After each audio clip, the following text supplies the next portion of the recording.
Oh god. It is very fun to criticise Harry Potter. But also very easy. It's very easy because there are a lot of bonkers, questionable, badly written moments in the books. Even the most ardent Potterheads, I think, admit there's stuff that's a mess with this series. And people forget that even at the time, there were a lot of fans disappointed with the books, especially the ending and the empty, shallow feeling it left behind. Plus, yeah, J.K. Rowling then came out with a lot of views I strongly disagree with, and in a manner I don't like. I'm not going to pretend that didn't further dampen my enjoyment of the books and didn't make me rethink some of the meaner aspects to this story. However, I did love it as a child. I think I still do even. It did get me reading and it did ignite my passion. There are very good reasons Harry Potter was so incredibly popular, and just because we are going through an era of people re-examining the books doesn't mean we should discount what works about it. I think we have to be a bit more nuanced and honest than that, because otherwise what does it teach us? How can that resolve the inner conflict of mixed feelings a lot of us do have on this series? On the one hand, the inner child I have who was engrossed by this, and then on the other hand, the slightly older teenager who felt disappointed by the end, and then on a third hand, the adult who had a lot more perspective on all of it. I think we should explore the good and the bad and process the lot together. Which isn't to say we shouldn't criticise at all, but I said criticism is too easy. Constructive criticism though, now we're talking. That's difficult. That's much more vulnerable because it means deliberately opening space for your own ideas to get shot down, but it's also much more meaningful. I sat down and I tried to fix Harry Potter. Fix, in quotation marks, of course. Yeah. You're now in for that giant roller coaster ride of an experience. On the one hand, it's an exercise to try and get to learn about the process of writing and editing. I mean, this is editing, basically. Looking for potential problems and trying to figure out how to improve upon them, how to fix issues. Can you always fix issues? Do issues come with advantages and disadvantages that both need careful consideration? Analysing other stories is a great exercise for honing our craft. And then analysing my own decisions on how well my changes worked, how terribly they worked. I think it went quite well, I'm going to say that now. All of that is meaningful though. Secondly, I think it's the best way to recognise the flaws with Harry Potter. 100%, I think the series' biggest fault is the strange, pervading sense of emptiness. Much of the books do feel shallow. They never lived up to the huge potential this story had. Huge. And I'm sure that's half the reason this story did become so popular for fanfiction writers. So I think demonstrating all of the many interesting, meaningful, fun things you could have done to improve the story is a great way to recognise exactly what's missing with it. All of this is to say I set out a plan for doing exactly that. I previously made a 3.5 hour video discussing all of the things I would change about the first book of Harry Potter. Yes, this video is just about the first book specifically. I have a lot to say, I'm very sorry. I set out that plan, but obviously it was just a plan. How could I be sure the ideas worked unless I went into the original script and actually tried to write them? You can never be totally sure. The sheer amount of times you have a great creative idea, not just with writing but with anything. In your head you think, oh, this is going to be brilliant, and then you get down to creating it and you're dealing with the nuts and bolts, and suddenly there were a load of problems you just couldn't foresee before. New obstacles you hadn't considered. That's kind of part of the process. Also, some of the suggestions I set out in my original plan were contradictory. Not all of them worked together. Sometimes I was just chucking out a lot of different alternatives in that video so I could see what people thought about them. Sometimes I was just raising points for the sake of discussion, in which case, which of the ideas would I use, which wouldn't I, how would they look together, what's the end product? That is this video. If it is arrogance to try and fix Harry Potter, and to an extent it is, to an extent it's impossible to make a video like this without it being at least slightly self-indulgent and pretentious, even more so than I realised when I started this, but it's too late to back out now. I think in spite of that, it's also a very meaningful, interesting thing to do and a great exercise to learn about writing. That's why I was doing this, not because I want to publish some alternative version or because I think I'm any better. It's an exercise, and it comes with some ground rules. 1. This isn't rewriting Harry Potter and the Philosopher's Stone in all of the ways I might personally want. Obviously it's all my opinion, but I have to work with the existing story we have. I have to try and not completely alter it beyond recognition. Otherwise, what would we be learning? You know, I might as well just be doing an exercise sharing my own novel if that was the case. No, this is an exercise in critically analysing and attempting to improve and edit an existing piece of writing. Sometimes that means there are things I would like to do, but I don't because it would change far too much. 2. I cannot spend an age refining my tweaks into something perfect. No, I gave myself, I think, about 3 or 4 days to work on this. Days where I was also still going to work as a children's therapist, trying to keep up with YouTube stuff, and also I got distracted by a gujeng that I saw going cheap on eBay one of the days. I've always wanted a gujeng, if that's even how you pronounce it. I've never seen one I could afford before. That took up quite a bit of time, but the point is I am delivering you a still raw script that I haven't even properly read back. That was partly deliberate. Obviously I can't spend forever on this when I have so many other things I should be doing, but also there's more to sink your teeth into if it is raw and unrefined. There's more to discuss about the process, about which of my ideas worked well, which didn't, why they didn't, what went wrong exactly. 3. I can't just remove things I don't personally like. This is similar to point 1, but a certain turn of phrase that's a pet peeve for me, a line of dialogue I think could be trimmed. That stuff isn't the focus here. The focus is the wider ideas. If I'm cutting or tweaking certain lines, it's for a bigger purpose than just like the word count or me saying that line sounds a bit weak. Having said that, I do have to try and keep the word count as slim as I possibly can. It's obviously going to get bigger because I've not granted myself the power to cut loads of stuff out, just mostly the power to add or amend things. But can I stop it getting too much longer? The word count for the downloaded PDF of the Philosopher's Stone that I then badly converted into a Word document is 78,889 words. This is the real challenge. How much better can I make this story without that number getting too high? And 5, yeah, I don't think I'm a better writer than J.K. Rowling. That should be obvious, really. I shouldn't have to explain that. She was at the start of her career when she wrote this, and she didn't yet have a vision set in stone for all of the books. I have read them all, and I've had the power of years of hindsight to think about them. Why would I not utilise that power? That doesn't make me better than her. It's an exercise that I can take advantage of. Obviously, as well, this is all just my opinion. Okay, if you haven't seen the 3.5-hour video where I did set out the plan, don't worry about that too much. You'll be able to understand this video just fine without it, but there might be moments where it feels like I'm quite light on explaining why a certain thing has been changed, why I think it's important or good. I do discuss that stuff, but not at length, because I've already done it in the last video. So, if there are moments where it sounds like I'm not backing up my ideas too much, that's why I don't want to repeat stuff to make this mammoth video even longer. Generally, we're splitting this video into 2 gigantic sections. One on character, and then there's going to be subsections for each character, and then chapters within that to discuss different things about them. And then another section on world, and all of the stuff about the world itself that I'm changing. I think other things like craft and theme and structure are going to come up within those sections where it's most relevant. That's the way we're doing this. I think just going through the chapters in chronological order will mean I'd have to repeat myself a lot. Everything is timestamped down below. Take breaks, definitely, if you're watching this video. There's no way I'm recording it in one go. Come back whenever. Listen to this while doing a bit of spring cleaning. I don't know. Let's just begin.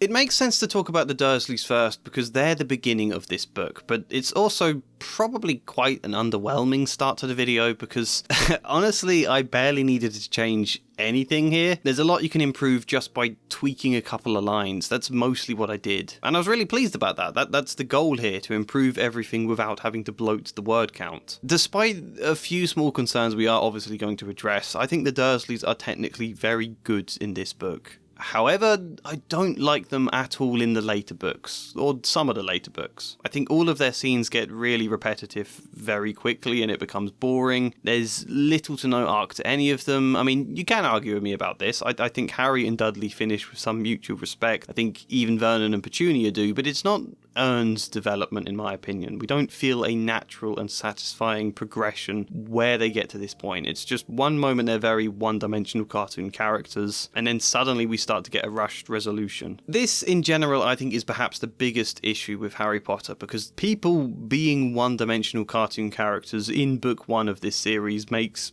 perfect sense. It works really well. Who cares Dumbledore leaving a baby on a doorstep and just whizzing off, leaving only a letter behind? Who cares that's a dumb thing to do? It's evocative in a children's book though, you know, it's clear to a child's brain. Who cares Snape is ludicrously cruel and petty and yet still unaccountably a teacher? That's fun. That's Harry's perspective on what a strict teacher is. All of this works great in the first book, even in the second one. Books 1 and 2 are easily the strongest because they are the most able to get away with the childish whimsy. However, J.K. Rowling then wanted to age the story up, have it become increasingly serious and heavy and adult in its themes. But when it starts so whimsical, I think the transition between the two is very difficult to pull off. It becomes jarring. One moment we see the Dursleys as a cartoon, the next we're meant to consider them seriously. We don't want to lose any of the cartoonish fun to this book, any of the simplicity, but we do, I think, need to lay seeds so that when things start to age up, the transition is more natural. And a lot of what I do for the Dursleys in book 1 is just that. There's not much in these chapters themselves that need improving, but there are a lot of seeds we need to plant in order for their scenes in the later books to work much better, in my opinion.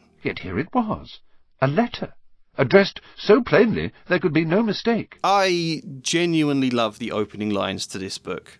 Mr. and Mrs. Dursley of number 4 Privet Drive were proud to say that they were perfectly normal, thank you very much. They were the last people you'd expect to be involved in anything strange or mysterious, because they just didn't hold with such nonsense. It's great. It establishes who they are, and also the central premise of this chapter. Here are some very ordinary people, now watch them slowly be pulled into something weird and strange. So much of writing is about progression. Like, plot is what happens, but story is the development, the conflict, climax, resolution, all of that sort of stuff. It's the rhythm and the sense of direction. Here, the plot is just Vernon going to work, seeing weird signs, and then going to bed, after which a bunch of wizards leave Harry on the doorstep. That could be bland and unengaging, but there's this clear structure throughout. We're given people who hate anything weird, then we see the weirdness slowly getting trickled in. There's a natural build of it. First, Vernon thinks he sees a cat reading a map, but no, it's a trick of the light. Then he sees people in cloaks, then he thinks he hears one of them say the phrase Harry Potter. Then there's owls and shooting stars. All of it's a build. But even better, there's conflict. Vernon is worried by this stuff. He wants to ask his wife what Harry's name was, if it was this person he heard in the street, Harry Potter, but he also doesn't want to worry her with talk of magic. He's torn on whether to say anything or not. There's a conflict that builds and then leads to Vernon making a decision. Their son, he'd be about Dudley's age now, wouldn't he? I suppose so, said Mrs. Dursley, stiffly. What's his name again? Howard, isn't it? Harry. Nasty common name, if you ask me. All of this build-up and worry, and then afterwards he decides to forget about it. Even if there's something going on with the Potters, the Dursleys won't be involved. The Potters know we want to be left alone, it's probably fine. Cut to a scene where their son is left on the Dursleys' doorstep. Perfect.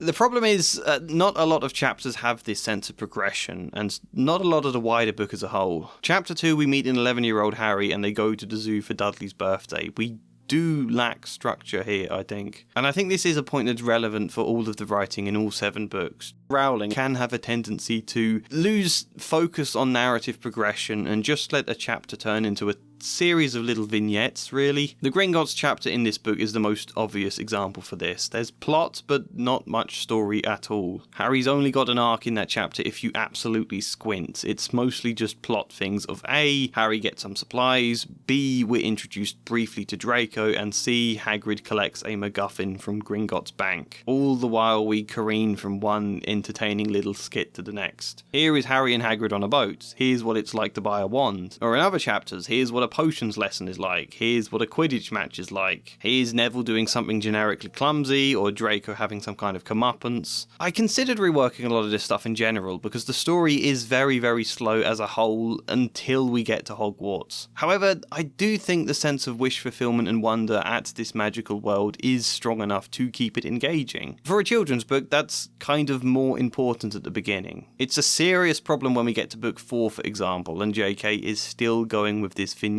style. It takes about 8 tortuously slow chapters before the Goblet of Fire gets going. But right now, I don't mind it at all. I think that has an appeal that works for children for the first book. I think that's okay. But that doesn't mean we can't strengthen what we've got. Chapter 3 sees Vernon becoming more and more obsessed with fighting back these letters from Hogwarts, nailing the letterbox shut, boarding the doors, moving to a hotel, and then moving to this secluded shack. That's all quite a nice progression, Vernon becoming increasingly obsessed and extreme until Hagrid busts down the door and Vernon is forced to fall silent. Secondly, there's Petunia. We're told at the beginning that the Dursleys hate magic because they want to appear a normal suburban middle-class family, but then we get to chapter 4 and Petunia has this rant where it becomes clear a lot of her hatred towards magic is founded in jealousy of her sister. That's interesting, and I think we can create a building intrigue about this. Not so much in Harry, but definitely in the reader. The question of, okay, we've been told they want to seem like a normal family, but is there a deeper reason they hate magic here? Is there a deeper reason they keep reacting so weird whenever Harry does anything strange? It sounds like there might be one. I am intrigued by this. I want to find out more. And thirdly, there's the structure of chapter 4 itself. Hagrid in the cabin telling Harry about the wizarding world. It's largely a chapter of all exposition with a loose structure of Hagrid slowly becoming more enraged until he snaps and attacks Dudley. There is a build there that's meant to keep the dialogue ticking, stop the heavy exposition feeling as heavy, tension rising and falling or hitting a peak. I think we can make this structure a little tighter, and I think all of that will help the Dursley scenes to flow more easily, even though they're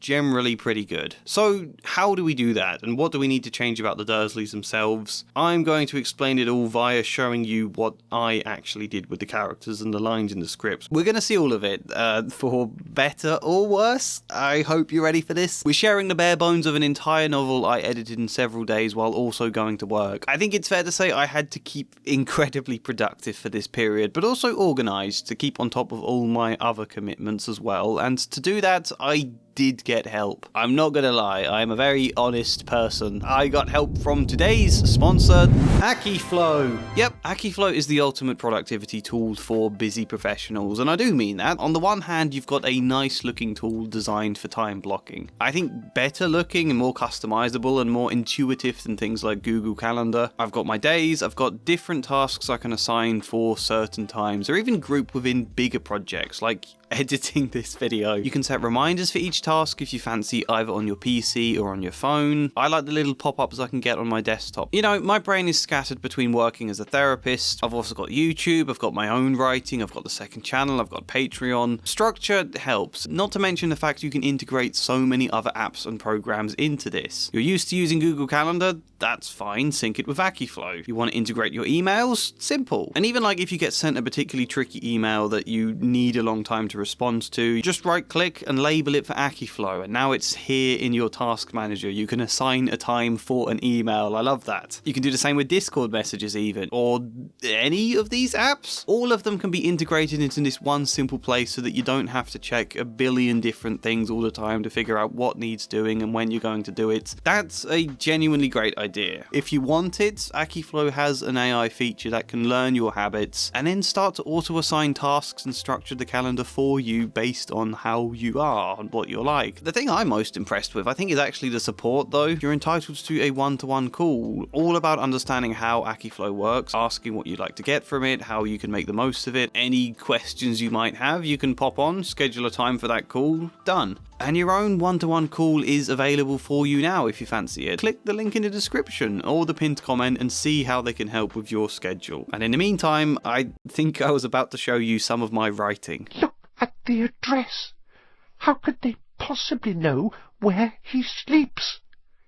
You don't think they're watching the house? First, let's give Vernon and Petunia a bit more dynamic that we can play around with. The existing Dursleys are mostly just cruel and they hate magic. That's kind of most of their personality. And it means a lot of their scenes do get very repetitive, as that and their appearance becomes the only things Rowling can mine for comedy. Where's the chemistry between them? Where's the conflict on the moments of unity or the other little idiosyncrasies that can add something? My version of Vernon is a lot more protective of his wife, I suppose partly in that puffed up traditional manner, but also because it makes sense with what we're being given anyway. Like, look at the quote I had a minute ago in chapter 1. It was no good. He'd have to say something to her. He cleared his throat nervously. Petunia, dear, you haven't heard from your sister lately, have you? As he had expected, Mrs. Dursley looked shocked and angry. After all, they normally pretended she didn't have a sister. No, she said sharply. Why? Funny stuff on the news, Mr. Dursley mumbled. Owls, shooting stars, there are a lot of funny-looking people in town today. So, snapped Mrs. Dursley. Well, I just thought maybe it was something to do with, her lot? Mrs. Dursley sipped her tea through pursed lips. Mr. Dursley wondered whether he dared tell her he heard the name Potter. He decided he didn't dare. There's obviously an emotion of anger here, but I think really this is Vernon being protective of his wife. He knows how much it upsets her to think of her sister and of her world, so he tries to shield her from it. The problem is, I think the rest of the book kind of jars with this idea, because in the other chapters, whenever there's a hint of magic or when they hear about Hogwarts, it's always Vernon who's most bothered by the reminder of it. He's all raging, and Petunia often isn't as upset, or isn't even mentioned at all. Her reaction sometimes is so irrelevant it's not described in place of Vernon's. That's weird, right? Petunia is the one with deep reasons to hate magic and be emotionally affected by the mention of it. Vernon's only reason is because he likes to seem like a normal suburban family man, which is fine. I enjoy that motivation. You get to have a lot of fun with it, but it's hardly as intense a motivation. Therefore, let Petunia be the one most affected, and let all of Vernon's comically over-the-top rage partly be because he's trying to defend his wife. That's the other half to his motivations, because he worries about her getting upset, and his aggression and protective instincts kick into overdrive as a result. And we can do all of this with the tiniest of changes. Sometimes it's omitting a line. There was no point worrying Mrs. Dursley. She always got so upset at any mention of her sister. He didn't blame her, if he'd had a sister like that. But all the same, those people in cloaks. Just remove this bit of the sentence, because that undermines the idea of Petunia getting upset and makes it sound again like they're just wanting to seem normal, but no, there is a deeper reason that we can subtly allude to, and I think omitting that line helps. Sometimes it's changing a word, like in the previous quote, as he had expected. Mrs. Dursley looked shocked and angry. I think you can change the word angry to tense or stiff or upset. We don't want Vernon's anxiety to be because he's afraid of his wife shouting at him or something. We want it to be because he doesn't want her to feel anxious or worried. Not that the word angry here necessarily contradicts that, but it's not the immediate impression you're given. Mrs. Dursley sipped her tea through pursed lips. Mr. Dursley wondered whether he dared tell her he'd heard the name Potter. He decided he didn't dare. He hated upsetting her. I'm just adding the phrase at the end there to again make that the focus. And again, the reader can start to be wondering why it would upset her that much. That's intriguing. There are quite a few different little touches like this I'm changing. I'm not going to read them all, obviously. In chapter 2, after Dudley falls into the snake enclosure though, they're driving back in the car and Dudley reveals that Harry was talking to the snake.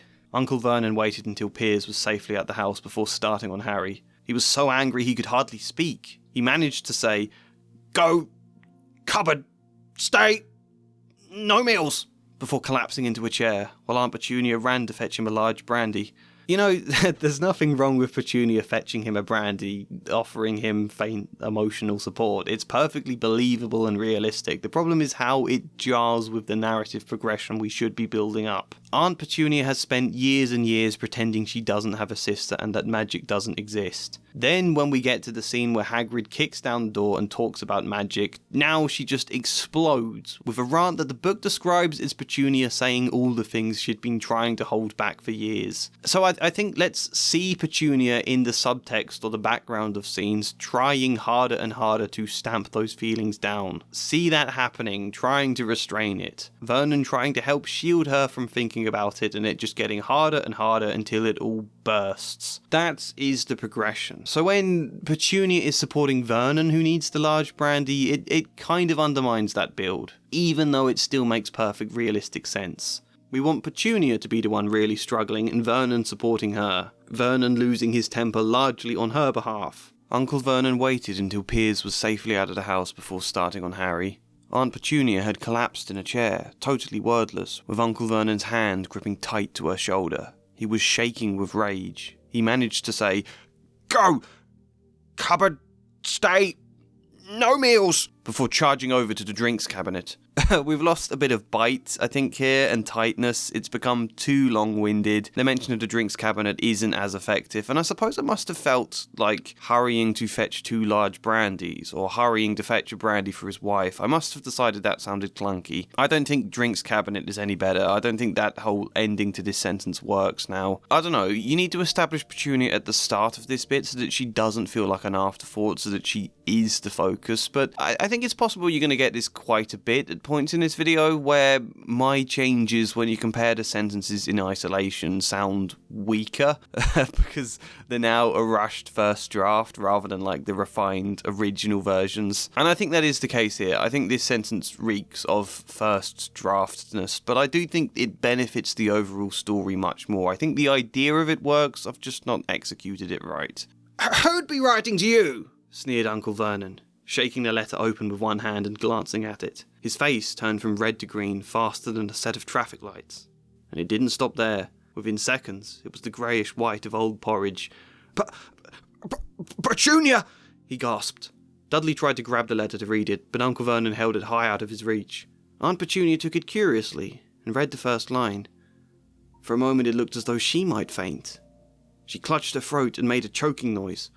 Again, this example technically works, but would Vernon be calling for his wife like that? Would she be taking the letter curiously? I think we can just tie this to the structure a little better. Within seconds, it was the greyish white of old porridge. What is it, Vernon? Petunia said in a strained, anxious voice. Nothing, my dear. Junk mail. Junk mail? Dudley tried to grab the letter to read it, but Uncle Vernon held it high out of his reach. He moved towards the fire. Aunt Petunia stopped him with a hand outstretched. Let me see, she demanded. It'll upset you. Aunt Petunia snatched it and read the first line. For a moment it looked as though she might faint.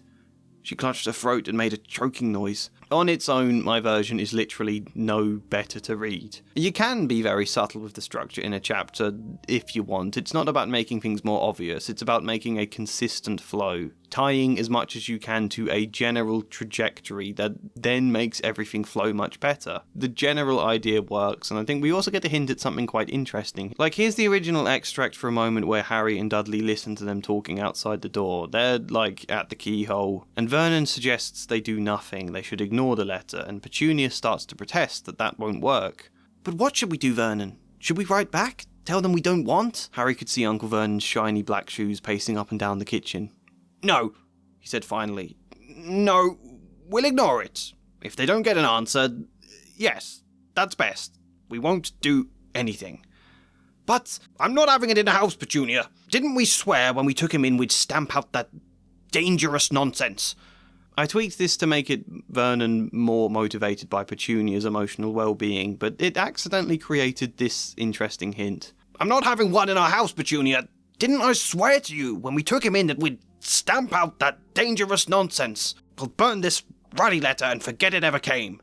Didn't I swear to you when we took him in? Ooh, does that imply they argued about baby Harry? Was Vernon more on the side that they should take him in? Did he persuade Petunia with the idea that they would be able to stamp out all the magic? What if Vernon didn't exactly hate Harry to begin with? It was only when it became clearer and clearer how hard it is to stamp out a child's nature and how much his presence kept upsetting his wife that he then started to blame Harry for it. That's a very interesting thing to just kind of hint and never actually reveal clear answers about. Like, yeah, I think if we learned more about this than just a subtle hint, it wouldn't work. I don't think we should know. But a hint that possibly implies that, I think that's interesting. I quite like it. The faint glimmers of depth that we never get to see. I think by making Vernon a bit more protective, we also end up with just the faintest sense of more affection between the two of them. She clutched her throat and made a choking noise. Vernon! Oh my goodness, Vernon! Uncle Vernon held her gently in his arms, both of them forgetting that Harry and Dudley were still in the room. There's also then the second point of the developing structure here, that is Vernon stops listening to Petunia. He gets so wrapped up in warding off magic that he stops listening kind of to anyone. Uncle Vernon didn't go to work that day. He stayed at home and nailed up the letterbox. See? He explained to Aunt Petunia through a mouthful of nails. If they can't deliver them, they'll just give up. I'm not sure that'll work, Vernon. Oh, these people's minds work in strange ways, Petunia. They're not like you and me. That section is totally unedited, but we can utilise this sort of thing more. As it is, this little bit, it's kind of its own little comedy skit, but we can make this part of the general trajectory. Vernon becoming more bullish, and then when Petunia finally explodes, this is another reason behind it. She's got emotion to get angry at Vernon now too. And you know, the thing here is, I imagine some of you might be feeling in making Vernon more protective, I've ended up just making Petunia weaker as a character, which I don't think is the case at all, because what I'm really doing is creating an arc, a development where we discover Vernon has been going overboard in trying to protect his wife, that he doesn't need to do that Petunia is more capable, and this ludicrous situation with the letters and Hagrid forces all of that to a point of conflict. I'll read my version of that moment, most of which has preserved the exact same lines and turns of phrase as the original. I should have explained that earlier as well. I was trying not to change the language of the original story. I was trying to keep as much as I possibly could, even down to the lines and the way they speak, but you can sense what I've tweaked, so that both of these general builds in their characters get more of a climax here. But at that moment, Uncle Vernon, still ashen-faced but looking very angry, moved into the firelight. "He's not going," he said. Aunt Petunia tried to speak up. "Vernon!" "No, I'll sort this, Petunia. He's not going. That's final." Hagrid grunted. "I'd like to see a great muggle like you stop him." "A what?" said Harry, interested. "A muggle," said Hagrid, "is what we call non-magic folk like them. And it's your bad luck you grew up in a family of the biggest muggles I ever laid eyes on." "We swore when we took him in we'd put a stop to that rubbish," snarled Uncle Vernon. "Swore we'd stamp it out of him. He's not going, and I'm not having this kind of talk in front of my wife." "You knew," said Harry. "You knew I'm a wizard." "You'll be no wizard under our roof," Vernon bellowed. Harry could see his face starting to purple. He was building up to a bigger aunt, and Petunia sensed it too. She stepped out from behind him and shrieked, "Vernon, stop it! I'm cold and tired. You've dragged us halfway around the country and it hasn't worked." Her eyes were both furious and pleading with her husband. He went quiet. Aunt Petunia took a deep breath and turned her sharp eyes upon Harry instead. "Yes, of course we knew." And then she launches into a rant like we get in the original. So that's all just a nice little arc for Vernon and Petunia across the first 4 chapters. And I think it works. I don't like the line in that extract, "I won't have talk of this kind in front of my wife." I think that's too obvious. I think you can feel the gears turning in that line. I think if you simply cut that line out of this all works a lot better. This is the only other thing I really changed about Vernon and Petunia. I gave more emotion to Petunia's rant. The original is this. "Knew? Of course we knew. How could you not be, my dratted sister being what she was? Oh, she got a letter just like that and disappeared off to that school, and came home every holiday with her pockets full of frog spawn turning teacups into rats. I was the only one who saw her for what she was, a freak. But for my mother and my father, oh no, it was Lily this and Lily that. They were proud of having a witch in the family." She stopped to draw a deep breath and then went ranting on. It seemed she'd been wanting to say this all for years. "Then she met that Potter at school. And they left and got married and had you, and of course I knew you'd be just the same, just as strange, just as abnormal. And then, if you please, she went and got herself blown up and we got landed with you." The main points here are, again, being too abnormal and being jealous of Lily. I have imagined a slightly different backstory for Petunia to the one that we get in Book 7. I won't talk you through it. It's not like we really explained it in this book anyway. I'll just read the extract I edited and let you make up your own mind about it. "Yes, of course we knew. How could you not be? My dratted sister being what she was. Oh, she got a letter just like that and disappeared off to that school. I needed her. Where was she? Coming home every holiday with her pockets full of frog spawn turning teacups into rats. That was just so much more important than the rest of us. I saw her for what she was, a freak. But for my father, oh no, it was Lily this and Lily that. He was proud of having a witch in the family, even when she wasn't there for the family." She stopped to draw a deep breath and then went ranting on. It seemed she'd been wanting to say all this for years. "Then she met that Potter at school, and they left and got married and had you, and of course I knew you'd be just the same, just as strange, just as abnormal, meddling with unnatural things. She went and got herself blown up, and then we got landed with you." That was my version, my best attempt at reading it. So, as I say, most of these changes so far are all very minor because the first 3 chapters, and kind of the 4th, are all very strong. I am changing a lot more with chapter 4, but we're going to talk about that in relation to Hagrid soon. Let's discuss Dudley quickly. Aunt Petunia obviously scented danger too, because she said quickly, "And we'll buy you another 2 presents while we're out today. How's that, Popkin? 2 more presents. Is that all right?" I say quickly. Nothing in this video is quick. But the first point here is actually to do with Petunia again, and it's something I had planned in the last video, but I didn't really get much space to do in this book. I know exactly where it could have fitted into the later book Dursley scenes, but in book 1 I think I'd have had to take like a sledgehammer to the flow of these chapters if I wanted to include it in a way that isn't so minor it's pointless. As such, I didn't particularly include it. It is so minor it's pointless. Sometimes what sounds like a good idea in isolation isn't when you throw it into the mix. What am I talking about? I wanted to make Petunia generally a bit colder as a person. Remember what I said about wanting more dynamic, and also when that earlier line ended up accidentally hinting that Vernon was the one who decided to keep baby Harry, or was at least more tolerant of the idea of baby Harry. Well, my vague backstory to probably never be explained is that Petunia didn't particularly want children. She was either working in a career she was proud of, or as someone commented in a good comment on the last video, perhaps she was studying towards a career. Then she fell pregnant. That's a bit embarrassing in terms of their middle-class suburban status that they want. And Vernon very much wanted a son, so Petunia half reluctantly gave up her career aspirations to raise Dudley. Something she was happy to do, but also a little bit resentful of at the same time. Again, that's not something to explain, it's just subtext to inform the way you can then characterize her. In theory, it gives us 2 things to add into the dynamics. One is faint conflict with Vernon. Take this scene from chapter 1. Here's the original extract. At 8:30, Mr. Dursley picked up his briefcase, pecked Mrs. Dursley on the cheek, and tried to kiss Dudley goodbye, but missed, because Dudley was now having a tantrum and throwing his cereal at the walls. Little tyke, chortled Mr. Dursley as he left the house. And then there's this moment in chapter 2 about Dudley's presence. 39, sweetums, said Aunt Petunia. Oh. Dudley sat down heavily and grabbed the nearest parcel. All right then, Uncle Vernon chuckled. Little tyke wants his money worth, just like his father. Attaboy, Dudley! He ruffled Dudley's hair.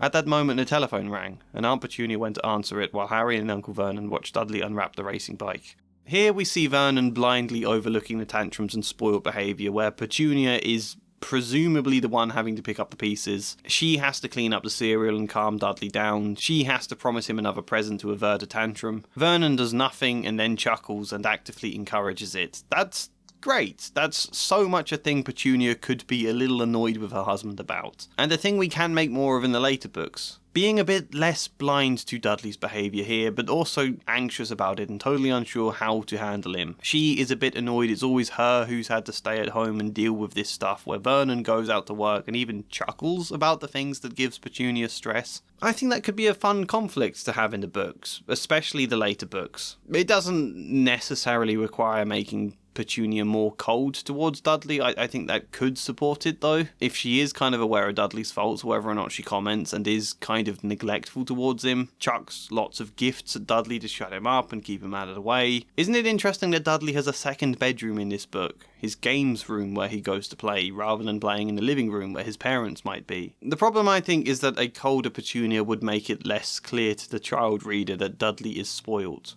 39, said Aunt Petunia. Oh. To his mother's great relief, Dudley sat down and grabbed the nearest parcel. All right then, Uncle Vernon chuckled. Little tyke wants his money worth, just like his father. Attaboy, Dudley!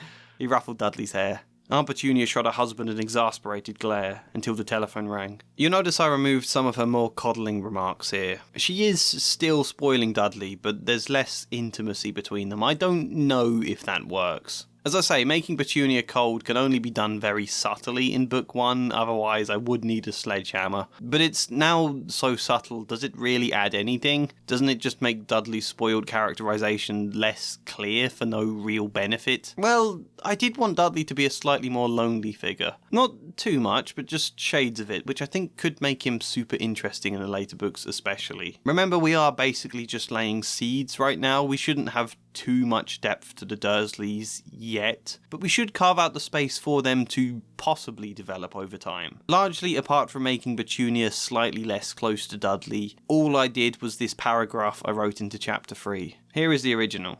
Harry was glad school was over, but there was no escaping Dudley's gang, who visited the house every single day. Piers, Dennis, Malcolm and Gordon were all big and stupid, but as Dudley was the biggest and the stupidest of the lot, he was their leader. The rest of them were all quite happy to join in Dudley's favourite sport, Harry hunting. This was why Harry spent as much time as possible out the house, wandering around and thinking about the end of the holidays, where he could see a tiny ray of hope. When September came, he would be going off to secondary school, and, for the first time in his life, he wouldn't be with Dudley. I basically inserted a paragraph in between these two ones. Strangely, the worst days were when Dudley was without his gang. Uncle Vernon would be at work, and Aunt Petunia would prefer not to be disturbed while she read in the living room, leaving Dudley alone and bored. To begin with, he could almost seem friendly. He would invite Harry into his games room and the two would play together on his computer when he needed Harry's help with a two-player game. They were the worst days because they always raised Harry's hopes before crashing them through the floor. Either Harry would do better at the games and it would make Dudley angry and violent, or else Aunt Petunia would intervene. She'd drag Harry out of the games room because Harry was never allowed nice things. Dudley would then pretend he'd never invited Harry in at all. He'd pretend to cry and insist Harry had forced his way onto the computer. All of it would always end with Harry locked in his cupboard as punishment, wishing he'd just kept to himself. This was why Harry spent as much time as possible out of the house, wandering around and thinking about the end of the holidays where he could see a tiny ray of hope.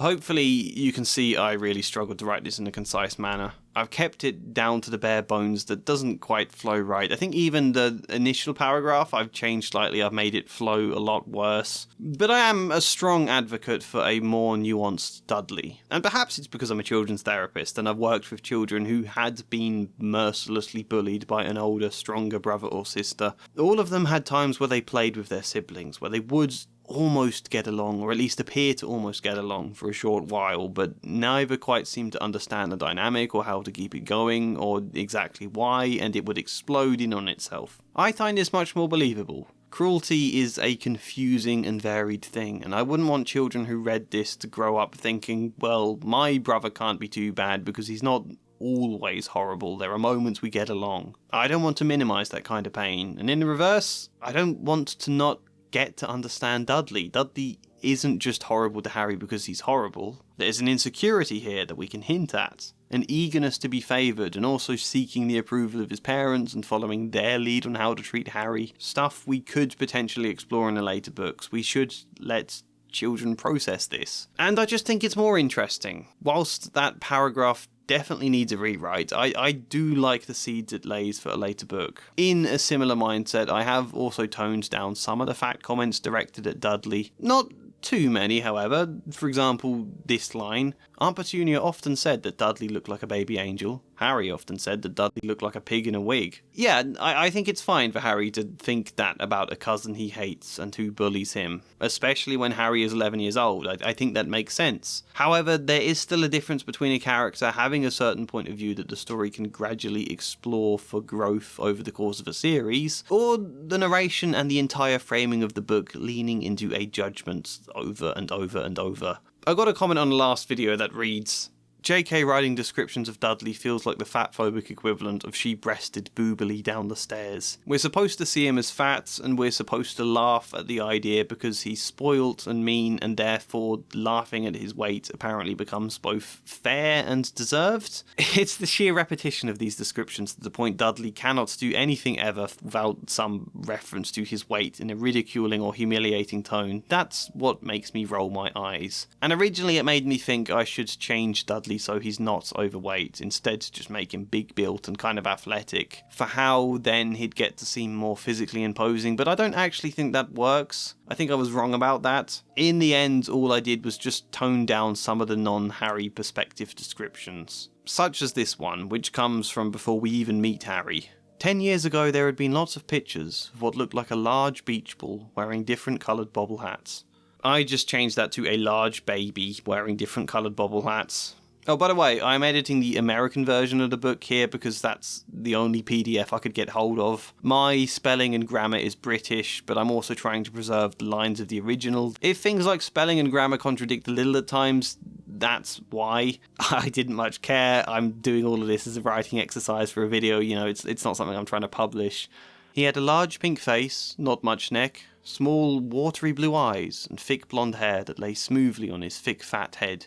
I've made that. He had a large pink face, small watery blue eyes, and thick blonde hair that lay smoothly on his head. For one, I think it's less clunky. I get the idea of the repetition in this sentence, thick blonde hair on a thick fat head, but thick, fat feel too much like synonyms for it to work anyway, and it's all a bit of a mouthful. I get if some people feel this change is unnecessary to Dudley, but I would challenge you to read the book again and see if all of the fat comments don't feel too much. Quite mean, excruciatingly repetitive. I didn't realise just how intense it was until I reread it, and it is intense. The problem here is, of course, I'm doing nothing else to the description. I'm removing the meanness, fine, but then not putting in anything else to keep it interesting, so you just end up with something very bland and dull because my sole focus was on making it less mean, rather than also making it better as an actual description. So I've kind of presented a parody of everything people mean when they just spout the phrase woke at anything remotely different. I've presented this all as though it's me just going through the book with a red marker pen, cutting out things I think appear too mean,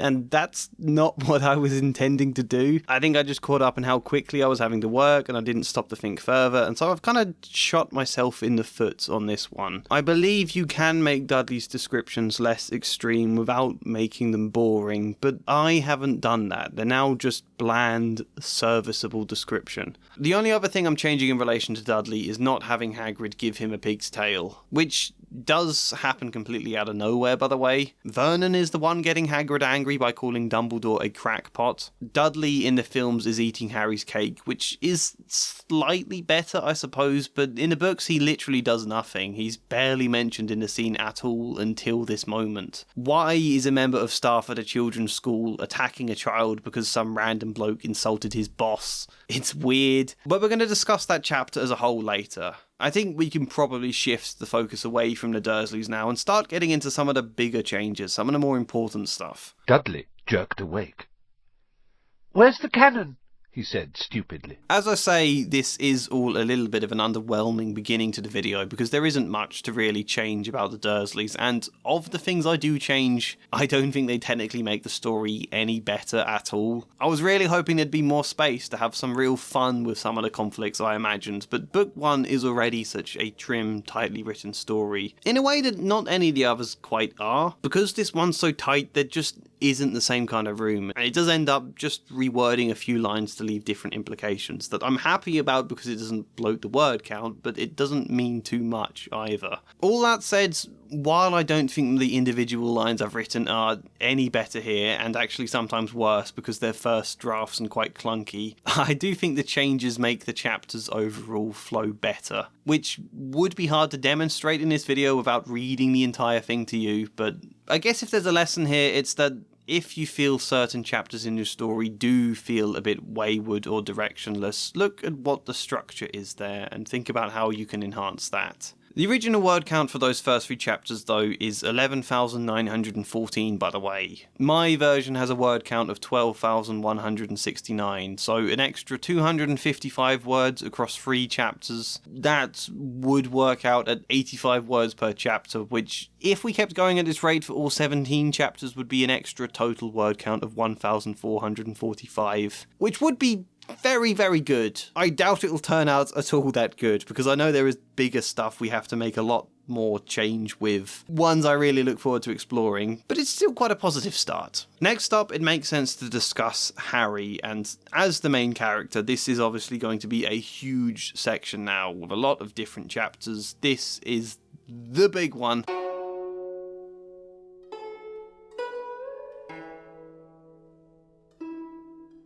To be honest, I've always found Harry a very bland, uninteresting character, which is mostly deliberate. You know, he is supposed to be a little bit of a self-insert type, deliberately bland in order that the reader can imprint themselves onto Harry. And I don't personally like that, but I also can't knock the appeal. I think it is part of the book's success. And it is one of the things to weigh up in all of this. What does improving a story actually mean? You know, making it more enjoyable to read? It's already very enjoyable. Making it more moving, adding more depth, better quality writing, whatever that even means, or making it more marketable. I don't think I need to do that. I think it's already, it broke countless records with sales. The marketability of this book is astoundingly good, but I do need to be careful not to hinder that stuff too much, There's definitely a fine line. Generally, I just think Harry needs an arc. I think the end of this book is quite unsatisfying, and if it wasn't for the gloss of a nice celebratory Hogwarts feast and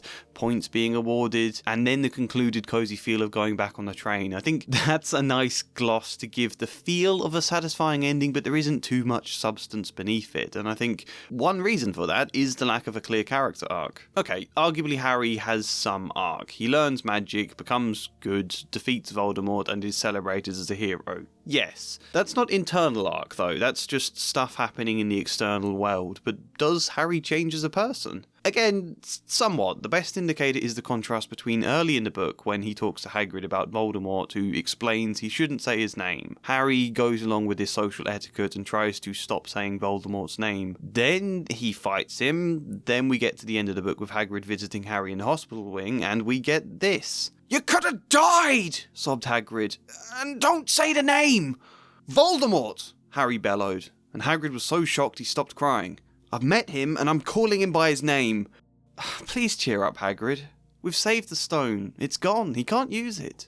Have a chocolate frog. I've got loads." So that's a nice development, but does it mean much? When this is our main character, the crux of the whole story, don't we need a bit more to this? Arguably, this point could be an arc on Harry becoming brave. If so, that would be quite strong, starting off as a more timid child and then growing in confidence to the point he will shout Voldemort. That would make quite a nice, succinct metaphor for this deeper internal growth of confidence and bravery. That would make this book a nice story about a young child finding inner courage. And I think it is almost that.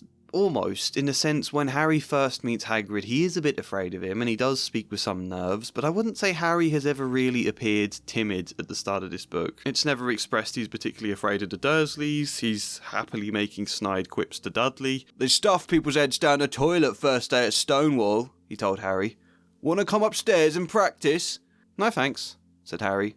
"The poor toilet's never had anything as horrible as your head down it. It might be sick." There's never really a moment where he's shying away from danger or conflict. The second he reaches Hogwarts, he's straight into doing lots of brave, heroic things like it's absolutely natural to him. Even apart from the lack of arc, I do just find that less compelling. I prefer an 11-year-old boy in a children's book to have to find his inner courage, the way most children in reality kinda do. I think if he starts a bit more timid and if there are a few moments of conflict around courage, that could work a lot better. That's my theory. And again, it is almost what we get in the story, so with minimal changes I think we could make that happen. In a loose sense, that is what we're going to do with Harry, give him more of a gradual arc around finding his courage. But I also think that explanation is really misleading of me, because it's not as simple as that at all. I don't want this to directly be about courage itself. I don't even really want to talk about the word courage. There are several other different aspects to Harry that I want to explore, and that kind of is a banner you could loosely tie them all under, but it's more than that. Let's start with the smallest, simplest aspect. Well,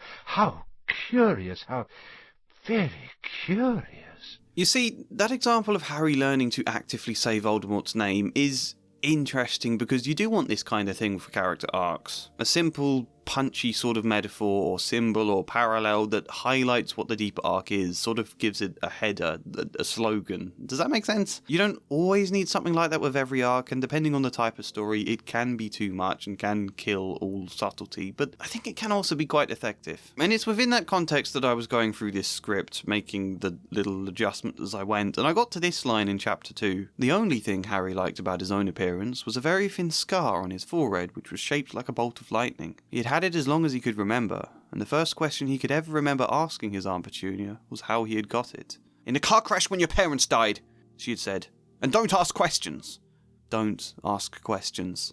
That was the first rule for a quiet life with the Dursleys.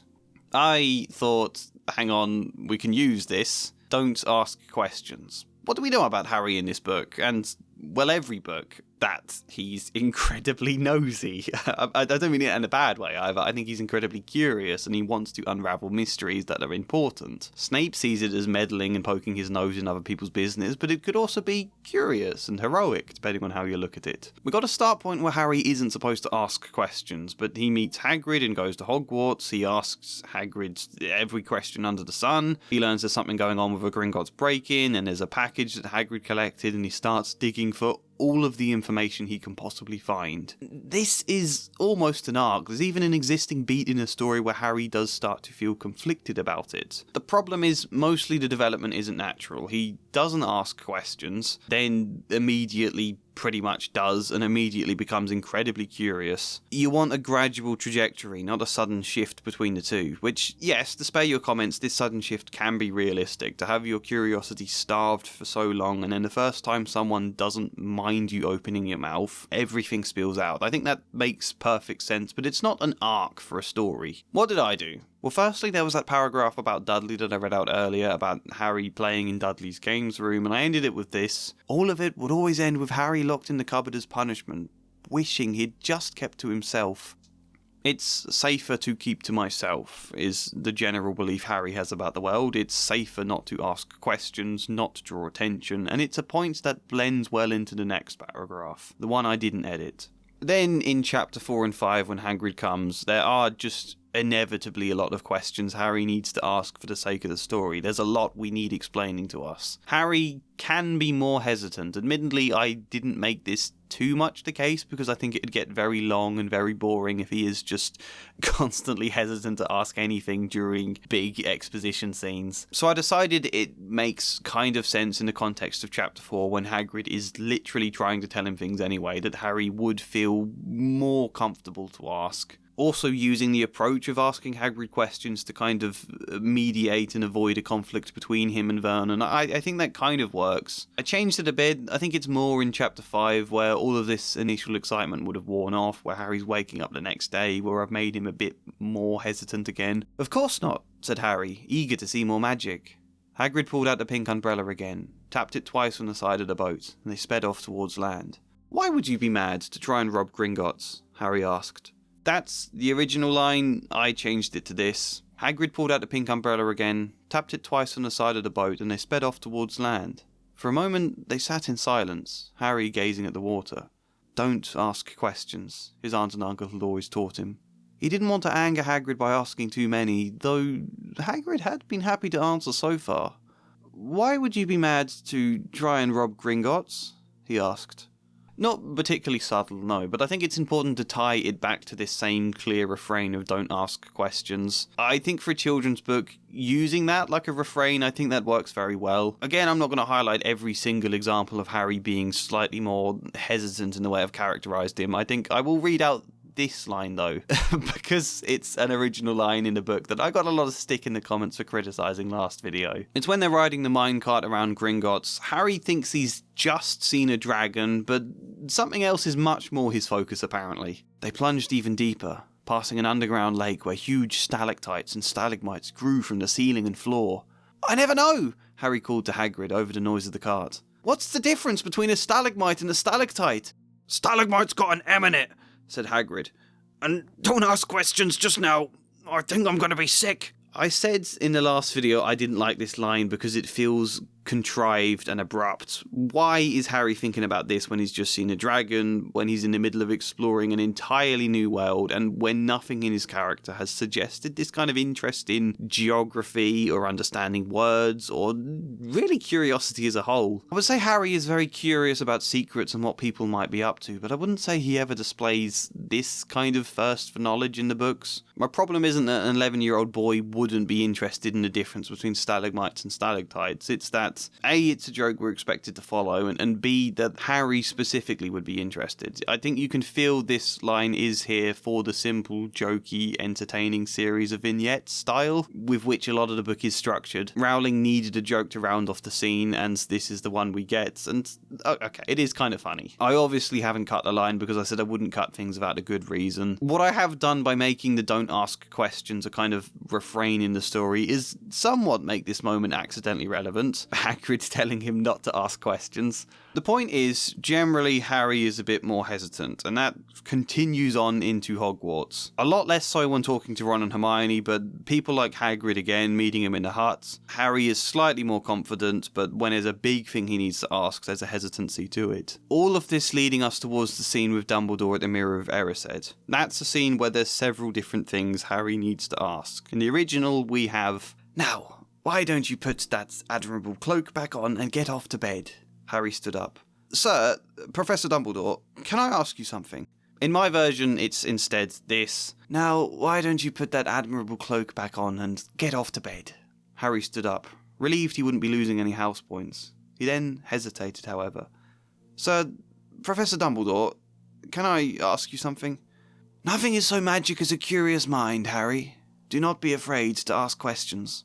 Just a nice little line to pepper in. Nothing major. I think that's partly what's special about this scene originally anyway, is that Dumbledore doesn't actually tell him off for being there. Like, realistically, he probably should take some house points for Harry for breaking curfew and sneaking into this room, but he never once suggests Harry is too nosy. He's not telling him off for his curiosity. He, in fact, encourages Harry to think about the mirror, asks him a load of Socratic questions to help him learn what the mirror is. "Now, can you think what the Mirror of Erised shows us all?" Harry shook his head. "Let me explain. The happiest man on earth would be able to use the Mirror of Erised like a normal mirror. That is, he would look into it and see himself exactly as he is. Does that help?" That's original dialogue, and it's great. Dumbledore isn't encouraging breaking curfew or visiting the mirror. He is very clear that Harry should not seek the mirror again because it would be bad for him. It's not a mirror that has a good effect on people, but he never shoots down Harry's curiosity itself. He nurtures that, and I love this. It's therefore a very natural moment in the story that can strengthen Harry's curiosity and his desire to ask questions. That's why I put in that line. That's how we can use this point within the structure to help encourage his growth and curiosity. One potential disadvantage to that line I edited earlier is it means we're cutting out an already quite nice reply that Dumbledore originally gives. "Sir, Professor Dumbledore, can I ask you something?" "Obviously.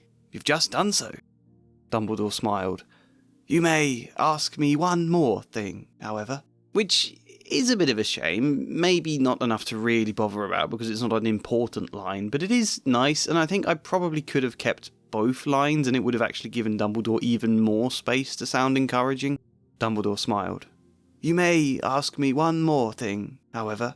Harry shuffled his feet, unsure quite how to react to this, until Dumbledore chuckled lightly. "Nothing is so magic as a curious mind, Harry. Ask as much as you need to." That kind of frames it a little bit like Dumbledore's making a joke and Harry doesn't really at first grasp whether it is or not, if it's okay to laugh, and then Dumbledore sort of reassures him in a way that's also encouraging his curiosity. That is quite nice, but it's also now a little bit too drawn out. Nor do we have time to analyse and amend each individual line I read in this video. I'm supposed to be sharing them as they are. The point was Harry's arc. It all means when we then get to the scene with Dumbledore at the end of the book where Harry is in hospital and he has to be much more curious now. There's now a billion questions to ask. Dumbledore can say, "The truth," Dumbledore sighed. "It is a beautiful and terrible thing, and should therefore be treated with great caution. However, I am glad to see your appetite for curiosity has grown. I shall answer your questions, unless I have a very good reason not to, in which case I beg you'll forgive me. I shall not, of course, lie." I just popped that middle bit into the existing line and it's done. You don't even necessarily need it, but I still think it's quite nice. What we then have by just making it more of a gradual transition is a nice story for children about learning to foster their curiosity. That is now an arc we have that's consistent and coherent. However, I suspect you are all looking at this going, well, that all sounds very nice, but it still doesn't mean much, does it? How is this anything deeper than him learning to say Voldemort's name? It's not. But that's because we're not done yet. This thing goes an extra layer deep. There's a lot more to discuss about Harry still. "You might belong in Gryffindor, where dwell the brave at heart. Their daring nerve and chivalry set Gryffindors apart. Harry is someone who spends all of his life at the Dursleys growing up, wanting to be invisible. Invisible is safe, keep to himself, and he keeps out of trouble. Arguably, he could have become the reverse to this, deliberately rebellious and a compulsion to show no fear, deliberately asking questions, deliberately making quippy insults against Dudley, but that's not the general characterization we get. We kind of have a little bit of both in the original, but Harry is generally meant to be very quiet, compliant, polite at the beginning of this book. It's what Molly Weasley says about him, it's how he is with Hagrid when they first meet. So I have taken out some of the quips, just to make the characterization we get feel clearer, let's say, more consistent. Which isn't to say someone in that situation of Harry wouldn't at times be quippy and rebellious, but I just think it's clearer. No insult about Dudley in the toilet, I've cut that moment, which is kind of a shame because I'm sure kids would enjoy it, but it's not too great a loss. Cut down most of the other quips because I personally don't think Harry should be sassy yet. I do like that about his character in the books, but I think it's something he should grow into in the second book. More importantly though, I think Harry should kind of avoid conflicts that might draw attention to him. His whole life with the Dursleys, not only does he get beaten down if he tries standing up, but nobody has ever stood up for him. No one. So when Hagrid appears and he has a go at the Dursleys for how they've been treating Harry, Harry might feel uneasy about that. On the one hand, it would feel very nice, on the other, unfamiliar and concerning. There's this bit within the rhythm of Chapter 4 where Hagrid almost loses his temper. The threat of this pink umbrella is established, but it then needs to cool down again briefly before exploding later on. It's kind of setting up what the umbrella is, setting up Hagrid has a power he can use, and then it's not until later we see it. That's quite a nice rhythm within the context of this chapter. But at that moment, Hagrid leapt from the sofa and drew a battered pink umbrella from inside his coat. Pointing this at Uncle Vernon like a sword, he said, "I'm warning you, Dursley. I'm warning you. One more word." In danger of being speared on the end of an umbrella by a bearded giant, Uncle Vernon's courage failed again. He flattened himself against the wall and fell silent. "That's better," said Hagrid, breathing heavily and sitting back down on the sofa, which this time sagged right down to the floor. I think this is actually more powerful if Hagrid doesn't calm until Harry steps in, kind of pliant and mediating. In danger of being speared on the end of an umbrella by a bearded giant, Uncle Vernon's courage failed again. He flattened himself against the wall and fell silent. Hagrid kept the umbrella poised, however. His breath was heavy with anger. "I'm okay, Hagrid. It doesn't matter. I want to know what happened to Sorry, I mean, you know who." It's quite a sad moment because it does matter. The way Vernon talks about Harry here, it should matter, but I think it's understandable Harry might sort of deflect that and minimise it and want to avoid the conflict. We can get this sort of set up in other moments too, the notable one being the first potions lesson where Snape is deliberately goading and kind of bullying Harry for ages. Firstly, I don't make Harry overwhelmingly fearless in every moment of this exchange. In the original we get this. "Thought you wouldn't open a book before coming, eh, Potter?" Harry forced himself to keep looking straight into those cold eyes. He had looked through his books at the Dursleys, but did Snape expect him to remember everything in 1,000 magical herbs and fungi? This changes to, "Thought you wouldn't open a book before coming, eh, Potter?" Harry glanced down at his desk, suddenly wishing he was invisible. He had looked through his books at the Dursleys, and so on. "You, Potter, why didn't you tell him not to add the quills? Thought it'd make you look good if he got it wrong, did you? That's another point you've lost for Gryffindor." This was so unfair that Harry opened his mouth to argue, but Ron kicked him behind the cauldron. "Don't push it," he muttered. "I've heard Snape can turn very nasty." As they climbed the steps out of the dungeon an hour later, Harry's mind was racing and his spirits were low. He'd lost 2 points for Gryffindor in his very first week. Why did Snape hate him so much? "Cheer up," said Ron. "Snape's always taking points off Fred and George. Can I come and meet Hagrid with you?" I think it works better if we sort of flip their feelings here. Ron is normally the grumpy character. Harry has lived a life of avoiding trouble and not fighting back and kind of minimising it. This was so unfair that Ron opened his mouth to argue, but Harry kicked him behind their cauldron. "It's not worth it," he muttered. "I don't want to draw any more attention." As they climbed the steps out of the dungeon an hour later, Harry's mind was racing and his spirits were low. He'd lost 2 points for Gryffindor in his very first week. Why did Snape hate him so much? "Fred and George told me he was a slimy, nasty git," Ron said. "Snape's always taking points off them. We need cheering up. Can I come and meet Hagrid with you?" Attention, fame, being singled out for criticism, they all link back to this same basic idea of needing to be invisible to stay safe and avoid trouble. I promise I'm going to start discussing things deeper in this video than just here is a line I tweaked like 4 words within to give it a slightly different meaning. I promise we're going to get to the juicy stuff soon, but there is a lot already in the book about Harry being a bit nervous when he first gets treated like a celebrity and doubting he's a wizard, certain he's going to be terrible at Hogwarts, terrified about the Sorting Hat, terrified it won't find a house at all he can belong in. There is a decent amount of this stuff at the start, and I should also emphasise, because I know some of you will see this change and think, well, you're just making Harry less appealing. Which I strongly disagree with anyway. I think especially in a British book, for the protagonist to begin a bit reserved, I find that more appealing. I think a lot of children could if they can see themselves grow with Harry. But this stuff is kind of already here anyway. It's not entire changes for me. I'm just making it a bit more consistent and making sure the trajectory is a slow, more coherent shift. So he isn't totally at ease once he settles into Hogwarts in my version. In the first flying lesson, Harry is immediately standing up for Neville, acts very heroically, everyone cheers him. I've just popped in a little more emotional conflict to the moment. "Give that here, Malfoy," said Harry quietly. Everyone stopped talking to watch. The sudden silence made him anxious, as did Malfoy's nasty smile. "I think I'll leave it up somewhere for Longbottom to collect. How about up that tree?" It was too late to back down. Harry could feel the whole class's eyes on him. "Give it here," he said again, still quiet. But Malfoy had leapt onto his broomstick and taken off. He hadn't been lying. He could fly well. Hovering level above the topmost branches of an oak, he called, "Come and get it, Potter." "Harry, no!" shouted Hermione Granger. "Madam Hooch told us not to move. You'll get us all into trouble." Her voice was drowned out, however. Several of the Gryffindors were shouting encouragement. "Go on, Harry!" Seamus even clapped him on the back. Why him? Harry had never flown a broomstick before, where Seamus and Ron both claimed to be experts. Everyone seemed to be waiting for him to do something heroic. Slowly, nervously, he mounted the broom and kicked against the ground. Up he soared. Air rushed through his hair, and his robes whipped out behind him. He was flying.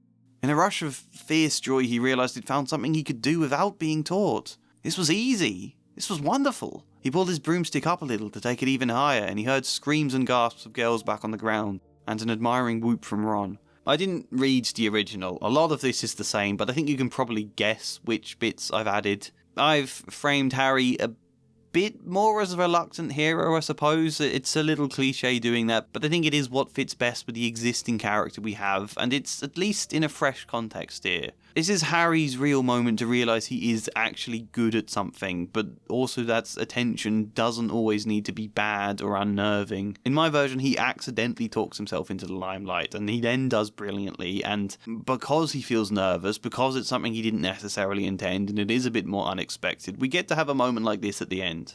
A foot from the ground, he caught it, just in time to pull his broom straight, and he toppled gently onto the grass, with the Remember All clutched safely in his fist. The Gryffindors burst into applause. Harry felt a stab of pride. He couldn't remember ever being cheered like this. Draco returned to the ground opposite, but looked furious. Before either of them could speak, a stern voice called out from behind him.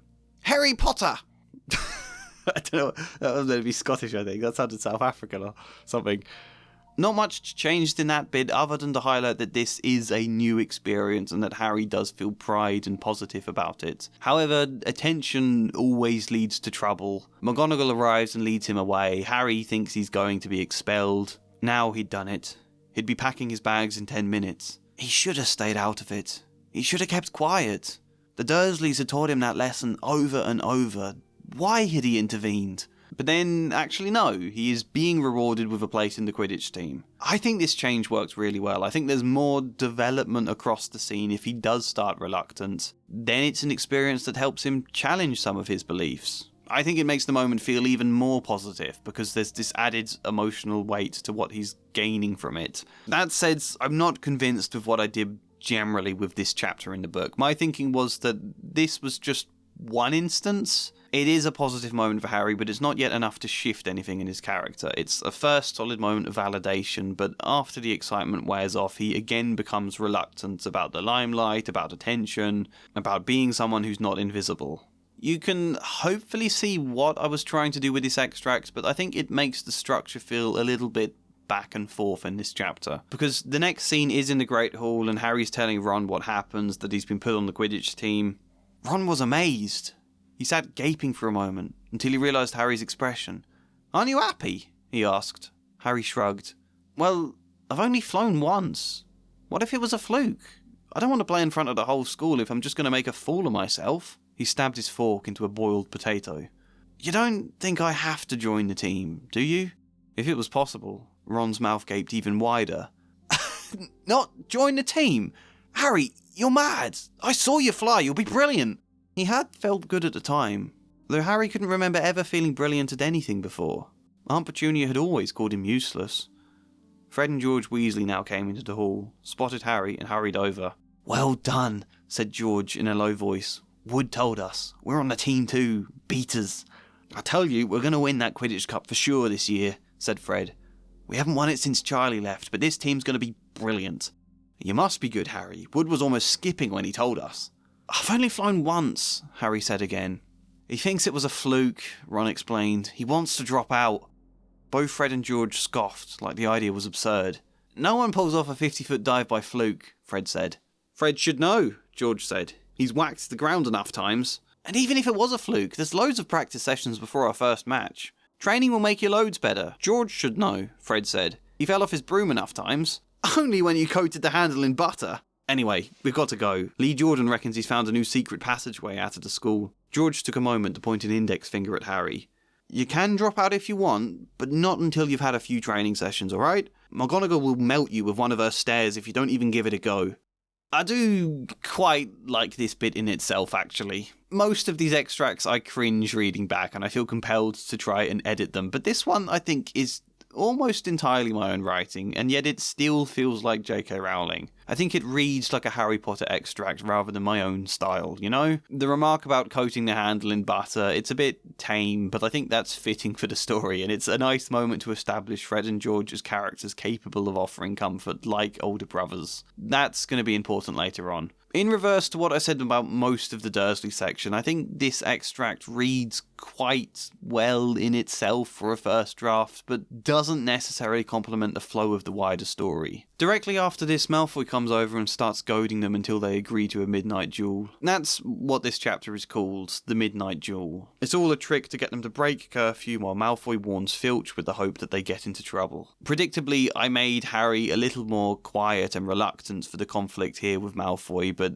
Malfoy does aggravate him. Harry's also still feeling satisfied about the Remember All, plus Ron gets hot-headed, so they end up agreeing to this duel. You might be thinking it's a shame to see Harry so less quick to temper than he is in the books, and I would technically agree. I think if you're going to argue it makes him pathetic or something, I think you'd be wrong there, but largely I think anger should come in the later books. Let me put on my children's therapist hat for a second.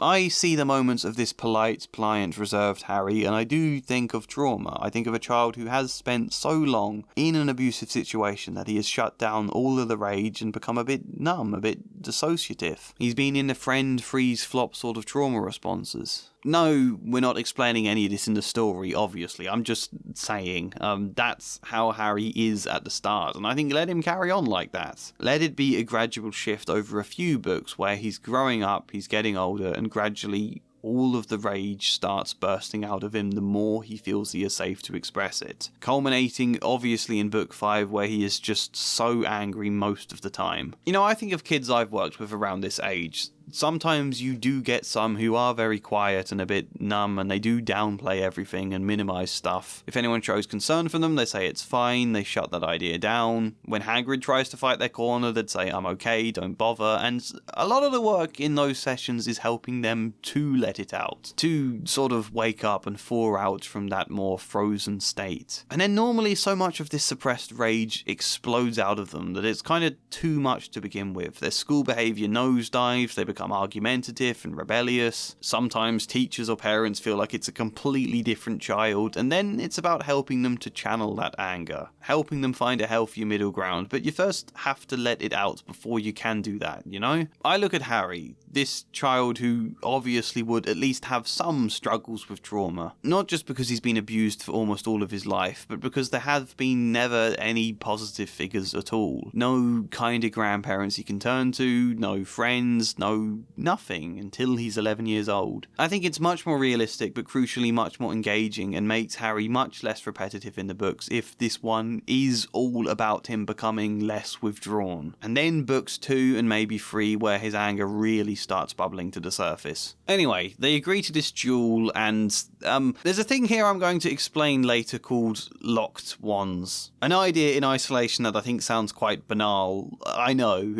It's the thought that an 11-year-old child should not be handed a wand capable of casting pretty much any spell, no matter how dangerous. I think there could be various locks on wands that prevent certain spells, a kind of restricted section on the wand. Harry and Ron want to be able to cast a load of locked curses for their duel with Malfoy and Crabbe, so they visit Fred and George, who are experts in unlocking wands. There's kind of an underground jail-breaking thing going on at Hogwarts. I know, bear with me on that, I promise we'll discuss it later. Fred and George agree to unpick some curses for Harry and Ron on the promise that Harry does join the Quidditch team in return, so he agrees. And I do think that is quite a nice development in this chapter. Harry at first reluctant about becoming on the Quidditch, and then kind of agreeing because of his eagerness to beat Malfoy at something. All of this part in the story does become a general arc now of Harry really starting to find confidence. Things went well with the Remember-All, so they ended up on this midnight escapade where they discover the three-headed dog. Hermione is angry with them about this, but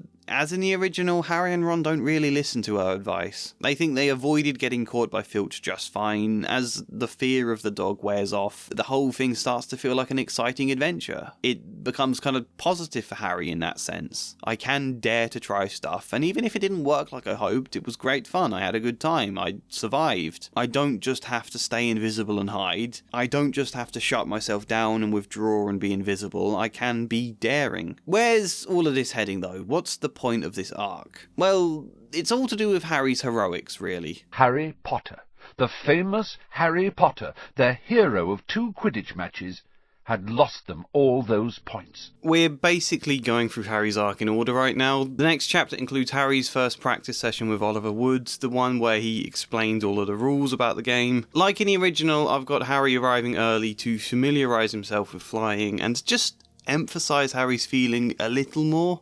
What a feeling! He swooped in and out of the goalposts and then sped up and down the pitch. The Nimbus 2000 turned wherever he wanted at his lightest touch. It felt simple, natural. Ron had been right. He would have been mad not to join the Quidditch team. Flying was the best feeling in the world. Then he does very well at training. Harry didn't miss a single one. He felt that same warm stab of pride he had after catching the Remember-All. By the end of practice, he couldn't keep the smile off his face. "That Quidditch Cup will have our name on it this year," said Wood, happily, as they trudged back up to the castle.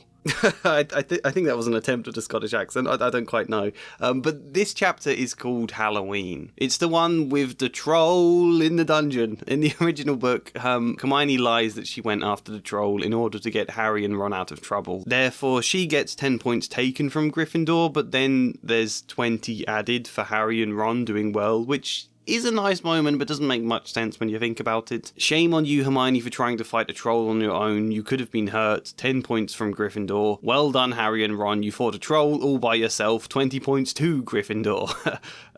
For reasons to do with Ron and Hermione's arc that we'll discuss later, Hermione does try to lie in my version, but Ron cuts her off. "Hermione, no!" he called, before looking guiltily up at Professor McGonagall. "That's not true, Professor. She was only here because I'd upset her.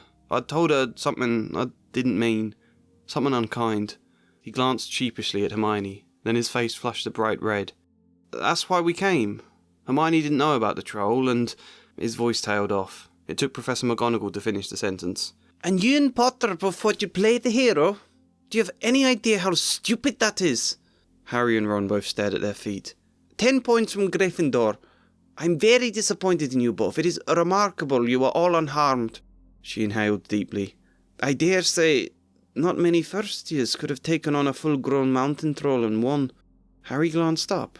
He thought he saw a flicker of a smile on Professor McGonagall's face, though it was gone too quickly to be sure. It's a difficult balancing act. I don't want to take away all the fun of them doing something heroic, so McGonagall still praises them. But there's also a point about the stupidity of trying to play the hero. Was that what Harry was doing? Was he trying to play the hero? He's not quite sure. He comes away with that thought in the back of his mind, though. That's important. And then the next chapter is Harry literally being the hero. The next chapter is called Quidditch. He wins his first match. Everybody celebrates. Well done, Harry. He is again becoming more confident, more daring. This coincides with him taking more interest in the Philosopher's Stone and Nicholas Flamel. Hopefully, you can see with a couple of tweaks, all this now gets to feel like a natural progression for Harry, naturally becoming more daring as things go along. They take Norbert to the top of the astronomy tower at midnight so Charlie Weasley's friends can collect. This is where things go wrong, though. They all get caught, including Neville, who's also there for reasons. Basically, Draco found out what they were planning, so he went to try and catch them, and then Neville came out as well to try and warn them about Malfoy. All of them end up in detention, and McGonagall wipes 50 points for Gryffindor, each for Harry, Neville, and Hermione. So we've had this gradual build-up, but now we've got one of the real low moments in the story. I think this is the lowest moment in the original and in mine. Harry has lost Gryffindor 150 points, taking them from first place to last. There's a lot of description in the original about how ashamed Harry is here, how everybody hates him for this, how he tries to resign from the Quidditch team until Wood says no. It's a good beat that, with the structure we've been making a bit more consistent and a few tweaks to some of the lines, I think can become a real moment for the mindset Harry had at the Dursleys. Their influence returning on him, the don't ask questions, keep to myself type attitude. I think that added context of the Dursleys makes this moment much more touching. It feels now not just like he's sad because he lost Gryffindor so many points, but like there's an internal struggle of self-belief here. Here's my version anyway. A lot of it is the same, but I think it's worth reading all of it for context. Suddenly, Harry felt like one of the most hated students at school. Hermione insisted he was imagining it, but Harry felt he would catch angry glares from other Gryffindors. It seemed even Ravenclaws and Hufflepuffs had turned on him, for how much they'd been longing to see Slytherin lose the House Cup. He would spot people pointing at him in the corridors, and catch snippets of what sounded like insults. By reverse, Slytherins clapped as he walked past, whistling and cheering. "Thanks, Potter! We owe you one!" How stupid had he been to believe things could be different at Hogwarts? His mind stretched back to all the times he had tried to play with Dudley, all the times it had led to Dudley attacking him or Harry in trouble with Aunt Petunia. It had always ended with Harry locked in the cupboard, telling himself that it was better to stay invisible. He should have known Hogwarts would turn out the same. He swore not to meddle in things that weren't his business anymore, not to ask questions, not to get involved, not to do anything. He felt so ashamed that he even went to Wood and offered to resign from the Quidditch team. "Resign!" Wood thundered when they spoke in the changing rooms before training. "What good'll that do? If not the House Cup, we can at least win the Quidditch one." My changes are largely the slightly ham-fisted reminder of that moment with Dudley from Chapter 3. I think it's written quite bluntly here. You could possibly even outright remove it. I do think it adds something, though. I do think it's nice to see Harry angry at himself and recognising how he has been changing. And also I've changed it so it's not an absolute certainty that all of these other students do actually hate Harry. In the original, it's clear they do. I find it weird everyone caring so much about house points that they would stop talking and insult Harry on the basis of this. So I decided there's a slight doubt. Harry thinks they all hate him. Hermione insists he's imagining it. It's not entirely clear. What I then did directly after this is Fred and George stepping in to offer some much needed advice. I think this is the moment in the story where Harry could do with an arm around his shoulder, and I think they are the perfect choice for this, especially seeing as the last line was with Oliver Wood in the changing rooms. Fred and George would be there anyway, so I added this bit in. Fred and George set about trying to ease his mood. "It's just points, Harry. Who even cares?" said George. "All you win is a stupid cup. So what? It just sits in a cabinet and gathers dust," said Fred. "We've lost way more points for Gryffindor than that, and nobody cares." "Well, they care this time," Harry said sullenly. "Yeah, but it'll blow over." George put a hand on his shoulder. He led Harry away from Wood so that he and Fred could speak to Harry privately. "We know why you were sneaking around at night anyway. It's not just Ron who gets the odd owl from our dear older brother. Come on, Harry, who cares what anyone thinks when you know deep down you did a good thing? Surely that's what matters more, right?" It didn't raise Harry's mood too much, though he was persuaded to stick with Quidditch. Ron, Hermione and Neville were suffering too. And then the extract leads on. Hopefully now you can see what's going on though. A small boy who grew up neglected, never allowed to ask questions, never given belief he was good at anything. Then some half-giant appears and says, actually no, you're famous and brilliant and come to my world, everyone loves you here. So he goes, and at first he doubts he will fit in, but it does seem quite good and people do seem to like him and value him. Slowly he gets to feel more and more like a hero until everything goes wrong here. Nobody thinks he's a hero anymore, and slowly Harry has to realise it doesn't matter what people think. You know, he's got his close friends, but beyond that, the rest of the world and their external validation, fame, being seen as a hero, that doesn't matter. True heroism is doing what's right, regardless of public opinion. That's the true endpoint Harry has to work towards. And all this other stuff to do with asking questions, to do with fame, to do with the Dursleys, all of it kinda ties into that same thread. That's the arc I have for Harry. That's what I decided to do. I think it works very well with what we've already got. You barely have to change things to make this arc happen. Yeah. So what happens next in it? This is the difficulty about trying to structure this video in categories, because I think to talk about how Harry's arc ends in my version, we first have to talk about Draco Malfoy. "I'd be careful if I were you, Potter," he said slowly. "Unless you're a bit politer, you'll go the same way as your parents. They didn't know what was good for them either." Draco is probably the main antagonist in this book, depending on how you define Snape. I think he could really do with an arc. I think he could really do with a bit more to his character in general. I said before that people being one-dimensional cartoons in book 1 is not a bad thing. In a lot of ways, it's a strength because it's much clearer and more appealing for a children's book. They don't have to think too hard to understand the characters. They're clear from the beginning. There are then good arguments for why you shouldn't change Draco yet. And I think some people have commented on the past video that, you know, you don't need to give a character arc to every character. No, you don't. But it is generally an important part of making a story feel satisfying and having development. And this is the first book. This is all set up for later down the line. I think character change becomes a lot more possible and natural and organic if we at least do something to begin with. And Draco is a pretty central character in the story, and he never quite gets the space to have the kind of redemption or story or growth that he could have had, and I think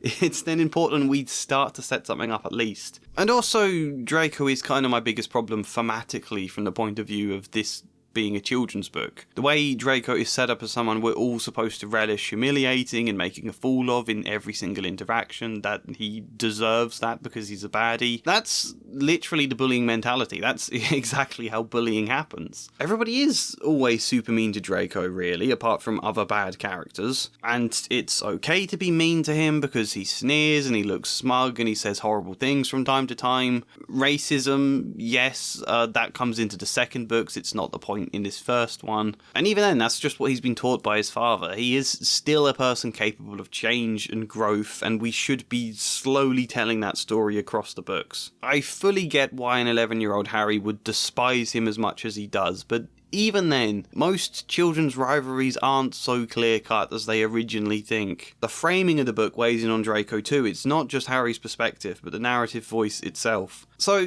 you know, what I want to do with Draco requires changing him more than I would have originally liked in the first book. I didn't want to do anything too drastic with him. I wanted him to still be fairly one-dimensional for the first book, but the sense of story I had required me to do more with that, and I think there are potential disadvantages to that. However, I think the advantages outweigh it, and I think what I'm doing is more fun and more appealing than just a one-dimensional character getting comeuppance all the time. It starts, though, by softening Draco's obvious villainy for his first introduction. Harry first meets him in Madame Malcolm's before Draco realises who Harry is at the time. I've kept the obvious gloating remarks, but made it a bit more from a place of insecurity here.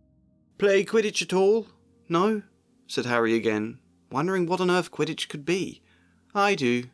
I'm brilliant, you'll see. It'll be a crime if I'm not picked to play for my house. Know what house you'll be in yet?" "No," said Harry, feeling more stupid by the minute. "Well, no one really knows until they get there, do they? But I know I'll be in Slytherin. All our family have been." He inhaled sharply. "Yes, I should fit in just fine. Imagine being in Hufflepuff. I think I'd leave. Wouldn't you?" I tried not to overdo it here. Mostly this is exactly the same. There's a couple of other tweaks, like when Harry tells him his parents are dead. In the original, Draco's response is, "Oh, sorry," said the other, not sounding sorry at all. "But they were our kind, weren't they?" My version was just simply, "Oh, sorry," said the other, looking a little downcast. "Were they our kind?" It's dangerous changing this sort of thing. The appeal of Harry Potter to begin with is kind of pantomime, knowing instantly who to hate and who to cheer for and to just have fun doing that. It's now not as obvious what we're supposed to feel about Draco. However, Harry does remain visibly uncomfortable with this conversation. He's still eager to get away. He still reflects that he didn't much like Draco. And then when they meet again on the train, "Is it true?"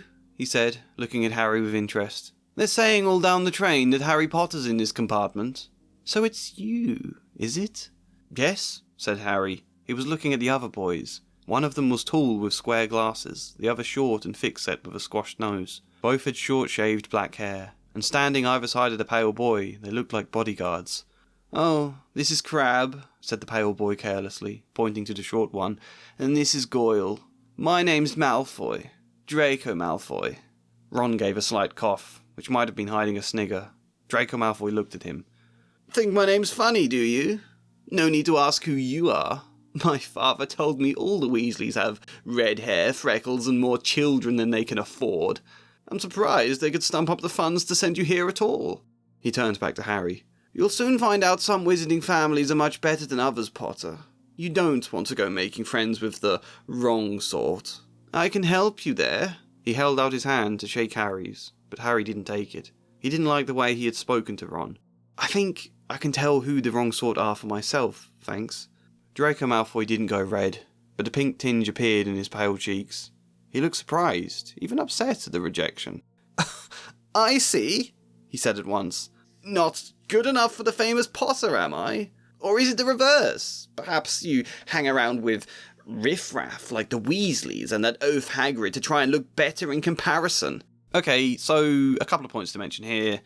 The first, Harry's reason for rejecting the handshake is explicitly this scene now. He doesn't like the way Draco talks to Ron, whereas in the original, it's Harry's kind of already made up his mind about Draco in their first encounter. I actually think this moment feels more tenuous in my one because it's so sudden and quick. It's not ideal. It's one downside to trying to establish Draco as a little more insecure and not obviously villainous from the beginning. Secondly, Draco's response to this rejection is hurt and insecurity. I think he's technically supposed to be that in the original, but it's never anything explored later, and it's never kind of made clear. And what he says is so painfully villainous there that it wipes away all possible empathy anyway. Instead of my comment about him hanging around with the Weasleys and Hagrid to look better in comparison, the original Draco says, "Unless you're a bit politer, you'll go the same way as your parents. They didn't know what was good for them either." Yeah, I think that's too villainous for a first point, just immediately telling him his parents deserve to die. I think my change to that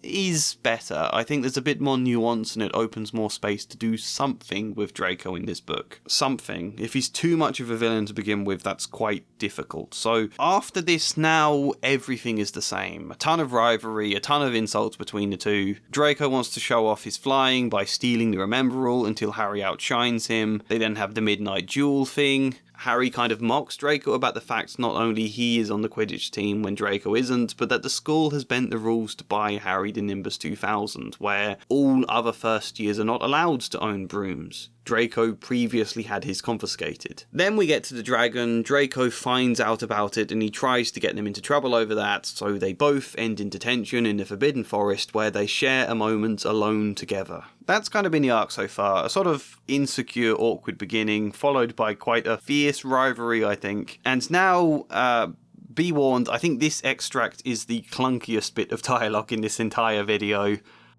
"Given up, Potter. You can't be the hero in everything." "Do you want to try then?" Harry shot back. He glared at Malfoy, waiting for a response that didn't come. It was only when Harry looked away that he answered. "Saint Potter, who needs all the attention. That oaf Hagrid has an illegal dragon, so who swoops in to save the day? There's a troll in the dungeon, so who do I hear when to fight it? Who had to catch that stupid Remembrall Longbottom had? Bet you wouldn't have bothered if it wasn't the crowd. You were always playing the hero. It was hard to keep calm. Harry wasn't having any success with the Moonwort. Malfoy seemed intent on provoking some kind of reaction. The youngest seeker in over a century. School even bends the rules to buy you a broom. My broom was confiscated. So you're jealous that I'm on the Quidditch team and you're not? I'd never be jealous of you. Malfoy spat. Fang was now barking, though they were both too angry to notice. I'm saying it's pathetic, the way you claw for attention. And all the teachers love you. Harry stood up. You think Snape loves me? Even McGonagall took 50 house points from Gryffindor for each of us sneaking out. She only took 20 from Slytherin. That was a fact Malfoy couldn't argue with. I didn't ask to be gifted a broom, Harry continued. I almost turned the team down. I thought I'd make an idiot of myself in front of the whole school. Why would I claw for attention? All of Gryffindor hates me anyway. A flicker of doubt crossed Malfoy's face. You know you're the reason my father expects me to make the Quidditch team next year, he said. Harry sighed. He suddenly felt exhausted by Malfoy. If fighting him only ever resulted in spending detentions with him, it wasn't worth it. Look, I just want to keep my head down and focus on my exams, alright? If I promise I'm not clawing for attention, will you stop finding every chance to sneer at me or wind up Ron? Can we leave it at that? He even put his hand out for a handshake. Malfoy frowned at first, as though it was a trick. Then he seemed to reconsider. He stared at Harry's hand. He might have even shaken it, only Fang's barking changed. It became a quiet, panicked whine.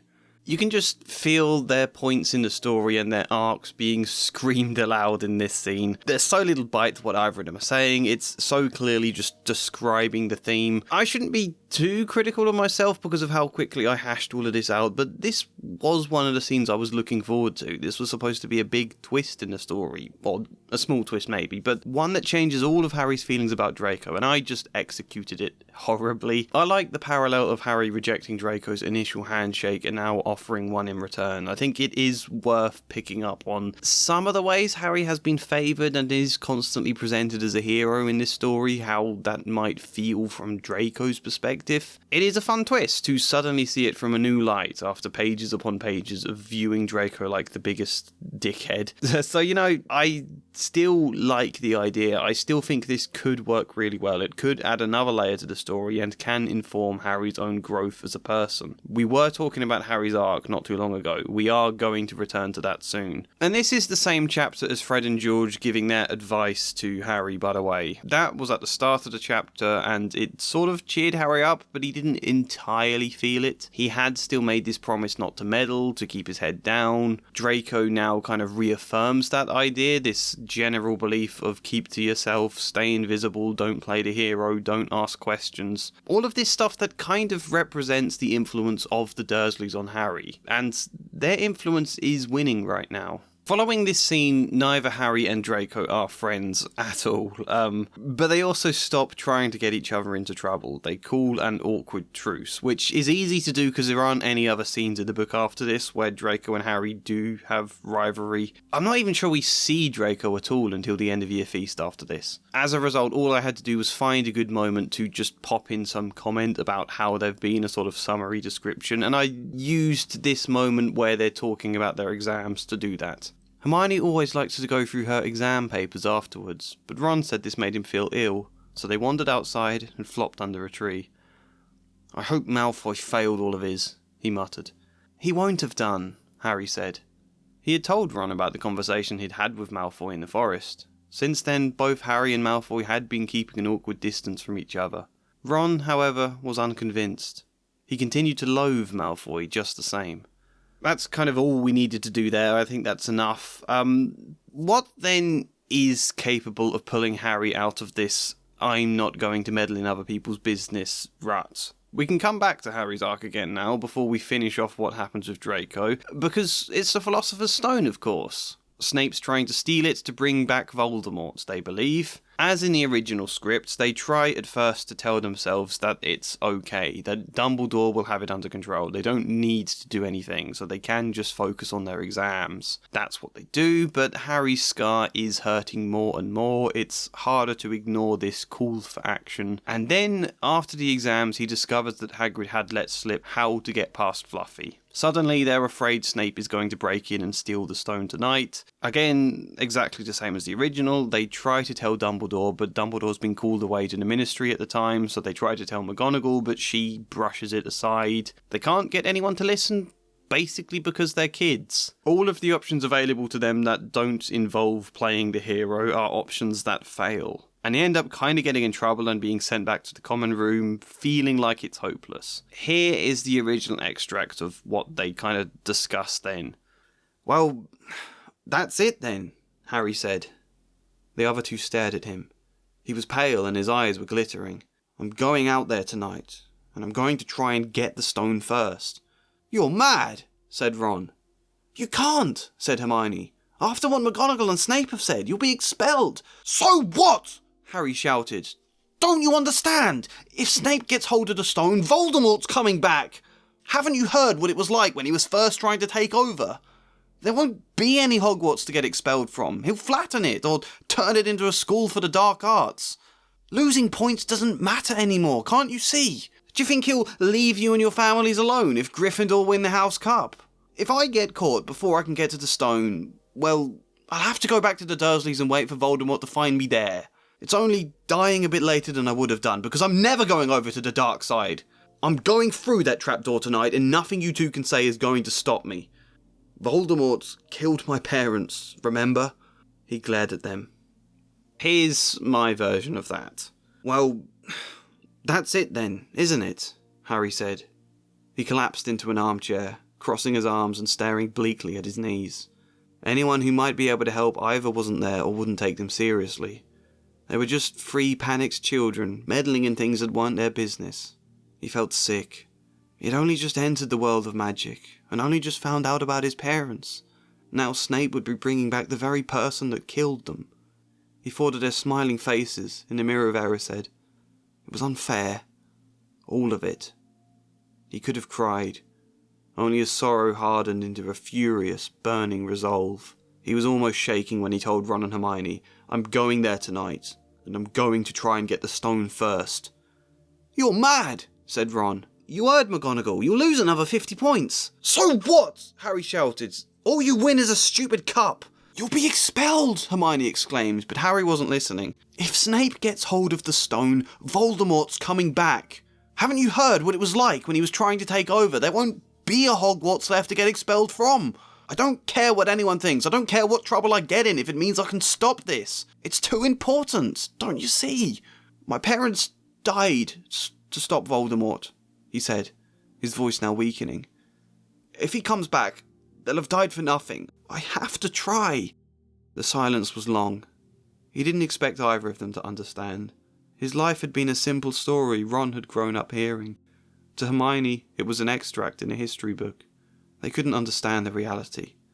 I wanted there to be more emotion to Harry's decision, other than just it's the heroic thing to do because Voldemort needs to be stopped and I'm not going to the dark side and he killed my parents. I've given it a bit more of a tragic feeling, I think, of if Voldemort comes back, my parents will have died for nothing, I think, which is very tragic when you think about it. Harry potentially sending himself to his death in order to honour his own parents' sacrifices. That's kind of heartbreaking. I think this is one moment in the book where we should be sitting with his feelings for an extra beat, giving it proper time. You'll notice how I've deliberately made longer description here because I wanted to sit with the moment. I think this now is his big decision in the book. I think Harry immediately going, "Well, that's it then, I'm going after the stone," is too quick. I don't think it emphasises the change internally in Harry. You know, there are times when sort of describing your main character's feelings like this are unnecessary and clunky and does kill all subtlety, but there are times when it binds you closer to the character.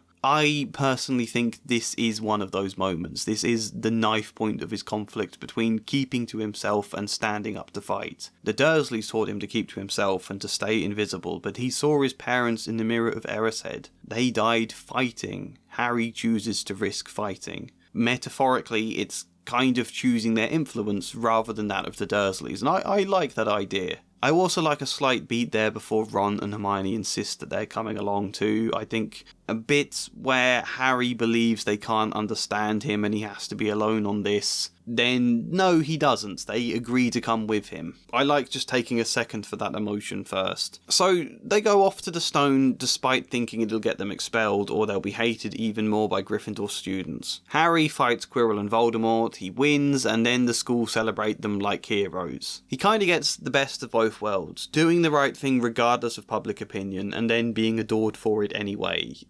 sort of. Let's not forget Draco here. The guy who was insecure and who Harry promised he wasn't obsessed with the limelight and fame and isn't favoured by teachers. Oh boy.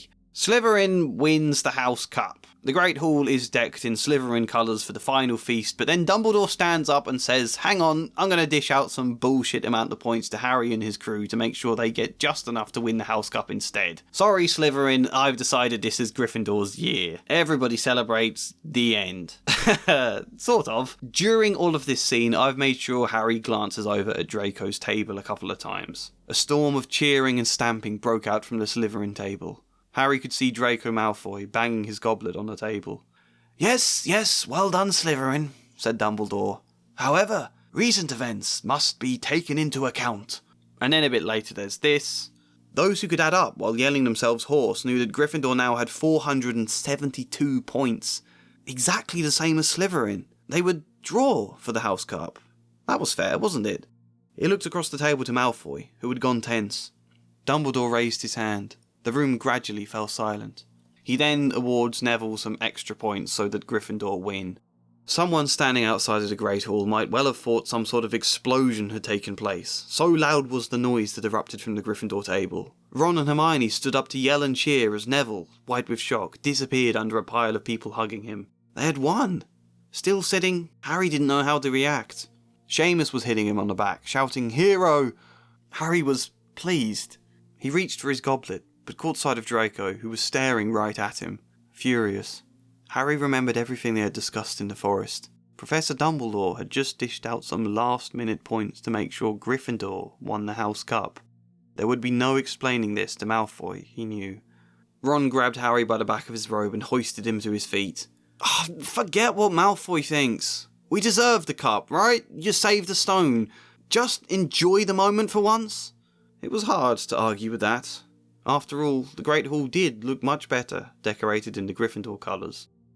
I think this idea works. The moment looked much better in my head than it reads here. I think I could have expanded this scene much more, and we could have had a lot more fun, sort of poking fun at how bizarre Dumbledore is right now. Maybe I would do that on a second draft. The problem is there's a little bit of a kind of contradiction that I was trying to balance, and I didn't really think it through until I got to writing this scene, was that originally I did want this to be a moment that ends with a kind of, oh gods, my rivalry with Draco is back on. That sort of being the end point so that the second books can kick off with a lot more rivalry and a lot more fun there. I think that would be a great ending. I do like that idea a lot. Especially when in the second book Harry starts getting autographs with Lockhart and photos with Colin Creevey. The idea of how much more angry that would make Malfoy now and how much more kind of pathetic it would make Harry seem in his eyes. That's all true. The difficulty is, though, this is a children's book and it should have a kind of happy, jolly, positive ending. I think I was hesitant to ruin that too much, I suppose. Maybe that's me being too hesitant. Maybe that's a bit of fear on my part. I think if I was braver, I would just let this end with an oh gods kind of moment, rather than doing it very lightly and then softening it immediately with Ron's comment. However, there is some basis for that too, because it much better concludes this general stuff about not caring what other people think. That should apply to Draco as well. That should apply to all of this. Were Harry to end here worried what Draco thinks of him and concerned there's no way to explain that, then I think that would kind of undermine the internal change that's supposed to be taking place here. So, I don't know. I'm not sure still now how you balance this perfectly. I like this idea a lot, I just haven't quite figured out the best way to execute it. That's Harry's arc though, right? That's him thoroughly discussed. Nope, we're not done yet. There's more to discuss about Harry still, an extra layer, plus a few things that go on in his story. If there is one thing Voldemort cannot understand, it is love. He didn't realize that love, as powerful as your mother's for you, leaves its own mark.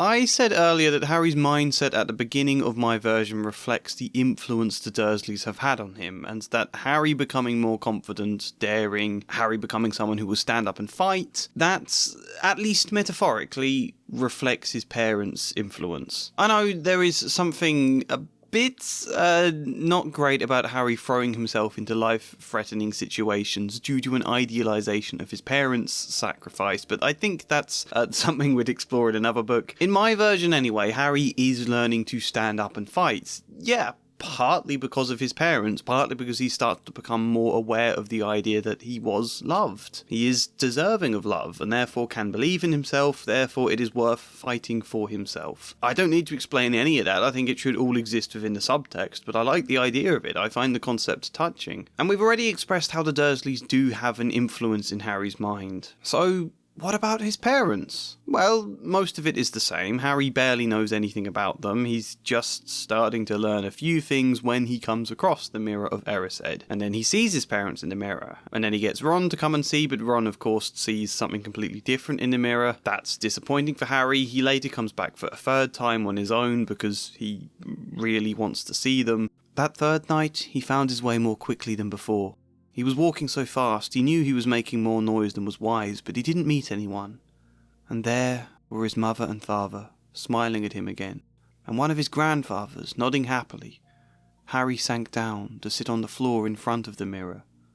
There was nothing to stop him staying here all night with his family. Nothing at all. Except, "So, back again, Harry?" I actually think this moment is really good. It's trim, it's tight, it's a bit subtle in the sense we don't sit with the feeling, but that's not a bad thing here necessarily. However, this is quite a big emotional beat in the story, and it is even more an important beat in my version, so I would like to sit with the emotion just a second longer. That third night, he found his way even more quickly than before. He was walking so fast he knew he was making more noise than was wise, but he didn't meet anyone. And there were his mother and father smiling at him again, and one of his grandfathers nodding happily. Harry sank down to sit on the floor in front of the mirror. He wished they could talk. There were so many things he wanted to ask them. If only he could reach out into the mirror and touch them. To be hugged. To be held in all the ways the Dursleys had neglected. What he would have given to disappear into the glass. Only he couldn't. And they weren't even really there. They couldn't be. They were dead. Suddenly, his eyes were filling with tears. "So, back again, Harry?" My version goes on a bit too long there. I think we could cut about 50% of that down, but I do think it's nice to sit with it a little longer. Afterwards, the mirror goes kind of forgotten in the story, where I just like to have Harry think of it at various moments that are most emotional. I think it's kind of important we remember this, such as the moment we looked at earlier, when Harry decides to go after the stone. I included the line, he felt sick. He had only just entered the world of magic, and only just found out about his parents. Now Snape would be bringing back the very person that killed them. He thought of their smiling faces in the Mirror of Erised. It was unfair. All of it.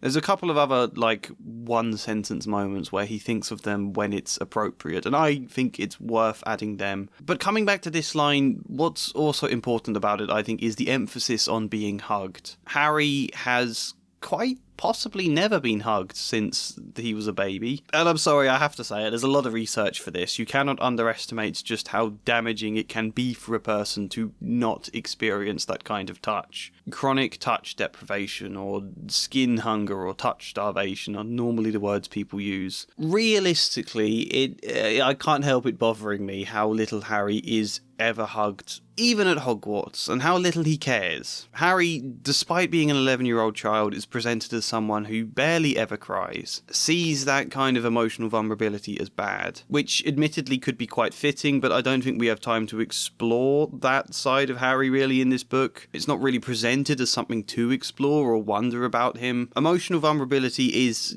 generally presented as quite a bad thing. I think in Harry Potter, characters who cry are either Neville, who is presented as a bit pathetic for it, or Hermione, who cries in the bathroom and is described as a bit hysterical. No one ever apologises to her for upsetting her or speaks about it again. Obviously, in the later books, there's more extreme examples of this kind of stuff, but there is a real hard edge to the Harry Potter books that I think do frame vulnerability as something bad and something to kind of ridicule in others or not take seriously or see as an inconvenience. And that is much more the case in the later books, yes, but I think in a children's book meant to influence children, many of who will be 11 years old or younger and will cry because kids do, I don't much like this. And touch starvation is a serious problem nowadays, especially for men around my age and younger who feel they're supposed to be strong at all times, that seeking a hug is a kind of feminine thing to do, that have all of this pressure on their shoulders, including the idea that they're supposed to do everything on their own. That's an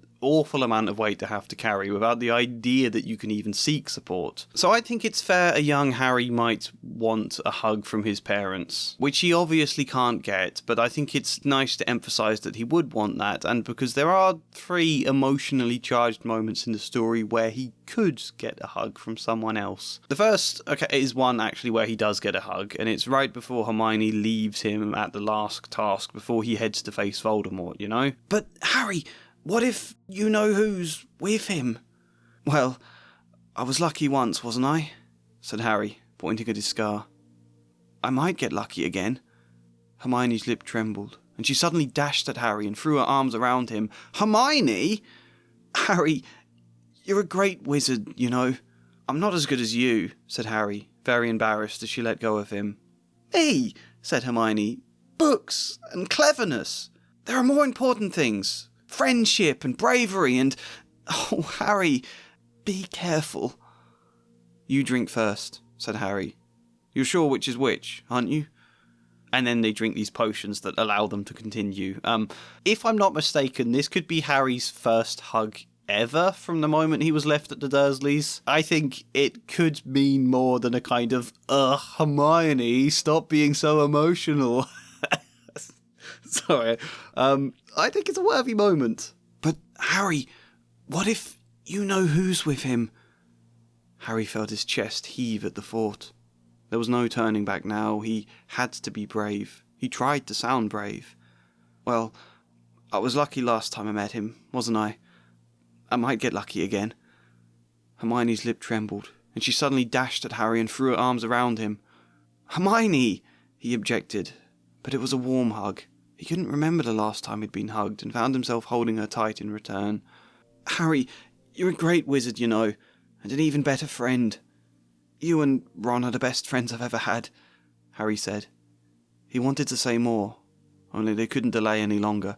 Yeah, I quite like this bit, actually. I think the writing I've done here does hold up fairly well. The reason I'm saying this in relation to his parents is because I think there is a subtle metaphorical link between establishing that Harry wishes he could hug his parents and then later getting hugs elsewhere. I think it suggests that the kind of love the story always wants his parents to symbolise, even without them, he can find something similar in his friends and in other parental figures. I think that's worth emphasising. And the second moment is after Hagrid gives him his book of family photos, which is a moment I think lands better when we do have Harry reflect more on the sight of his parents at the Mirror of Erised, to then get a present that's a load of photos of them. It seems to be a handsome leather-coloured book. Harry opened it curiously. It was full of wizard photographs. Smiling and waving at him from every page were his mother and father. Sent owls off to all your parents' old school friends, asking for photos. No, you didn't have any. Do you like it? Harry couldn't speak, but Hagrid understood. It's already quite a good, touching moment, and I like, actually, that not much is said here. It's left for you to imply how Harry feels. I think that's really good. But at the same time, go on, let them have a hug. Go on. Sent owls off to your parents' old school friends, asking for photos. No, you didn't have any. Do you like it? Harry couldn't speak. When he started crying, Hagrid took him in his arms. From somewhere beneath the warmth of Hagrid's moleskin coat came the faltering, half-muffled words. Thank you. The last moment is Dumbledore. It comes right off the back of explaining why Quirrell couldn't touch Harry. A moment where Dumbledore is talking all about Harry's parents and their love. I think it's worth me reading that for context. But why couldn't Quirrell touch me? Your mother died to save you. If there is one thing Voldemort cannot understand, it is love. He didn't realise that love, as powerful as your mother's for you, leaves its own mark. Not a scar, no visible sign. To have been loved so deeply, even though the person who loved us is gone, will leave us some protection forever. It is in your very skin. Quirrell, full of hatred, greed and ambition, sharing his soul with Voldemort, could not touch you for this reason. It was agony to touch a person marked by something so good. Dumbledore now became very interested in a bird out on the windowsill, which gave Harry time to dry his eyes on the sheet. When he had found his voice again, Harry said, "And the invisibility cloak. Do you know who sent it to me?"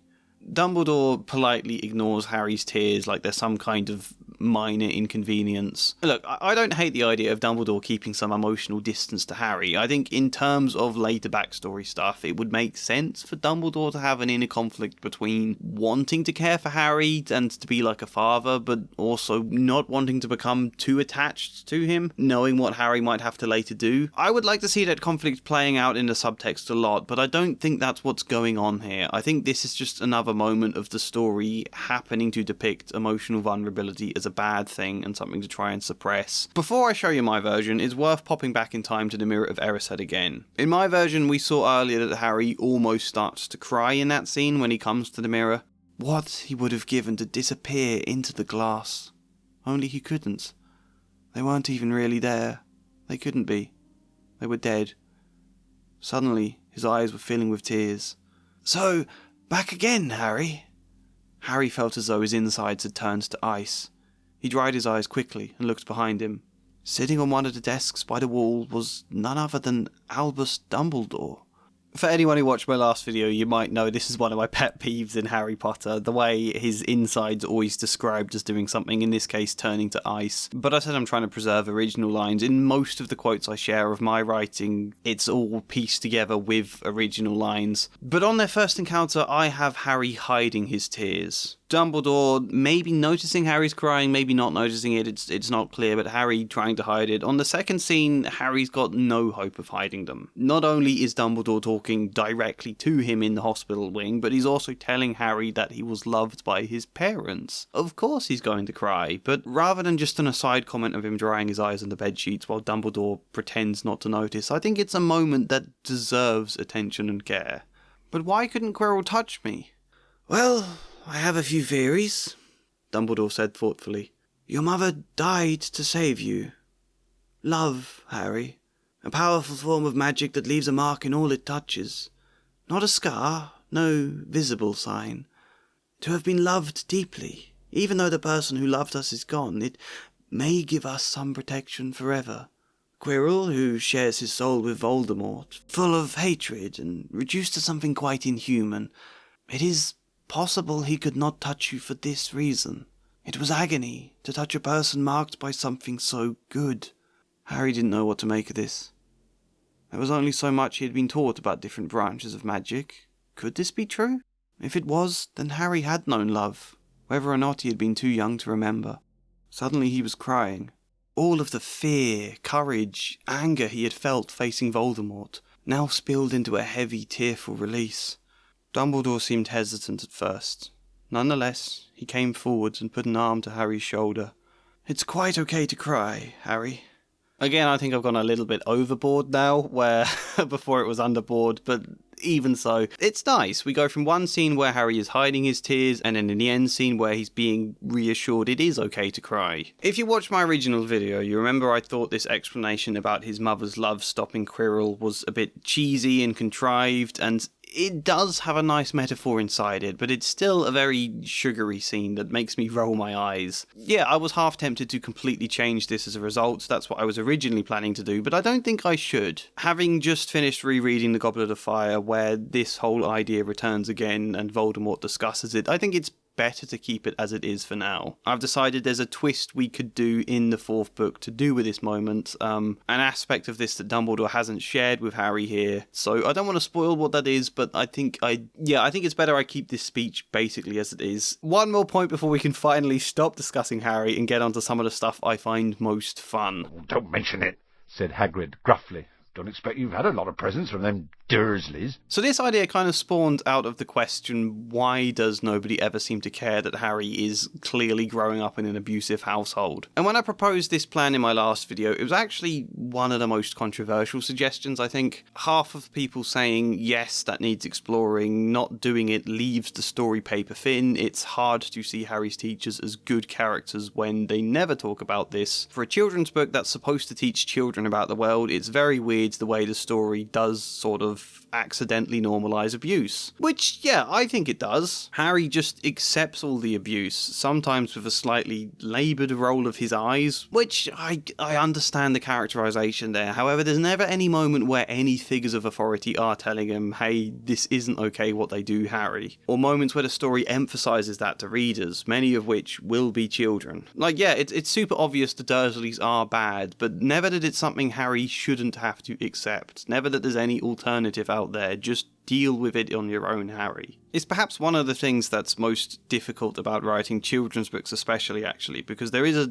responsibility there for what impression you're giving them of the world and what influence and what you're teaching them. And also, let's consider what doing the reverse of this might add to the story and how much it might mean for Harry's character, because his arc, as we now largely have it in my version, is about learning to stand up for himself and for others and to fight for what's important. And yet, here is this fundamental, damaging thing at the centre of his life that he's never been able to stick up for himself over. Understandably he hasn't, but no one else has ever stuck up for him about it either. No one has ever said that the way the Dursleys treat you is not okay, Harry, and I want to protect you, I want to do something about it, I want to fight for you because you matter. That's never happened. In a story all about learning to stand up and fight, experiencing someone actually bothering to do that for him should be really, really important, right? Otherwise, how is Harry ever supposed to learn? Otherwise, what do all of these big themes around friendship and care and support actually amount to if no one cares enough to support Harry with the one thing that continues to damage his life more than anything else? Adding in even just a vague notion of a fight on Harry's behalf, that should be huge for the story. Even if nothing happens with it, even if it's just knowing someone cares enough to try and to think about you. The argument against these changes I'm about to propose is the concern it might suck the fun out of the book.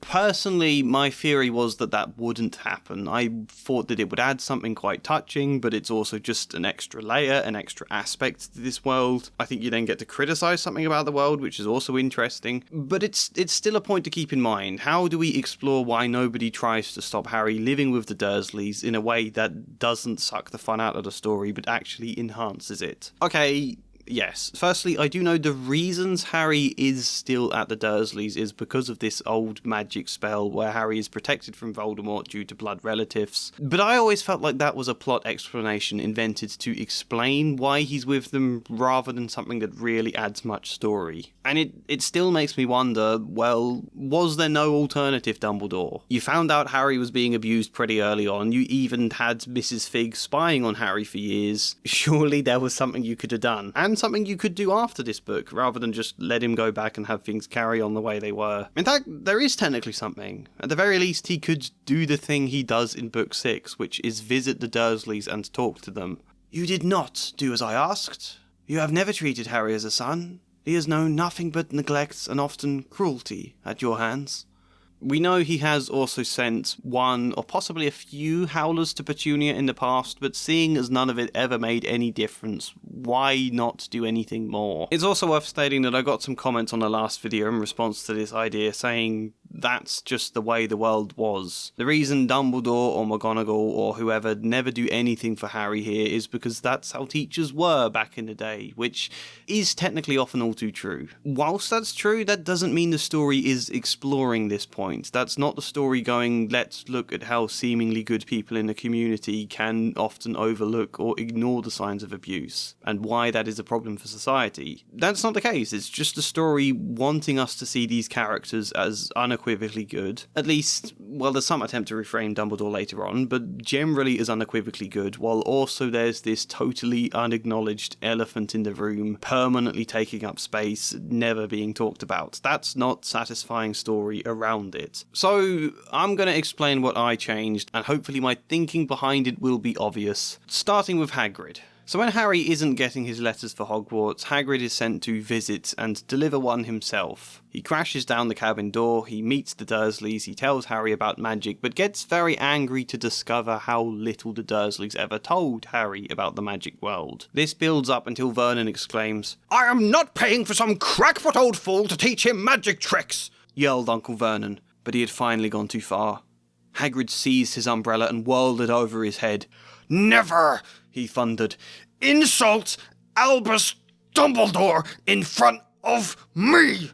I don't think this is strong enough a reason. I think for the sake of any sense of narrative progression in this chapter, we need Hagrid to slowly become more angry. But I think Hagrid could become enraged because he is distraught to learn how cruelly the Dursleys have been treating Harry. I think that's a more impactful point than insulting Dumbledore. And yeah, I kind of hoped that would give this chapter a bit more build. It is mostly just a big long exposition scene, but if there is a sense of Hagrid slowly picking up more signs about how Harry has been treated, slowly becoming more concerned, becoming more angry until he can't help but explode, I'm hoping if we can make that a simmering tension, it should keep some more pace to this chapter. So it starts by just popping in some moments of Hagrid noticing things. For example, take these lines from the original. Uncle Vernon said sharply, "Don't touch anything he gives you, Dudley." The giant chuckled darkly. "You're a great pudding of a son, don't need fattening up any more, Dursley, don't worry."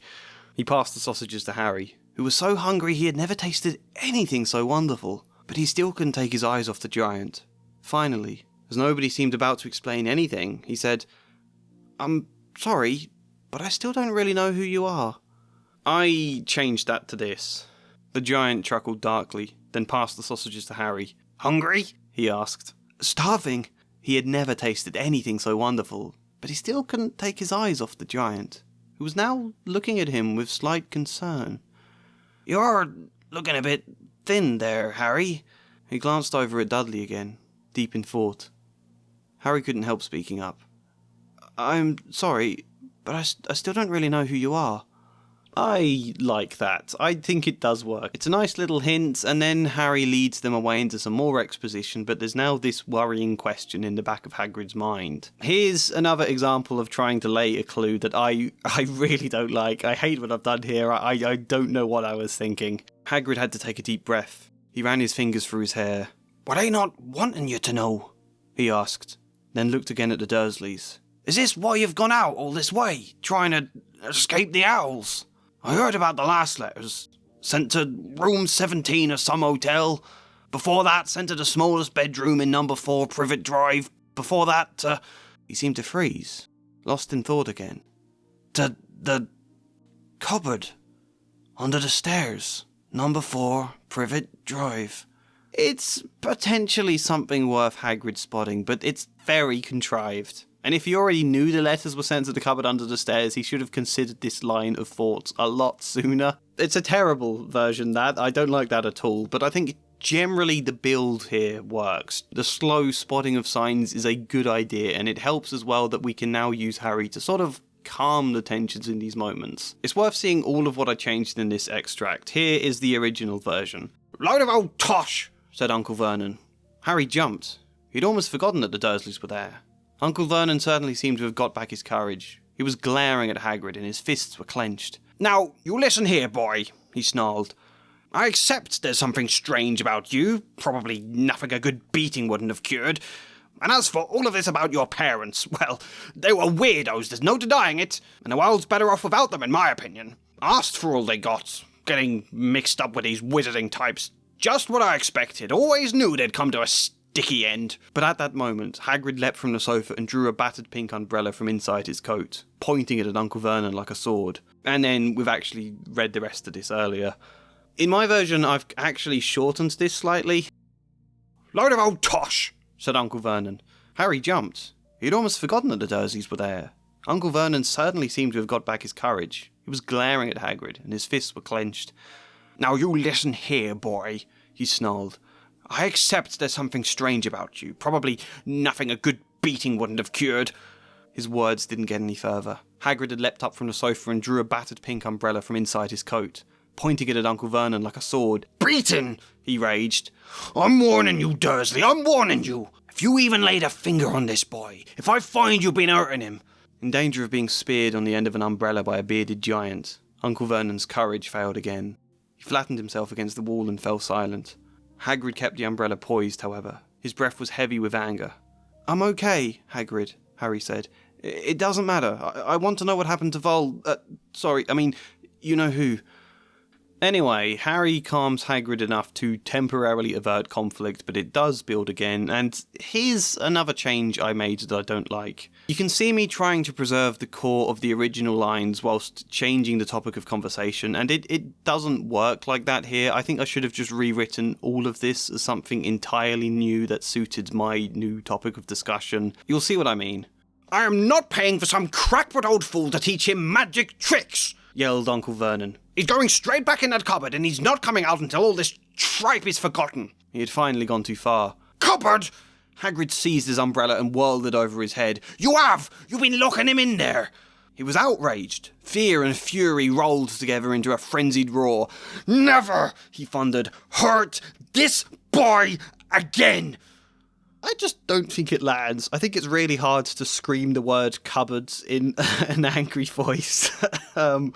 Apart from the rest of it. Generally, I think this is a mistake I've made with most of this chapter, trying to take the existing flow of conversation and the existing lines, which is this entire chapter, by the way. It's all one giant conversation, trying to preserve pretty much all of that, but just reworking some of it to be about Harry's treatment rather than just about magic. And I don't think you can simply switch the topic and expect the lines to work in as strong a way. I think I should have been rewriting larger sections in order to make proper space to accommodate what I wanted. Anyway, all of this happens. He uses his spell, the Dursleys leave the room, and then he suggests he's going to speak to Dumbledore about it. He blew breath from his cheeks, then growled again. It's not right, you know. I would have been treating you. It's not... Harry noticed his hands were trembling a little. He pulled a flask from one of his coat pockets and sipped at a drink. I'll be telling Dumbledore about it. You mark my words, Harry. He'll sort this out. He'll set them right. Harry wasn't so sure. He didn't know who this Dumbledore was, but it would take an incredible amount of magic to make the Dursleys kinder to Harry. Beat 2 of this general arc here was easier to squeeze into an existing flow of conversation. It comes when Harry first visits Hagrid's hut in the book. There's a moment there where Hagrid is complaining about Filch. All I did was have Hagrid mention the Dursleys as part of his complaint, and that opened up the space I needed. Shouldn't badmouth members of staff, I shouldn't. But he sets that cat, Mrs. Norris, to follow me around everywhere when I'm up at the school. I'd like to introduce her to Fang sometime. That'd make old Filch scowl. He'd go more purple in the face than that uncle of yours. It was a fun thought, though Harry's stomach squirms to think of Uncle Vernon. He remembered what Hagrid had said before. After taking a moment to find his courage, he dared to ask, Hagrid, did you ever speak to Dumbledore about my aunt and uncle? Hagrid pulled the sort of taut smile that suggested there was both good and bad news. I did, as a matter of fact. Dumbledore said he'd be taking it up with the Ministry. Does that mean I won't have to live with them anymore? I can't say I know, Harry, he said, honestly. There's all sorts of laws and rules the Ministry have to go through. Can't say I understand it. He patted Harry's hand with surprising gentleness, considering his size. But if you can trust anyone to sort out a problem, it's Professor Dumbledore. Helped me out a great deal, he has. Don't you worry about it. I think that works okay. It's not exactly fun. Neither was it in Chapter 4, to be fair, but I don't think it kills any of the fun here either. Conversation moves on to Snape not long after this, and then we don't really do anything with it at all until Harry meets Dumbledore at the Mirror of Erised, and this one is a bit longer to discuss. There's a good moment where I had Harry ask Dumbledore if he can stay at Hogwarts over the summer. You sort of set up to it earlier, the Professor Dumbledore, can I ask you a question? There's nothing so magic as a curious mind, or whatever it was I wrote. That's the setup to Harry, to ask if he can stay at Hogwarts over the summer, and then we get this. Dumbledore smiled sympathetically. He looked as though he'd been expecting this question. I'm afraid to say the matter isn't quite that simple. It is the job of the Ministry to decide where the best place is for you to live. Rest assured, I have reported everything Hagrid told me, and I have offered some thoughts of my own. You deserve kindness, Harry. So, I might not have to stay with the Dursleys. Again, Dumbledore's smile was sympathetic. In the long term, perhaps not. This summer, perhaps. The Ministry do not like to rehome young wizards, much less when there are no other relatives available. They will speak to your aunt and uncle and see if they can't improve things. Only, if that fails, will the Ministry consider finding you a new home. Harry found himself glancing again at the mirror. A few minutes with the image of his parents had felt more like a family than 11 years with the Dursleys. You sent me to their house, didn't you, Professor? Alas, I did. It is not something I would ordinarily have the power to do, but that night was an unusual night. The Ministry was very different. For a moment, he seemed to be deep in thought. Then he smiled again. I understand it is not what you were hoping to hear, Harry. You have needed to be brave for most of your life, and that may be true for another summer. Nonetheless, the Ministry will have their eyes on the Dursleys now. They will work to make sure you are safe in their care. Remember also, you will have Hedwig and the power to write, to both your friends and to Hogwarts. We are never so alone as despair would have us believe.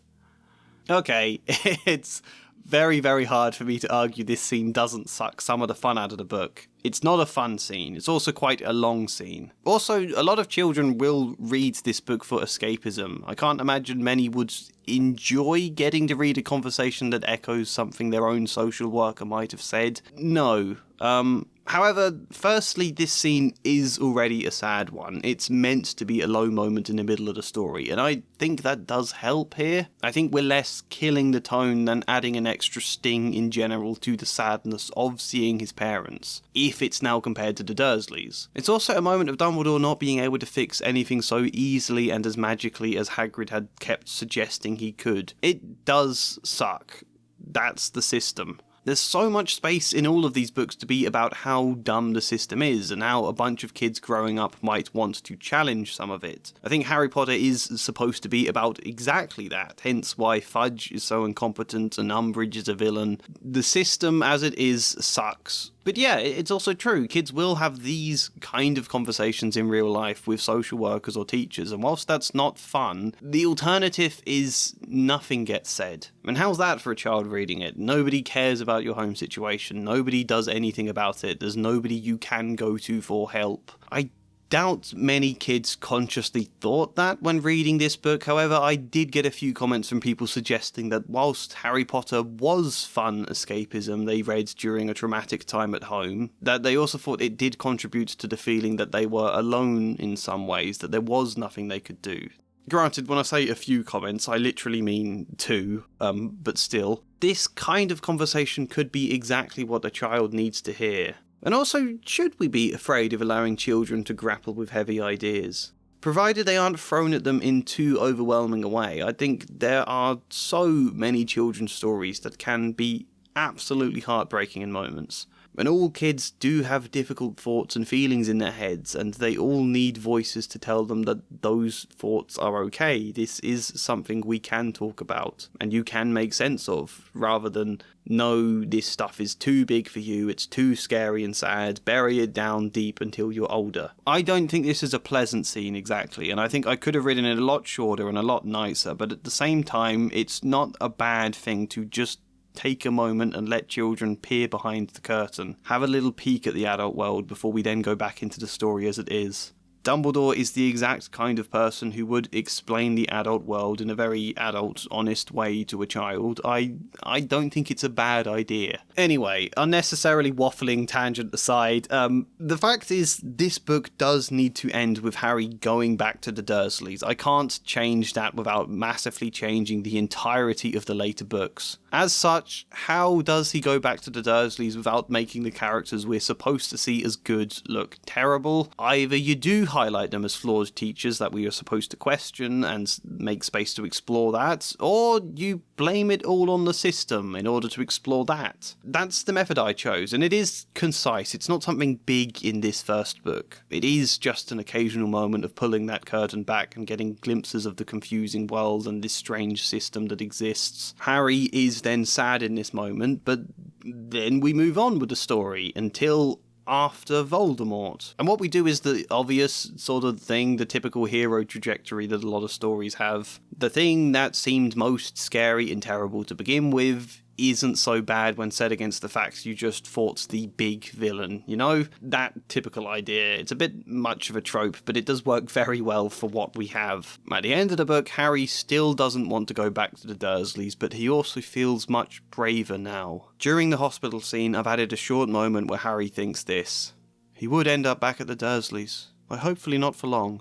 It was a sad thought. It should have been a scary thought too, though after fighting Voldemort, it was hard to feel so scared by Dudley anymore. And then you've also got the final lines of the book, which are exactly the same as the original. "Hope you have a good holiday," said Hermione, looking uncertainly after Uncle Vernon, shocked that anyone could be so unpleasant. "Oh, I will," said Harry, and they were surprised at the grin that was spreading over his face. They don't know we're not allowed to use magic at home. I'm gonna have a lot of fun with Dudley this summer. And that's it. It's not a huge thing in this story at all. Like, I've made Hagrid a bit different in chapter 4, then there are several paragraphs in the rest of the book, and that's kind of it. It is a juggling act that works as well as I could get it to, I think. Establishing what the Dursleys do is not okay, and that Harry does deserve a better home, whilst also preserving the plot of Harry going back there, and in the grand scheme of things, barely changing anything. We could do more, but I think that's enough, and I think it puts us in a really strong position for book 2. A, because Harry now has it on his mind, the idea of potentially living elsewhere. He is, of course, then going to stay at the Weasleys for a while that book. What might he feel about that? B, he reads the diary of Tom Riddle and learns that he too once asked the headmaster if he could stay at Hogwarts over the summer, so that's then added motivation for Harry to at first empathise with Tom Riddle. Well, the motivation was already there, actually, but it accentuates it better with a nice parallel. C, I really want book 2 to begin with a wizard social worker visiting the Dursleys. I think you could have so much dumb, cartoonish fun with that kind of idea. A wizard from the Ministry totally out of his place in the Muggle setting, and the Dursleys finding them both infuriating but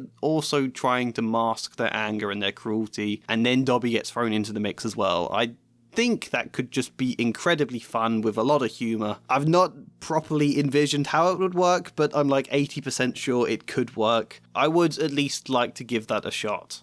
Percy the prefect got up and shook his hand vigorously, while the Weasley twins yelled, "We got Potter! We got Potter!"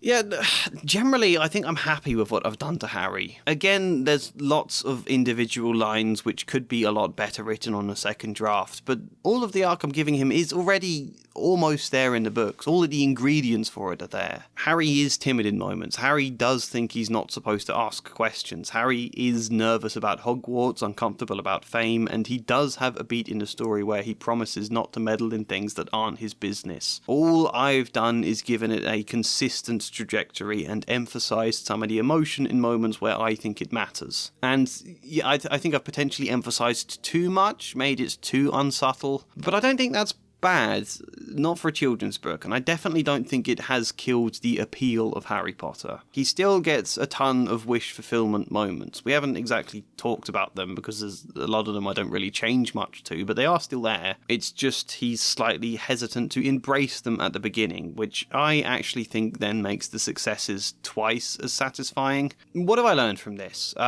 Well, I think it is how easily you can make a character more engaging. I think at the times I wrote stories when I was younger, or sometimes you hear people say it in film criticism or in books or whatever. They say, like, this one character lacks character. And I think the tendency then is to start chucking in lots of quirks and personality traits. What are their hobbies? What is their favourite food? All of this sort of stuff. All of those types of things you see on character sheets templates. Stuff that's information but isn't story. It isn't something you invest in. In my opinion, I think when a character feels a bit boring or uninteresting, the better question is, well, how do they grow? What do they struggle with internally? What feelings do they have to overcome? And how can I make that a coherent, consistent journey across the book? Part of what helps us invest in a character is seeing them go on a journey and being on that with them, rather than just being told who they are as a character. It is definitely time we moved on though, otherwise my brain will explode. Who shall we talk about next? Hermione Granger.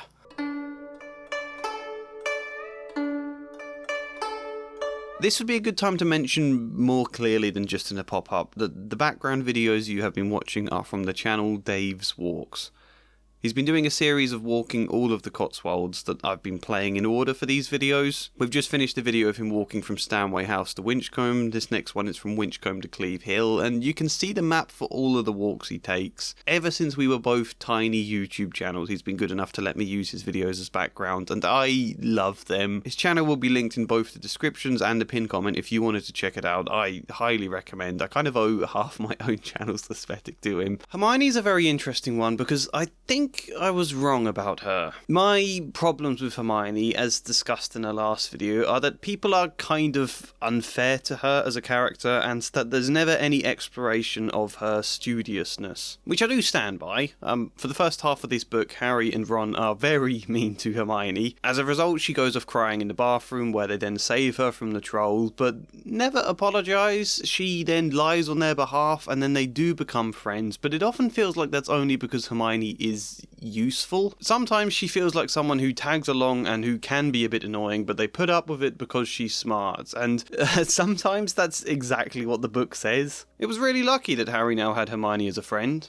He didn't know how he'd have gotten through all his homework without her. As you can probably imagine, I cut this line. I do feel sorry for Hermione, and I think it gets worse in the later books. When she's sad, it's treated as a bit hysterical. When she's got something to say, she's an insufferable know-it-all. When there's something she's passionate to fight for, she's bossy and annoying. It gets a lot worse, so I think we just have to be careful that in the first book we're not setting it too much down that path. That said, I think there should be some friction between the three characters, especially before they're cemented as friends. That's a good thing to have, that's conflict. Also, she does basically have an arc that works already. Hermione cares a ton about school rules, then Hermione learns that sometimes you have to break the rules in order to do good. That's fine. It's not much, but she is a side character in a children's story, so it doesn't need to be much. In terms of her studiousness, yeah, it's her big character trait. Hermione loves to read and she studies really hard. She cares massively about getting good grades and being top of the class. And the question I've always had is, why?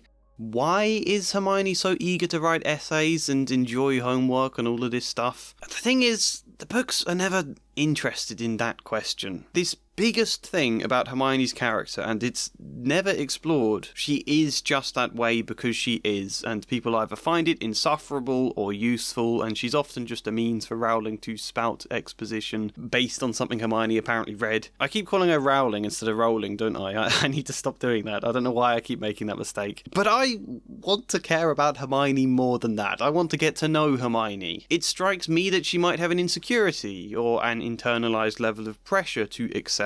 I think that's the most obvious thing, and I think adding that to the books would be good. What I was wrong about is how and when you do that, because when I looked at the Philosopher's Stone again, it's too early for that stuff. We don't have the space. There's not much already in the story that would suit this kind of stuff. You know, when I've already done a lot with Harry, we've got to be careful that the book doesn't lose too much of its breezy feel. Clear, consistent progression and arcs help the books flow a lot better, but if you have too many arcs, it is going to get a bit dense. And secondly, I was making the mistake of imagining all sorts of backstory stuff for this. I chucked out several different possibilities for a backstory with Hermione in the last video. I said, what if her parents pressure her to succeed, because maybe they never got to go to university, maybe they work as labourers, and they know Hermione has an intellect that can take her places. I said maybe it's to do with discrimination against Muggle-born wizards, she wants to prove she can excel as a result. I said a load of different stuff. But that's so not the way to go about it, and I know this, and yet I still did it.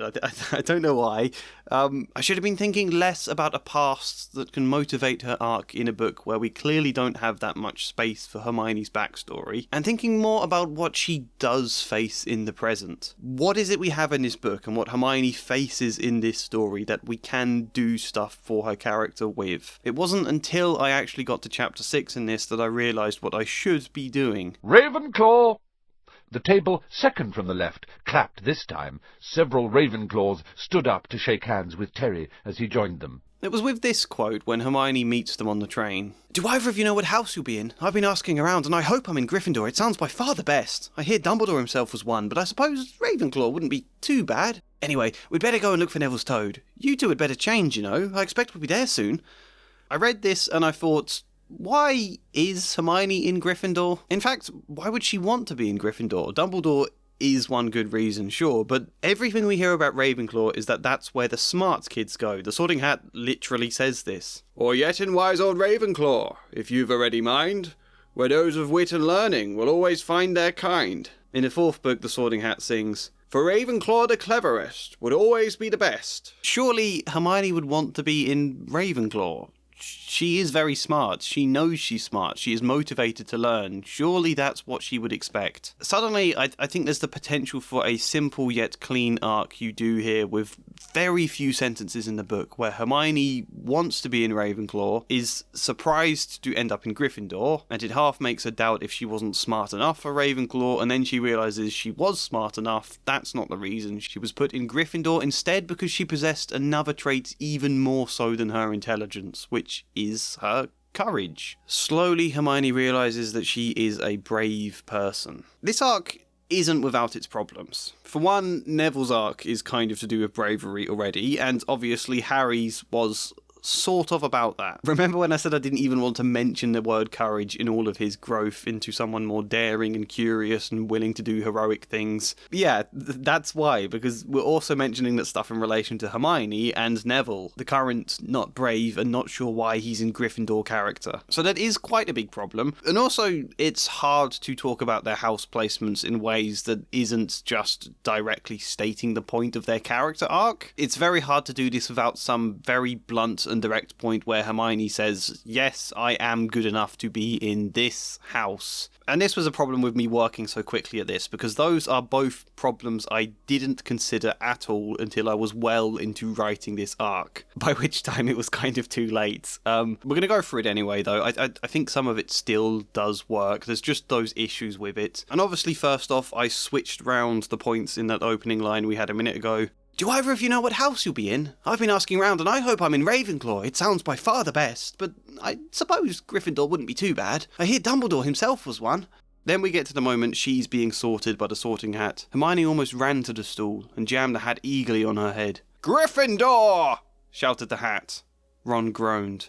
Hermione took a moment to glance over at the Ravenclaw table before hurrying towards her new house. Anyway, that's all of it for a long time. The book carries on, they have all of their friction with Hermione, they don't like her at first, then she ends up accidentally coming along with them for the midnight duel when she gets locked out of the common room. They find the three-headed dog, and then the next day Hermione wants to tell someone about it because it's not safe. And, this is...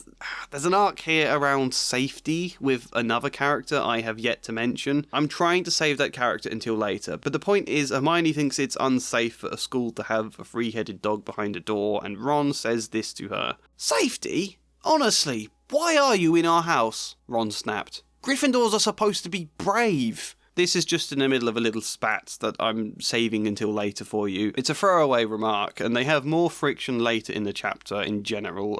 Then there's that whole bit where Hermione tries to tell Ron how to perform Wingardium Leviosa, and like in the original, he is moaning to Harry about this afterwards. He's calling Hermione a nightmare. He's saying nobody can stand her. As a result, she ends up crying in the bathroom. And in the original, Harry and Ron later just overhear Lavender and Parvati talking and saying that Hermione Hermione is crying in the bathroom. In my version, the two of them actively seek out Ron and have a go at him. Hermione hadn't turned up for classes all afternoon, and Harry noticed that she wasn't sitting at the Gryffindor table either. The food that appeared might have cast the thought from his mind, had Parvati Patil and her friend Lavender Brown not come marching up to Ron. "You should be ashamed!" Lavender Brown snapped at him with a quiet hiss. "We've just spent 20 minutes trying to get Hermione to come out of the girls' bathroom. She won't leave. She's in floods of tears because of what you said." Ron was halfway through a mouthful of mashed potato, looking shocked. "I think it's horrible to say what you did," Parvati said. "What's all this nonsense that you don't think she belongs in Gryffindor either?" Ron was struggling to swallow his food. He tried quickly, then ended up coughing as it stuck in his throat. By the time he had recovered, the two girls had stormed off to find a seat at the table. Seamus and Dean were sniggering quietly. The first chance they had, they were pestering Ron for details. So yeah, in the middle of this other thing, it's kind of implied that Hermione told Parvati and Lavender about Ron's comment that Gryffindors are supposed to be brave. It's kind of implied that's something that might have struck her heart more than Ron would have realised. After this, there's no mention of it at all again for quite a while. Not until a scene where Neville has been bullied by Malfoy. He's had the leg locker curse used on him, he has to hop all the way back to Gryffindor Common Room before Hermione can take it off him, and then they're trying to cheer him up. Here's the original extract. "Go to Professor McGonagall," Hermione urged Neville. "Report him." Neville shook his head. "I don't want any more trouble," he mumbled. "You gotta stand up to him, Neville," said Ron. "He's used to walking all over people, but that's no reason to lie down in front of him and make it easier. There's no need to tell me I'm not brave enough to be in Gryffindor. Malfoy's already done that," Neville choked. Harry felt in the pocket of his robes and pulled out a chocolate frog. The very last one from the box Hermione had given him for Christmas. He gave it to Neville, who looked as though he might cry. "You're worth 12 of Malfoy," Harry said. "The Sorting Hat chose you for Gryffindor, didn't it? And where's Malfoy? In stinking Slytherin." I've had to bloat this moment quite a bit, and it's a problem here. I'm hoping you'd be able to cut this down. "There's no need to tell me I'm not brave enough to be in Gryffindor. Malfoy's already done that," Neville choked. It made all of them pause. Hermione put a hand to his shoulder. "I didn't think I belonged in Gryffindor at first either," she said gently. "I thought I'd been put here because the Sorting Hat decided I wasn't clever enough for Ravenclaw." "Not clever enough?" Ron spluttered. It made Hermione glance up at him and Harry. "It turns out I can be brave. It just took a little time for me to realise. The Sorting Hat was right." "Yeah," said Harry, catching on. He felt in the pockets of his robes and pulled out a chocolate frog, the very last one from the box Hermione had given him for Christmas. He gave it to Neville, who looked as though he might cry. "The Sorting Hat was right about you too. You're worth 12 of Malfoy. That's why you're in Gryffindor and he's in stinking Slytherin." Yeah, I don't think this works. It's not just that it's bloated. I think for one, the whole line, "I thought I'd been put here because the Sorting Hat decided I wasn't clever enough for Ravenclaw," I think that's such a long and unnatural, jumbled, difficult line to say. But also, I think this is always going to be blunt, regardless of how I try to correct this and edit it, because what we're lacking is some indicator for Hermione's bravery. It feels very random like this, and I'm going to demonstrate why with some imaginary version. Let's just imagine, obviously this won't work in the story for lots of reasons, but just for the sake of this example, let's just imagine that Hermione fought the troll in the girls' bathroom in a way that was super courageous. She did something big and heroic there, but she sustained some injury or was left with some physical feature afterwards that symbolises the moment, represents her bravery. I'd say that's a cut on the head. Not great, but it doesn't matter. It's an example. That's now an indicator of her bravery. And as a result, that can add context here that would have stopped this line feeling so random and blunt if it went something like, "I didn't think I belonged in Gryffindor either at first," she said gently. "I thought I'd been put here because the Sorting Hat decided I wasn't clever enough for Ravenclaw." "Not clever enough?" Ron spluttered, but Hermione ignored him. "It turns out I do belong." She felt the side of her head, where the wound still stung. Considering the strength of a mountain troll, it was lucky there hadn't been more damage. "I can be brave. It just took me a little time to realise." You know, that's still not perfect, it's still written in quite a bad way, but it no longer feels as random. It would now feel like icing on the cake, the kind of little summary of the moment of growth we already saw in an earlier scene. And because we would have experienced that scene, that would make this moment more fitting. Obviously, we can't do any of that. It wouldn't work for that scene, and I couldn't find any other obvious points for Hermione to do something overtly brave in the earlier story. In fact, there's never really any moment where Hermione really gets to show her bravery in this book. It's always about her cleverness. And this is again one of those things where you can get so many problems with arcs that you just don't think through until you get down into the nitty-gritty. I really didn't stop to consider this problem, and as a result, we've plunged headlong into this arc, and I can't quite get it to work. The other issue here is that we are midway through the story at this point, and Hermione is talking like she's already learned everything. Like, the obvious thing I should have done here is not have Hermione talk like that. She can make the same point, that she understands how Neville feels, that she feared she was put in Gryffindor because she wasn't smart enough for Ravenclaw. However, rather than have her say, "But I've since found my bravery," have her mention this as an ongoing thing. "But I think I could be brave. I think that's why the Sorting Hat put me here. I think that's what I'm supposed to find," she said, slowly. It doesn't pick our houses just on who we are, but who we can become, who we can grow into. That's a much stronger point, and then she can have her brave moment at the end of the book, therefore proving this theory correct. That would have worked a lot better, rather than all of Hermione's triumph in the book being about her cleverness, which was never in doubt to begin with, by the way. She shouldn't need to prove that. We already know she's really smart. I think that's why her triumphant moment in the book feels unsatisfying, and why they did completely cut it from the movie. Hermione solving a riddle to do with potions. How does that demonstrate any growth? She was already this intelligent at the beginning, nothing's changed, it doesn't reflect anything internally. The other change the movie made that I liked, and probably should have included myself, I just forgot, was the Devil's Snare moment. In the original, it's another moment of Hermione showing cleverness, but also being panicked and not good in a crisis situation. Devil's Snare, Devil's Snare. What did Professor Sprout say? It likes the dark and damp. "So light a fire!" Harry choked. "Yes, of course, but there's no wood," Hermione cried, wringing her hands. "Have you gone mad?" Ron bellowed. "Are you a witch or not?" "Oh, right," said Hermione, and she whipped out her wand, waved it, muttered something, and sent a jet of the same bluebell flames she had used on Snape at the plant. In a matter of seconds, the two boys felt it loosening its grip as it cringed away from the light and warmth. Wriggling and flailing, it unravelled itself from their bodies, and they were able to pull free. "Lucky you pay attention in herbology, Hermione," said Harry, as he joined her by the wall, wiping sweat off his face. "Yeah," said Ron. "And lucky Harry doesn't lose his head in a crisis. There's no wood, honestly." In the films, they get through the Devil's Snare by relaxing and not struggling. Hermione is the voice of calm in that scene. Harry and Ron are both struggling, and she has to tell them to relax, and it's hardly a triumphant moment for Hermione, but it is at least something that vaguely suggests a level of bravery or Gryffindor-ishness.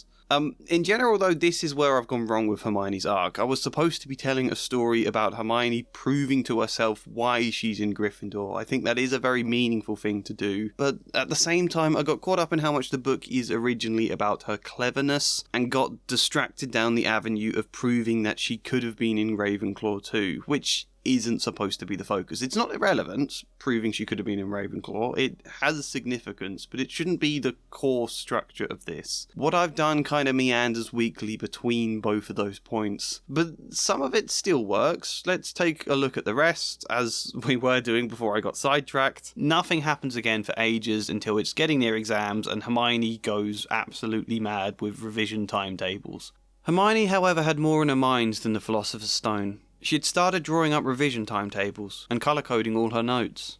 Harry and Ron wouldn't have minded, but she kept nagging them to do the same. "Hermione, the exams are ages away." 10 weeks, Hermione snapped. "That's not ages, that's like a seconds to Nicholas Flamel." "But we're not 600 years old," Ron reminded her. "Anyway, what are you revising for? You already know it all." "What am I revising for? Are you mad? You realise we need to pass these exams in order to get onto the second year. They're very important, and I should have started studying a month ago. I don't know what's got into me." Unfortunately, the teachers seemed to be thinking along the same lines as Hermione. They piled so much homework on them that the Easter holidays weren't nearly as much fun as the Christmas ones. And so on. Here is my version for this stuff. Hermione had more on her mind than just the Philosopher's Stone. She'd started drawing up revision timetables and colour-coding all her notes. The sight made Ron gape. "Hermione, the exams are ages away." 10 weeks, Hermione snapped. "That's not ages, that's like seconds to Nicholas Flamel." "But we're not 600 years old," Ron reminded her. He glanced at Harry, both of them thinking that Hermione worked too hard. Harry even remembered what Hermione had said to Neville before. "You didn't really believe that the Sorting Hat put you in Gryffindor because it thought you weren't clever enough for Ravenclaw, did you?" Hermione lowered her gaze. "I did for a while. The song said that's where all the smarter students go, but I don't mind. I like Gryffindor. I just want to do well." She didn't listen when they suggested she eased off revision. And, unfortunately, the teachers seemed to be thinking along the same lines as Hermione. They had to pass their exams to make it into the second year, and the teachers were piling on so much homework that the Easter holidays weren't nearly as fun as the Christmas ones.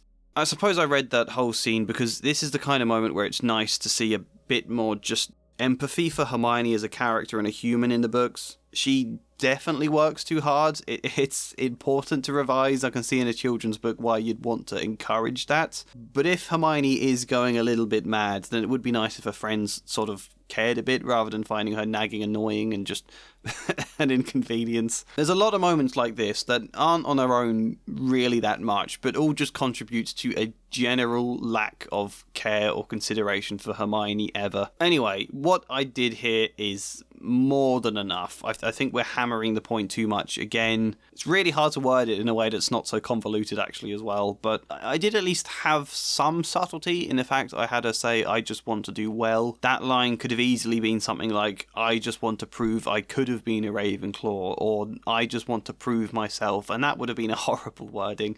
Then we get to the moment where Harry decides he's going after the stone, and there's the speech there that we discussed earlier, and then there's this bit. He didn't expect either of them to understand.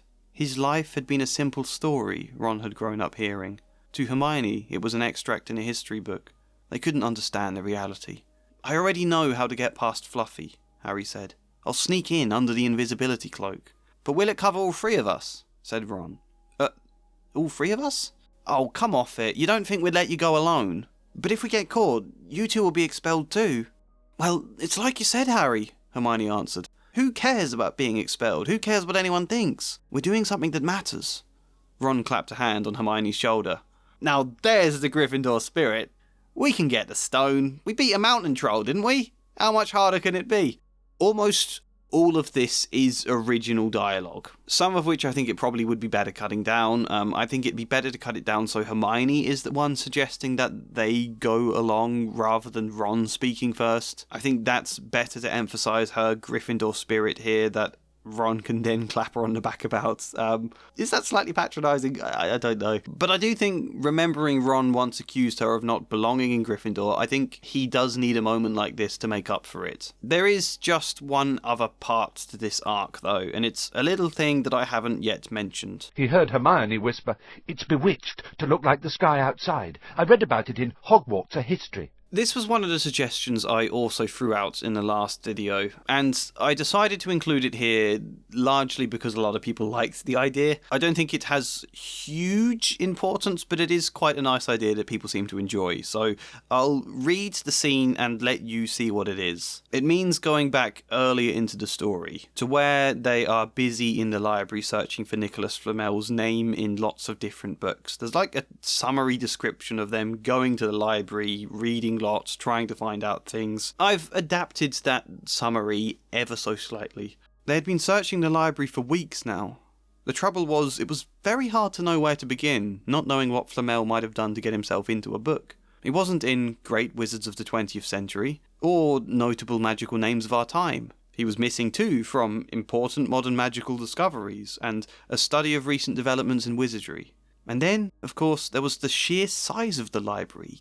Tens of thousands of books, thousands of shelves, hundreds of narrow rows.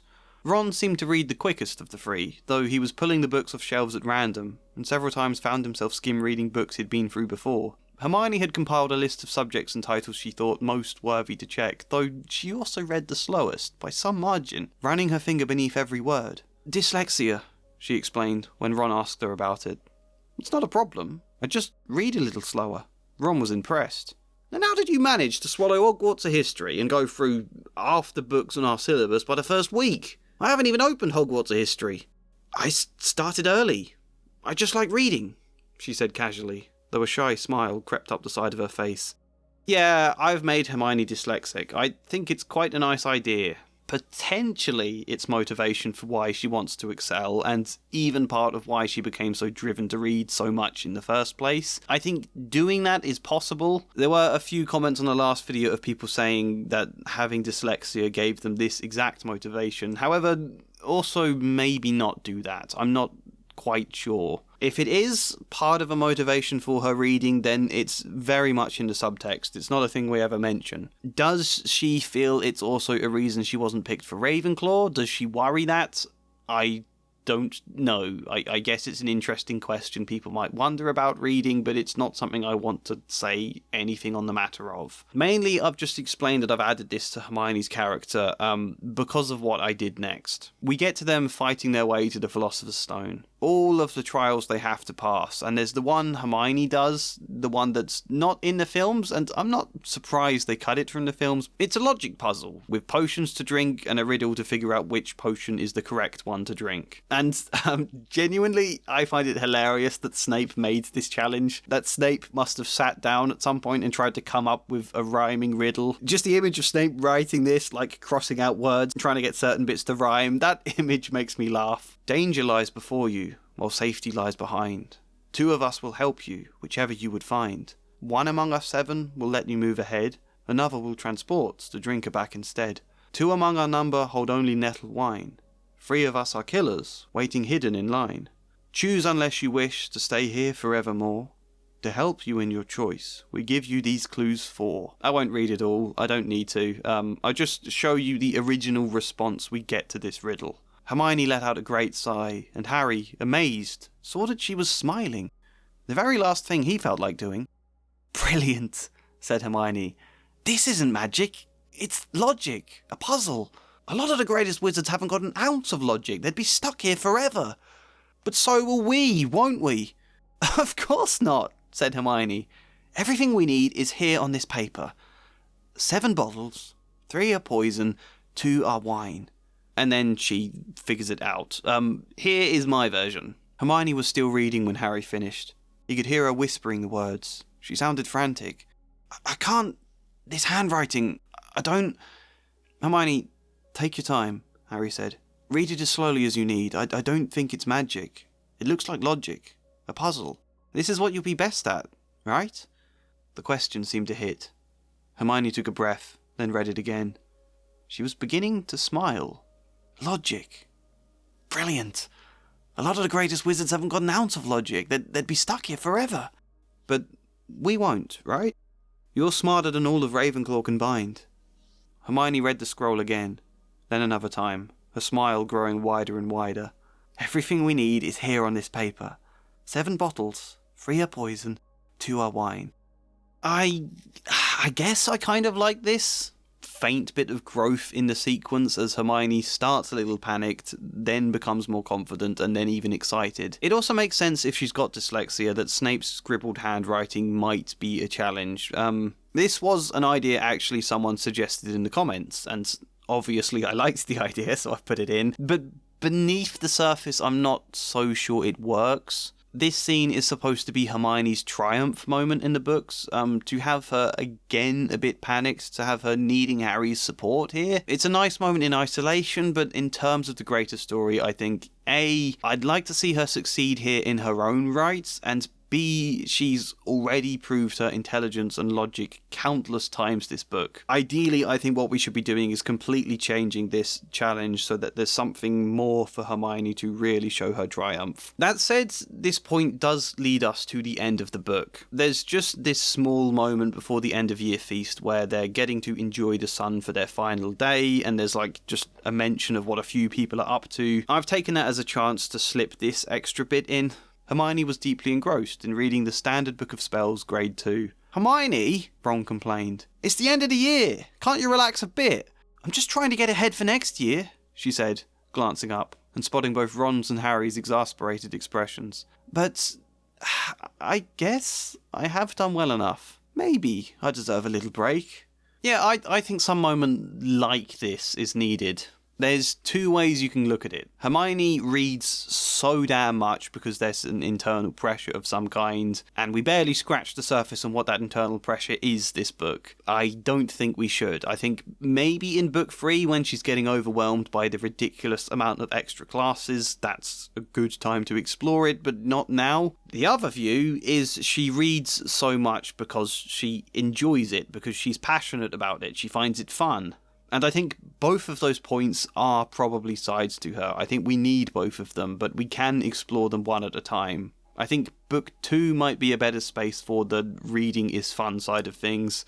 Right now, I'm just emphasising one point, and I think it is good for an 11-year-old child to hear that they can ease up. I think it's important to encourage children to find motivation and to work when they do have the interest, but I think we all know there's a balance here. I think we all know the dangers with things like hustle culture nowadays, or the potential for gifted students to become completely overwhelmed. There are a lot of times in the books where I do wish someone would put an arm around Hermione and just tell her it's alright, you're doing fine as you are, you don't have to push it too far. That's now very loosely a development we get in Hermione this book. How frantic she does feel to learn and study as much as she can, but then also some awareness at the end that she can ease up sometimes too. We'll return to this general scene later though, because I do quite like it and there's other things to say, but is there anything else we should say about Hermione? "So I suppose you think that's a reward for breaking rules?" came an angry voice from just behind them. Hermione was stomping up the stairs, looking disapprovingly at the package in Harry's hand. "I thought you weren't speaking to us," said Harry. Well, there's the whole rule-breaking arc of Hermione, but I think we've sort of explained that already, and it's pretty much the same as it is in the original. She gets on Harry and Ron's case a lot about the rules, and it annoys them. They argue a lot. They don't really like each other at first, until the moment with the troll in the dungeon where she tries lying to the teachers to get them out of trouble. Then they become friends. After that, she becomes a bit more lax with rule breaking. The end.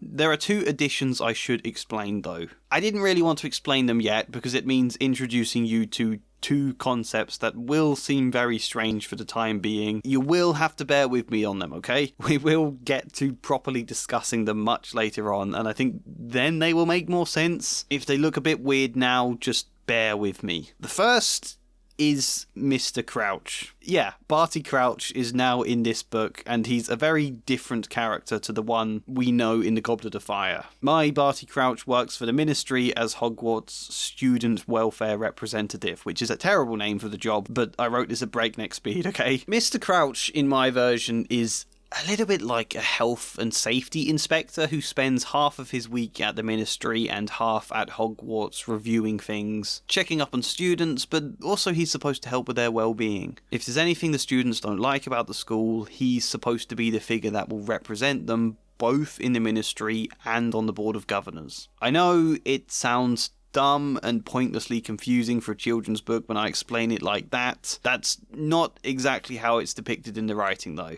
But it's just worth saying, after they find out about the 3-headed dog, Hermione being Hermione thinks they should tell Mr. Crouch. All Neville cared about was never going near the dog again, and never speaking about it again. Hermione spoke to them only to explain she was going to tell Mr. Crouch all about it. "Hermione, are you mental?" Ron exploded in the common room that morning. "If you tell him we saw a 3-headed dog, you'd have to tell him we were out past curfew, that we broke into a restricted area." Hermione was unmoved. "It's his job to look out for our safety. If there's that much danger behind a single locked door, he ought to know. Safety? Honestly, why are you in our house?" Ron snapped. "Gryffindors are supposed to be brave." "He ought to know," she repeated. "And if he knows, he'll tell McGonagall what we were up to." He groaned heavily. "Why don't you try just shutting up for once in your life?" Hermione wouldn't speak to them at all after that. And then the story continues. You can see what I mean about them being a bit mean to her. Harry gets his new broomstick in the post, and then this happens. "I thought you weren't speaking to us," said Harry. "No, I'm not, but I did speak to Mr. Crouch. That's all I came to tell you." A few seconds later, they heard him scurrying up the steps, panting, and using a hand to keep his bowler hat from falling off his head. "Children," he began, spotting them. "Yes. Am I to believe? Am I..." He sounded both out of breath and frantic with concern.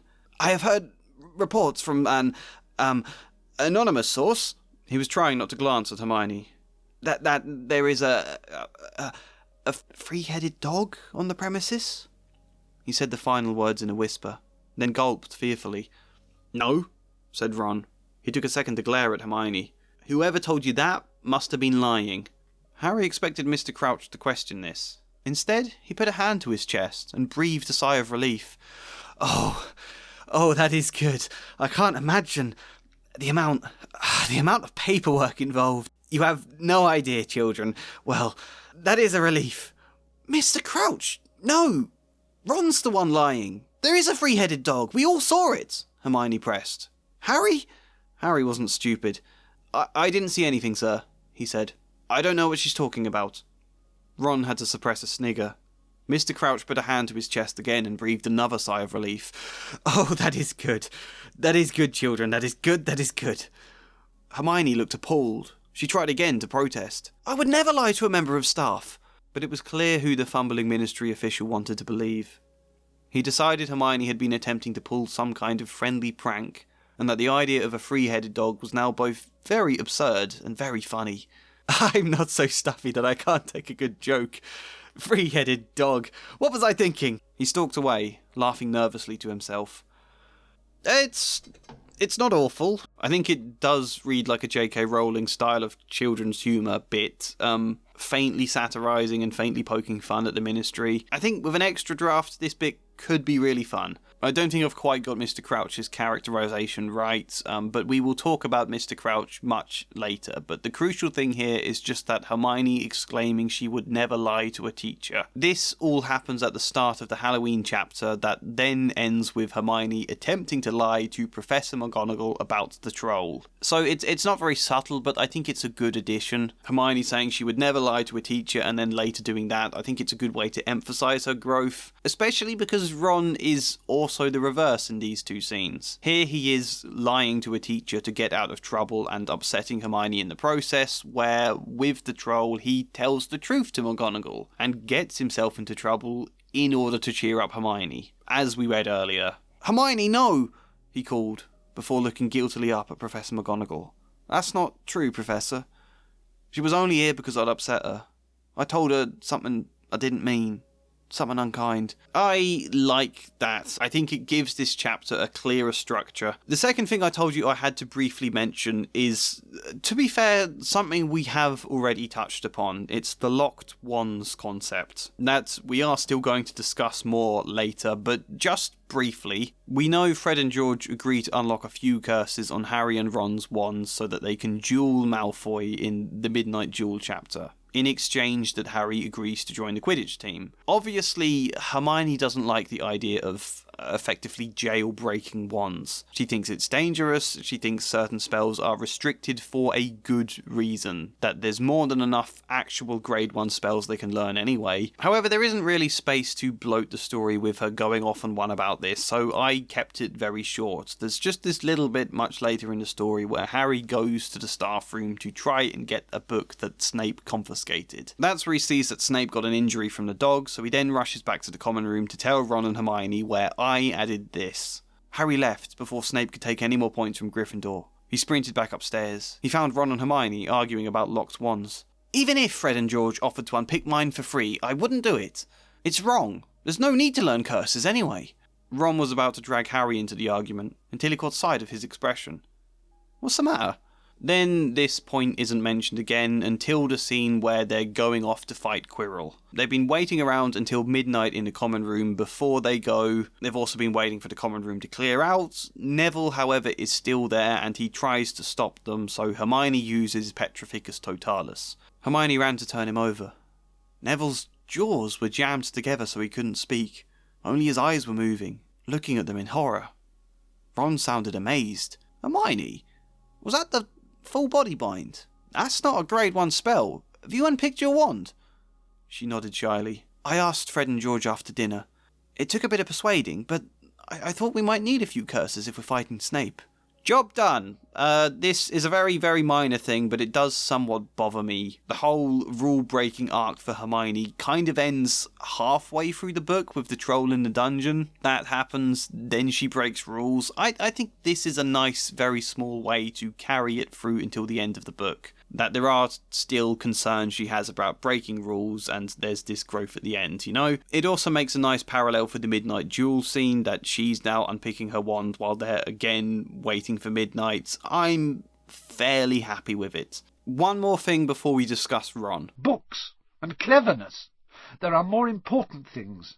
Friendship and bravery. I said this in the last video. I just wish Hermione had some level of friends who aren't Ron and Harry. I do, again, feel sorry for her when, like, in pretty much most of the books, they have some kind of moment where there's a fallout between her and Ron and Harry when she's not speaking to them or they're not speaking to her. It means Hermione is then entirely on her own. I hate it in book 3 when they're annoyed at Hermione for telling McGonagall about the firebolt, causing it to be confiscated under the concern Sirius Black sent it to kill Harry, which is an understandable fear, by the way. It's Hermione trying to look out for Harry, and they hate her for it. As a result, she speaks to pretty much no one. She drowns in a ridiculous amount of work entirely on her own. There's no one offering her any support or care. It's just sad. Harry and Ron are best friends, but they're also on pretty good terms with Neville and Dean and Seamus. Hermione is on good terms with Neville, but she always feels like someone who will help him out rather than someone who is like a friend, you know? So the obvious contenders to be friends with Hermione are Parvati and Lavender. They're the two characters Hermione would be sharing a dormitory with anyway. In the book, they're not really friends at all. Parvati and Lavender are mostly just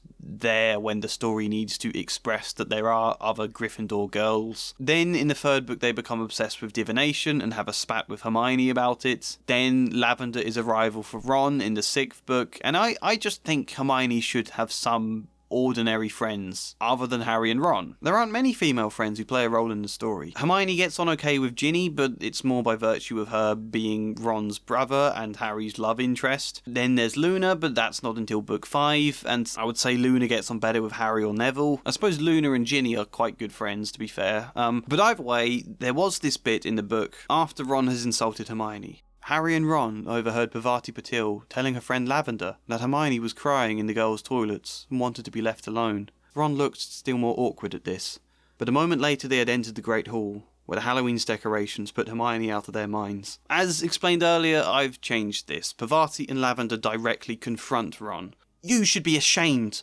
Lavender Brown snapped at him with a quiet hiss. "We've just spent 20 minutes trying to get Hermione to come out of the girls' bathroom. She won't leave. She's in floods of tears because of what you said." This then, in my version, becomes a moment where Parvati and Lavender have bonded a little with Hermione. They found her crying in the bathroom, they started to make a connection there, and nothing then needs to happen with these characters in the story. I just want to mention every now and again that they are friends, you know? So here's the next mention, which also demonstrates something else I wanted to tweak. Getting to see moments of Hermione actually letting her hair down, metaphorically. Laughing, for example. Does she laugh in this book at all? I can't actually remember. Just getting along, like friends do every now and then. In the original, the Halloween chapter ends with this. The common room was packed and noisy. Everyone was eating the food that had been sent up.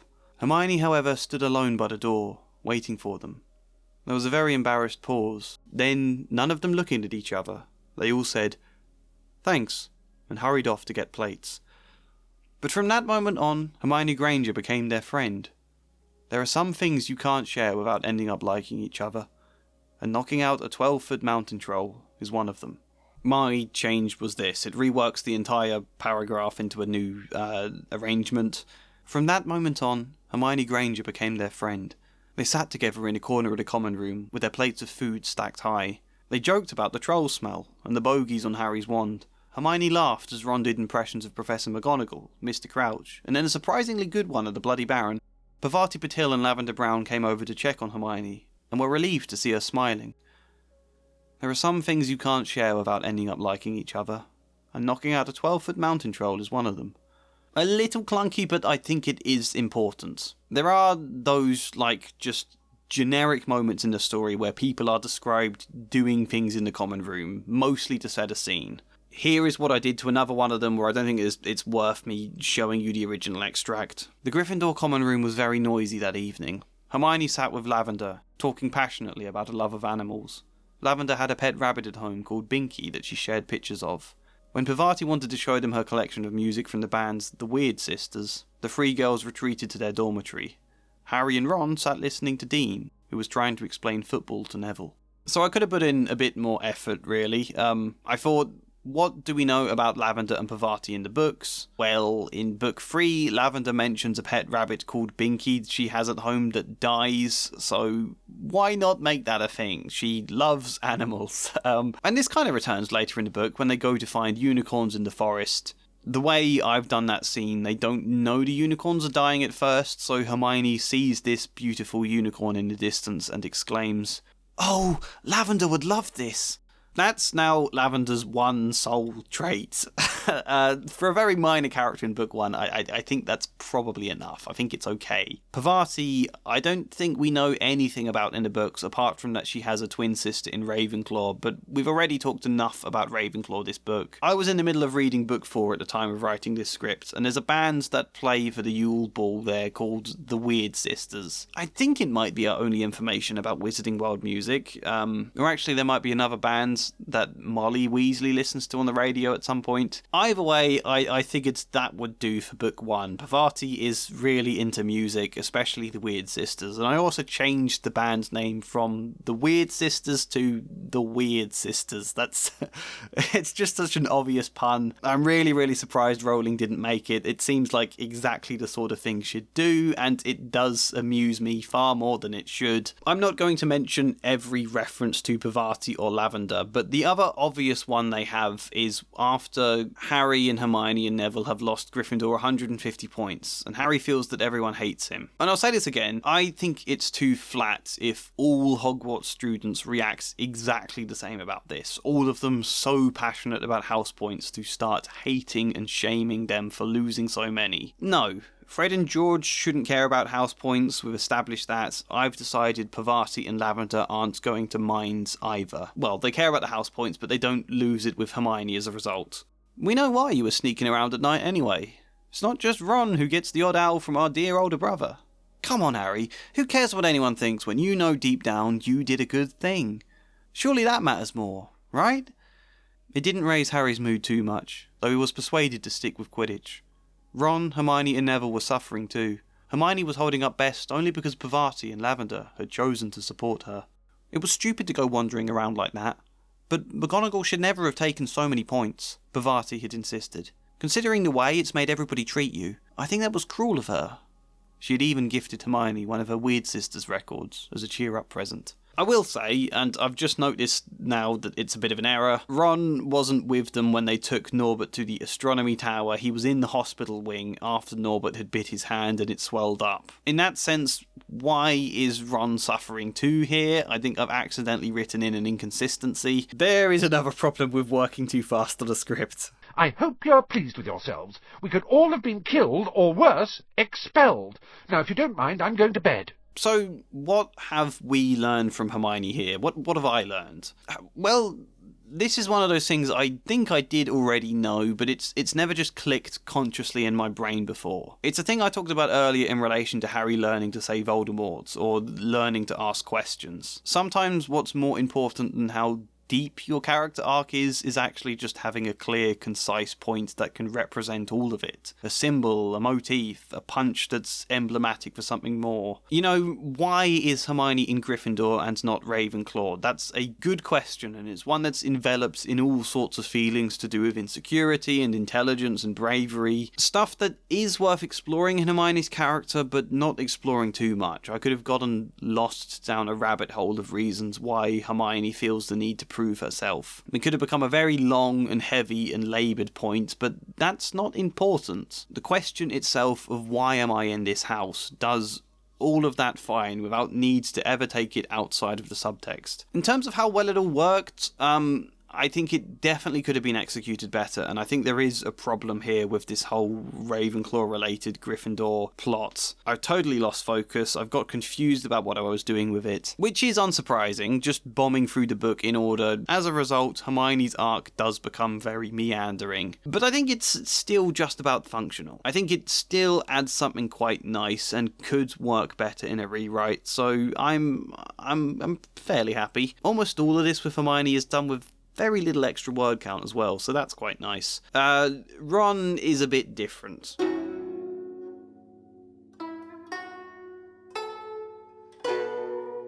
Out of the three, I actually think Ron is the strongest. I'm not going to criticise his characterisation. He's fun without being as one-dimensional as Hermione is in this first book. He's got a distinctive voice, often a mopey, grumbling, quite blunt one. He can be hot-headed. Rowling has done a very good job characterising and giving Ron voice, and I think that's always good advice. If you want a character to feel real, think less about their backstory and more about the way they talk, what their voice sounds like, what makes their dialogue unique to all other characters. Ron's arc in book 1 is essentially that he feels overshadowed by his brothers. He sees himself as head boy in the Mirror of Erised, holding the Quidditch cup, you know? He desires to be as good as them, but doesn't believe he is. There's something of a low self-esteem to him. Then he helps save the Philosopher's Stone by playing a game of chess very well. 3 cheers for Grandmaster Weasley.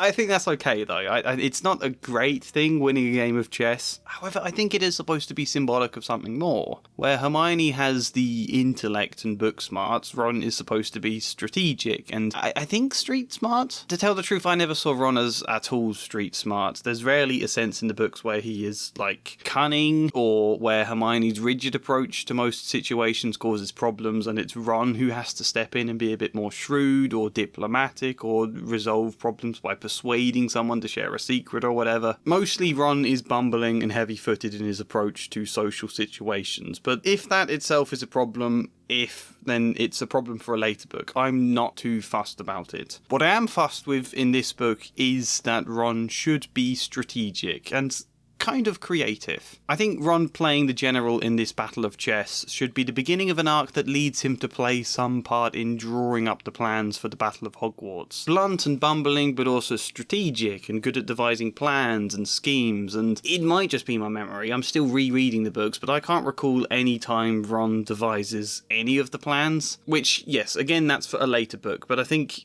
if that is the case, if that's the general trajectory we want across Ron's story, then that would make the chess stuff in this book absolutely fine, if it's the beginning of highlighting his strategic side. In which case, what have I even changed? What do I need to change? Let's just go through it in order. There's one real thing, I think. Ronald Weasley, who has always been overshadowed by his brothers, sees himself standing alone, the best of all of them. So yes, same as in the original, we are introduced to Ron with Fred and George mocking him. Then on the train he somewhat laments about his older brothers being better than him at everything, and then eventually there's the bit where Hermione tells him how to perform the levitating spell, where Ron gets tetchy. It's Wingardium Leviosa! Make the gar nice and long. You do it then if you're so clever, Ron snarled. Hermione rolled up the sleeves of her gown, flicked her wand, and said, Wingardium Leviosa.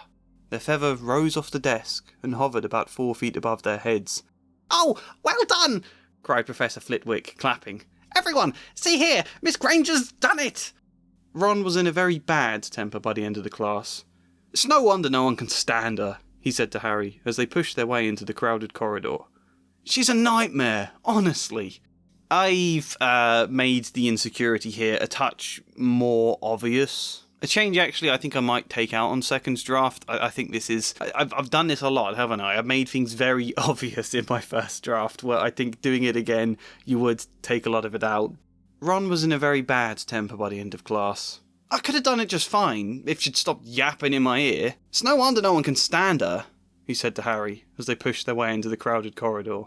She's a nightmare, honestly. And then, I've had Lavender and Bavati come and confront Ron about upsetting her, and then we get to the troll scene where Ron now does perform the spell perfectly. Here's the original. Howling with pain, the troll twisted and flailed its club, with Harry clinging on for dear life. Any seconds, the troll was going to rip him off, or catch him a terrible blow with the club. Hermione had sunk to the floor in fright. Ron pulled out his own wand. Not knowing what he was going to do, he heard himself cry the first spell that came into his head. Wingardium Leviosa! The club flew suddenly out of the troll's hand, rose high, high up into the air, turned slowly over and dropped with a sickening crack onto its owner's head. So I discussed in my last video that I would prefer if Hermione had something to do in this scene, aside from just being frozen in fear for the entirety of it. And I think the movie probably got it right in what to do. Just make Hermione again guide Ron on how to do the spell. So I took that idea and I literally just put it in. Ron pulled out his own wand. Wingardium Leviosa! Wingardium Leviosa! It wasn't working. He waved his wand frantically. Hermione, in a hoarse and faltering voice, called to him. Swish and flick! Say the words clearly! Say them quickly! Harry screamed, as the troll's gigantic spare hands grabbed him around the waist and pulled him from the club. The troll was lining up its club to swing at him. There was no dodging it. There was no space to move at all. He closed his eyes and heard, Wingardium Leviosa! I don't actually like the pronunciation being the thing to get the spell right, but if that's what the original book already establishes, I just went with it. But I think one of the potential problems with my changes here, though, is that the structure again meanders. And I'd be curious to know what other people think of this. This is a moment of Ron taking advice from Hermione on how to perform magic, but after this, I have Ron withdraw again. You know, maybe this works because it was a moment of crisis, but I'm not convinced. My insecure Ron doesn't really like taking advice from Hermione.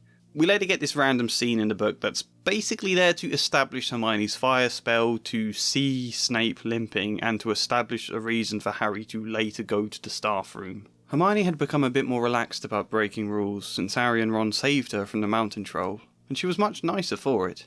The day before Harry's first Quidditch match, the three of them were out in the freezing courtyard during break, and she had conjured them a bright blue fire, which could be carried around in a jam jar.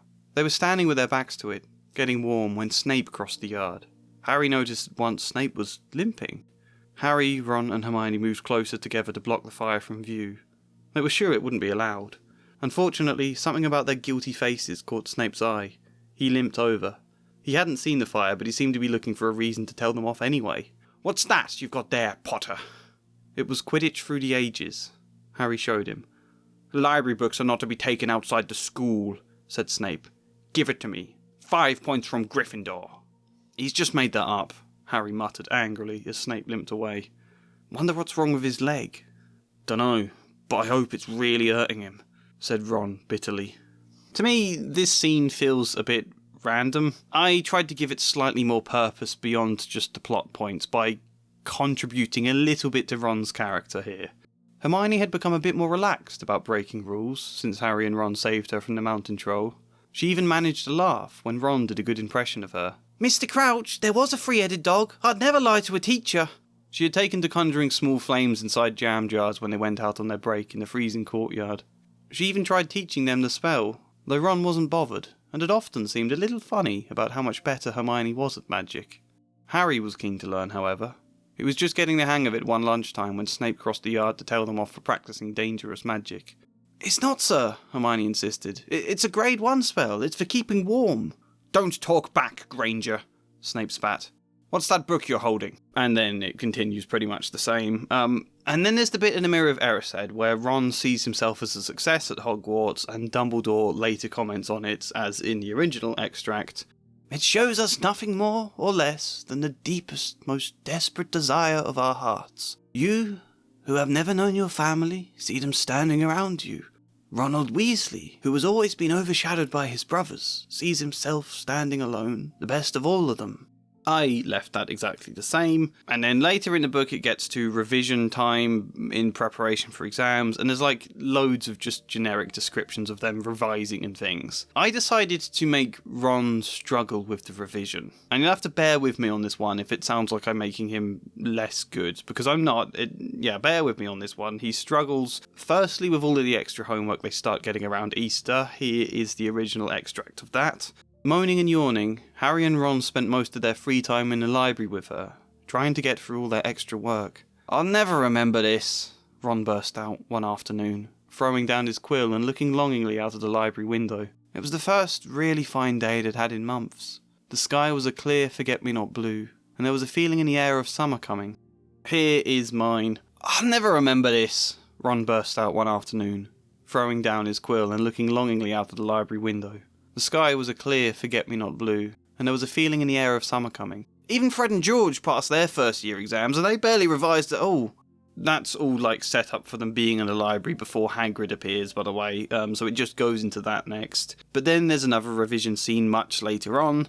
Wonder what it's like to have a peaceful life, Ron sighed, as evening after evening they struggled through all the extra homework they were getting. Hermione had now started making revision timetables for Harry and Ron too.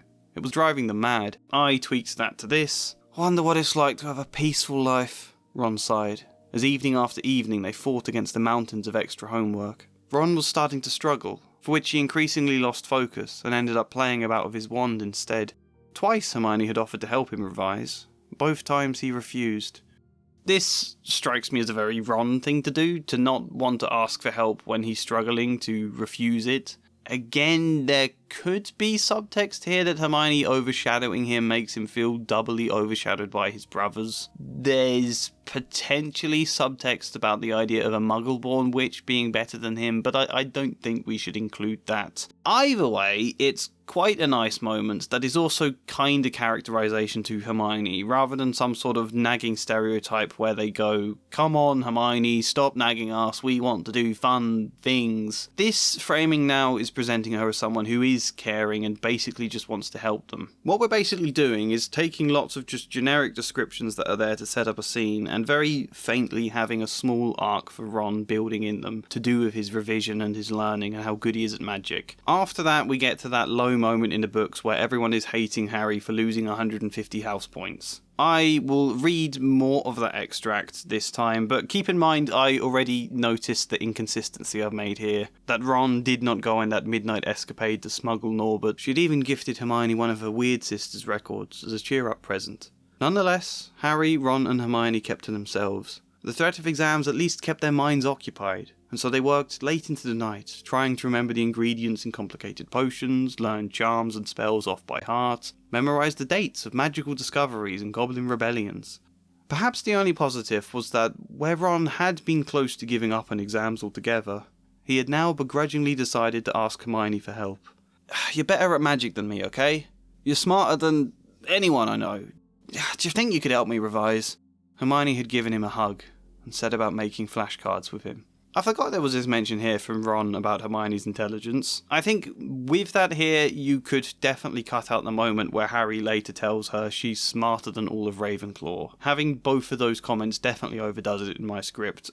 Or maybe trim out this line, but I quite like this moment. It's hardly a big emotional punch or anything, but it means there is some vague development to all of the generic descriptions of revision we get. And it highlights an important part of Ron's growth, to go from the insecurity where he was lashing out because Hermione had tried to help him before, to then not lashing out but still refusing when she tried to teach him the fire spell or help him revise, and to then finally be comfortable asking her for help, seeking support. This now feels like positive growth for him, and it's also another string to this general apology he earlier gave to Hermione when he upset her, because he's now actively appreciating her. I think in my version that's why I've written that she hugs him. Hermione remembering how mean he had been when she first tried to help him, so to then see Ron actively appreciating that she can help would be kind of touching. I think as a whole this does work a lot better than the original, where not only does Ron never apologise for upsetting her, but him and Harry continue to, at best, take her help for granted as something they're entitled to, and at worst, see it as a nagging inconvenience that drives them mad. Which isn't to say we've removed all of the conflict either, because A, this is now near the end of the book where arcs are reaching a resolution, and B, there's still the faint conflicts that Harry and Ron think Hermione is pushing herself to mad extremes with all her revision, but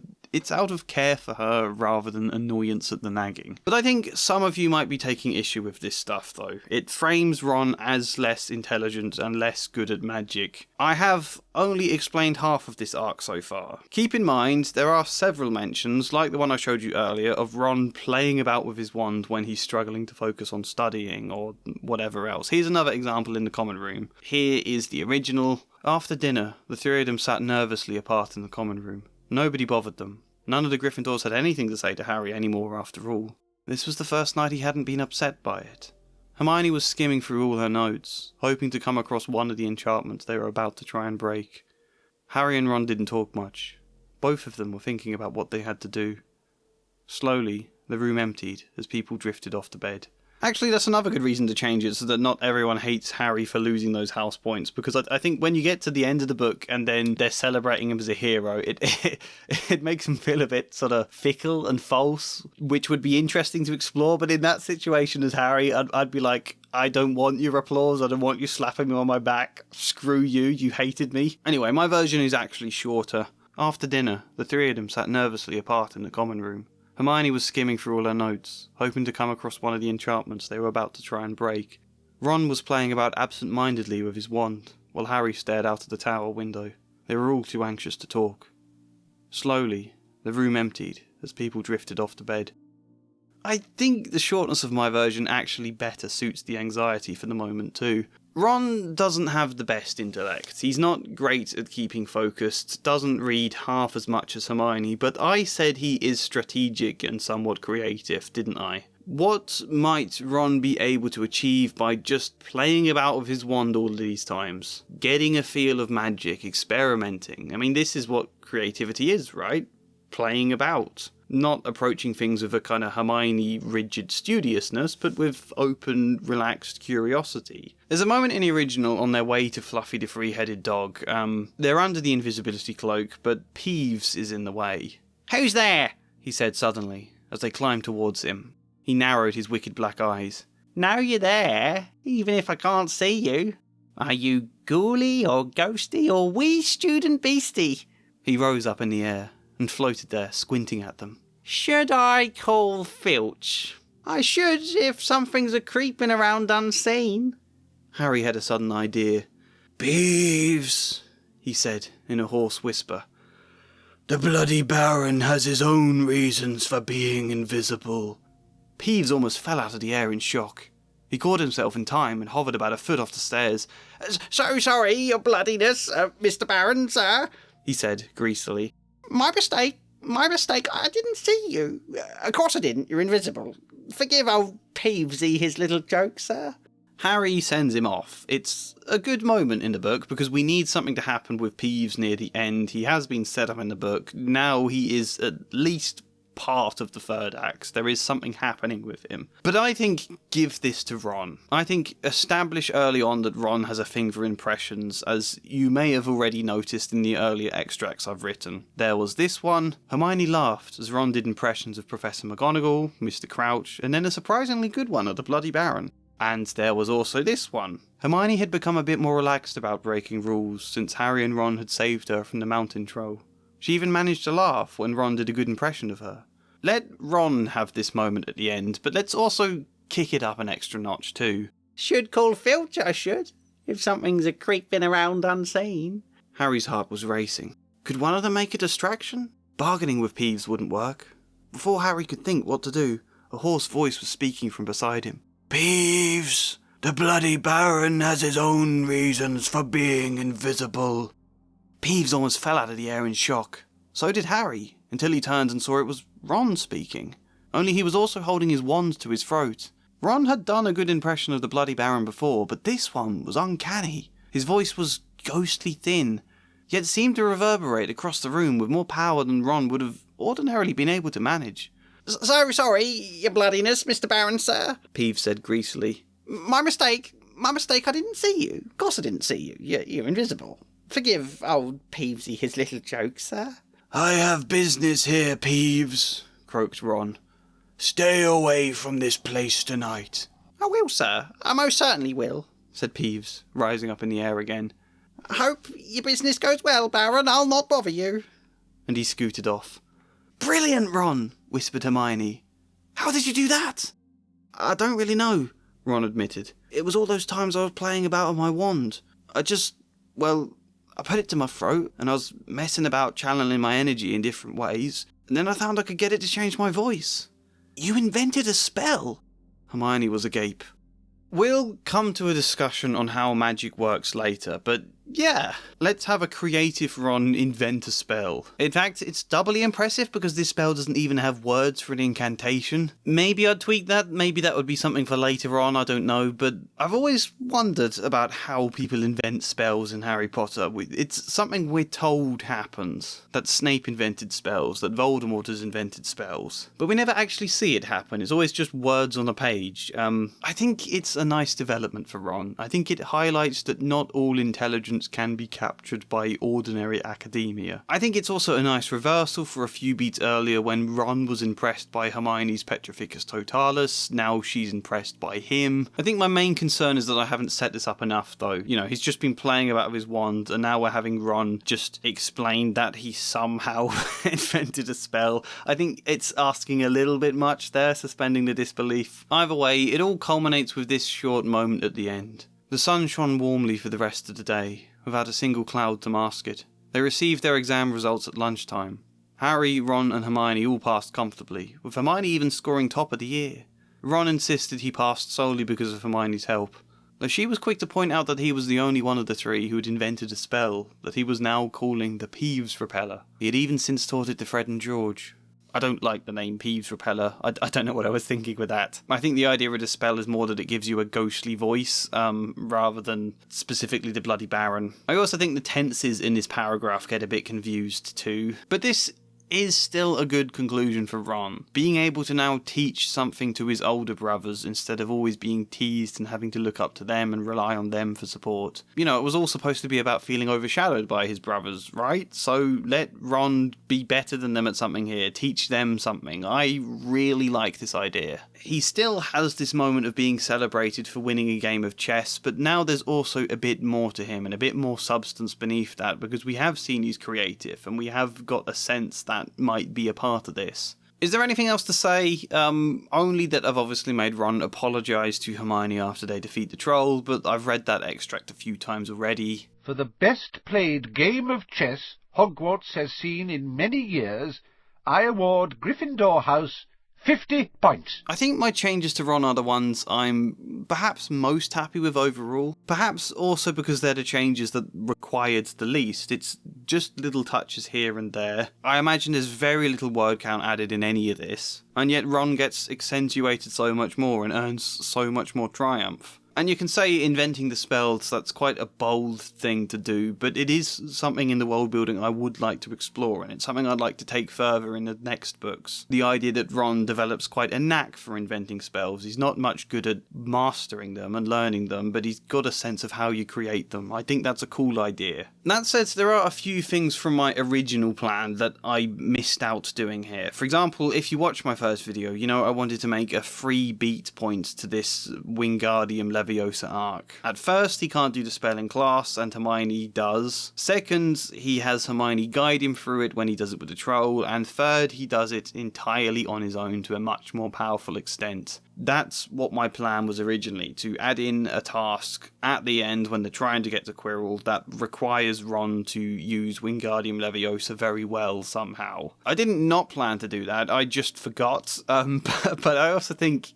having him invent a spell actually works a lot better than that anyway. Especially because Hermione still gets to be the one who's better at magic. The point isn't that Ron ends this book as good as Hermione at spells, it's that he's able to accept he's not as good in a way that doesn't make him feel insecure but actually inspires him, and also to recognise that he's a lot better at other aspects of magic, that they each have their own strengths and can work together as a result. I think that's a much stronger idea. What have I learned from this though? Well, there's 2 points really. One is that we should be careful not to think of character arcs in isolation too much. Like, it can be easy to just map out a ton of different individual arcs for each of the main characters, but characters are meant to interact, do things together, or have relationships that change and evolve and have conflicts and stuff. Ron's arc is about achieving something in his own right that he can be proud of, but it's also about his relationship to Hermione. At first finding her an annoying show-off that grates against his insecurities, and then becoming someone he admires. I think the best arcs don't work in isolation, and it's perhaps a mark against what I wrote for Harry that is mostly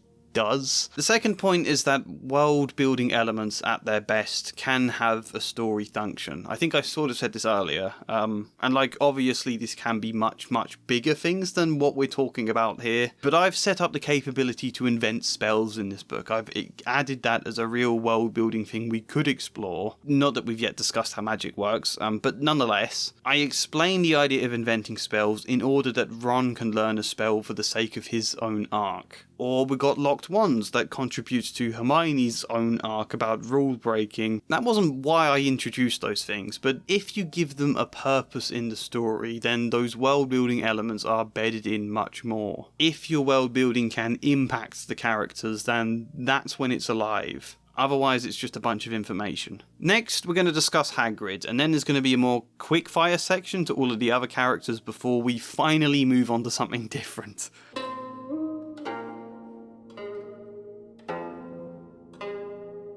I said this in the last video and I'm going to say it again.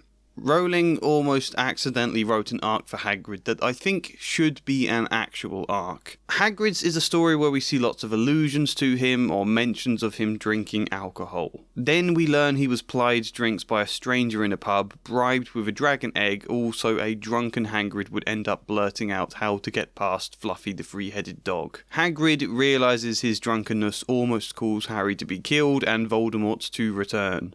"You could have died! All for a dragon egg! I'll never drink again. I should be chucked out and made to live as a muggle."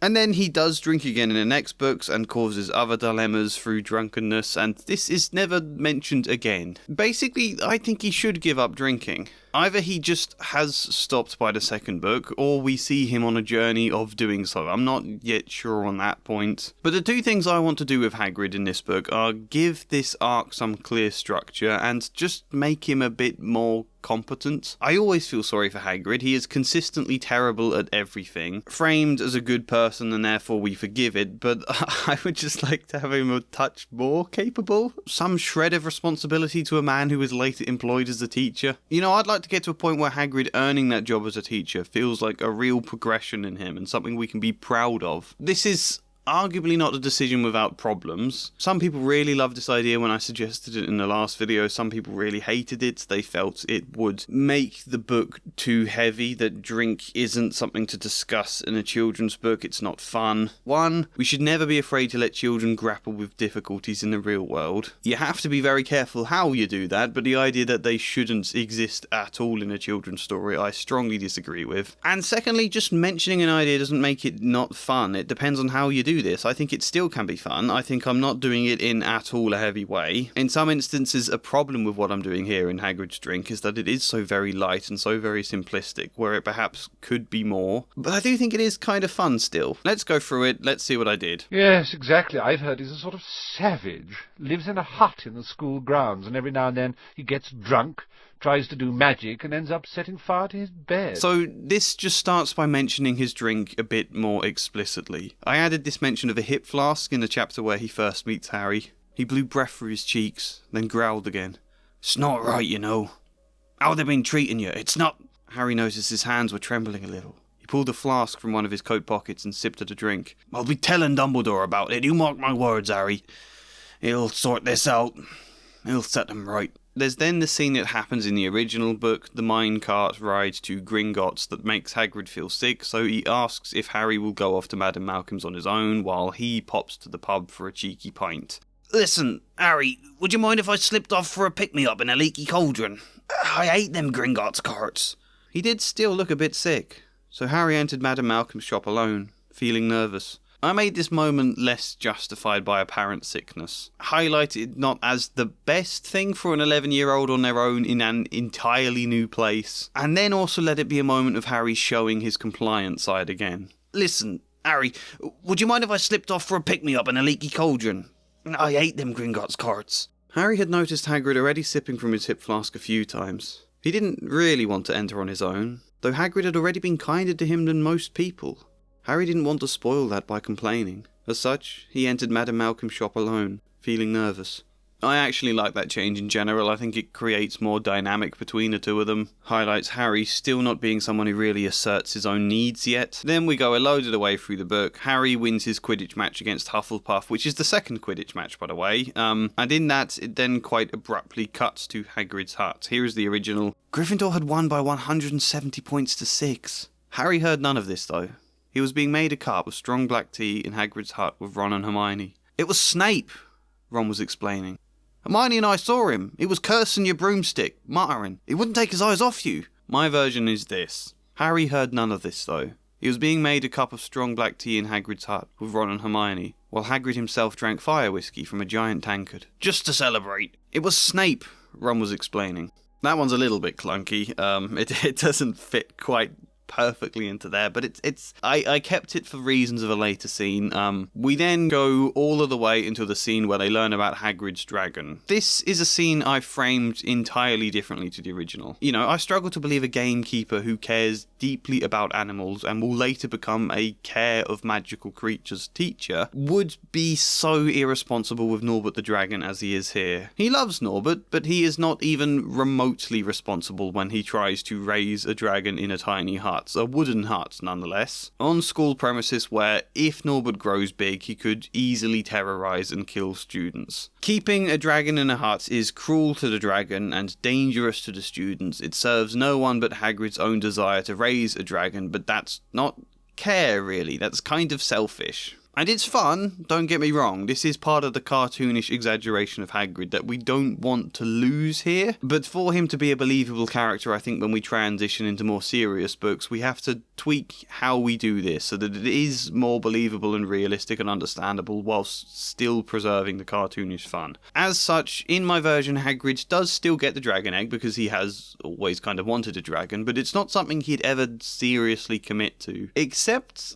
he was really drunk when he got it. He was plied with drinks by a stranger. When he sobered up the next day, he regretted this. This frames Hagrid's actions then as a bit more understandable, but also with a clear point to the problem, which is the drinking. In the original, he has no such concerns. He's happy to commit to the dragon, and they have to painfully explain and press Hagrid to let the dragon go, and he's reluctant to see any of that or agree to it. I'll just read the entire scene as I've done it, most of which is the same lines of the original, it's just I've tweaked them to a new purpose. "Where did you get it, Hagrid?" said Ron, crouching over the fire to get a closer look at the egg. "Must have cost you a fortune." "Won it," said Hagrid, a little shyly. "Last night. I was down in the village having a few drinks. Well, a few too many drinks. Got in a game of cards with a stranger, see? Think he was quite glad to get rid of it, to be honest." "But what are you going to do with it when it's hatched?" said Hermione. "You live in a wooden house." "I know," he burbled. He looked almost angry with himself. "I can't look after a dragon. I should never have taken it, only I was drunk, and I always wanted one. It was stupid." Drunk. Hermione seemed to inhale sharply at the word. "Hagrid," she began cautiously, "do you ever think you drink a bit too much?" Hagrid's face made it plain he didn't think so. "Nonsense," he said. "Sure, I had a bit too much that one night, but it's only 'cause this fella kept buying me drinks. It'd be rude to turn him down, wouldn't it? Nah, I'm alright, Hermione. I only ever drink when I've finished working." "You had a fire whiskey to celebrate Harry's Quidditch win," Hermione said. "Only the one." "One giant tankard," Harry corrected. "What about the drink you had in a leaky cauldron when I was getting my robes fitted?" "Only 'cause those Gringotts minecarts upset me." Hagrid shook his head. "You don't need to worry about me. Even Dumbledore will have a sherry from time to time. So I weren't thinking too straight, but I ain't never done anything bad or wrong from drinking." All three of them looked again at the dragon egg. The dragon egg it was illegal to own. The dragon egg that would hatch into something capable of burning his house down and terrorising students across the castle. Hagrid followed their eyes, then let out a loud groan. "I was a bit daft getting it, I know, but I gotta help it hatch. I can't let it stay unborn. I've been doing some reading," he said, pulling a large book from under his pillow. Dragon Breeding for Pleasure and Profit. "It's a bit out of date, of course, but it's all in there. Keep the egg in the fire, 'cause their mothers breathe on 'em, see, and when it hatches, feed it on a bucket of brandy mixed with chicken blood every half hour. And see here, how to recognise the different eggs. What I got there's a Norwegian Ridgeback. They're rare, them. Well, as long as it's rare, Ron said sarcastically. I thought this was a problem, but if it's a Norwegian Ridgeback, well... Hagrid didn't laugh. Alright, I know. That's why I was hoping to see you. I can help it hatch, but I can't keep it too long. Ron, if you'd mind contacting your brother Charlie for me. He works with dragons in Romania, doesn't he? He could take it. Neither Ron, Harry or Hermione were sure about this plan. Though Ron knew little about it, he was certain there were laws involved in transporting a dragon to another country.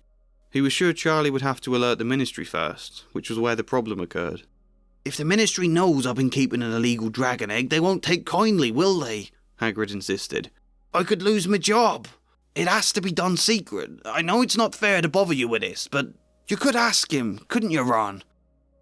They left Hagrid's hut 10 minutes later, with Ron in a foul mood. Why should we have to help Hagrid out of his own mess? We've got enough things to worry about already. It's not our fault he drank too much and played a game of cards. I'm not doing it. I'm not writing to Charlie. So, I think I read all of that out. Most of it is very much the same as the original, just jumbled in a different order.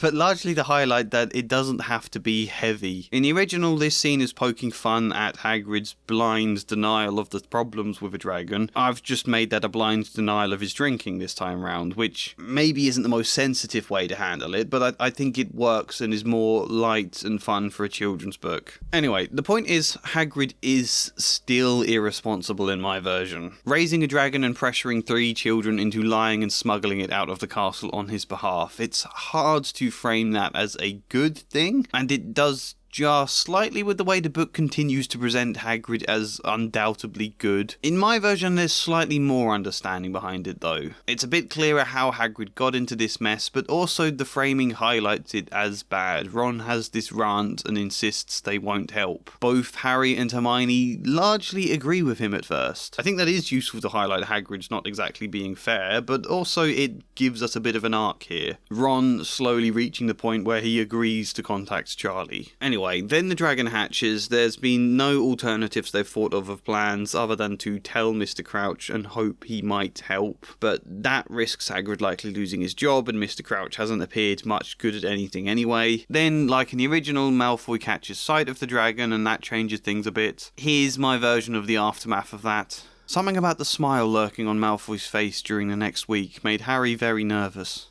Maybe you should write to Charlie, he told Ron. Why? Hagrid must know other nutters who would look after a dragon. Well, he hasn't mentioned any, Harry said. Besides, if we don't get rid of it soon, he's going to become too attached. He was growing very attached. They understood Hagrid was afraid to set it free in case it was too young to survive, but he was now calling it Norbert. In just a week, it had grown 3 times in length. Smoke kept furling out of its nostrils, and yet Hagrid looked on it dotingly as though it was a harmless kitten. He hadn't been keeping up with his gamekeeping duties because the dragon was keeping him so busy. There were empty brandy bottles and chicken feathers all over the floor. He's lost his marbles, Ron said, when he found out Hagrid was now trying to train it to come to Mummy. We can't let this go on. You can at least ask Charlie, Harry persuaded. The last straw was when Norbert bit Ron's hand, and Hagrid blamed Ron for frightening him. Alright, I'll send an owl, Ron had groaned on their way back to the castle. He was using his spare hands to cast a cooling spell on the wounds as he walked. Anything to get rid of that stupid dragon.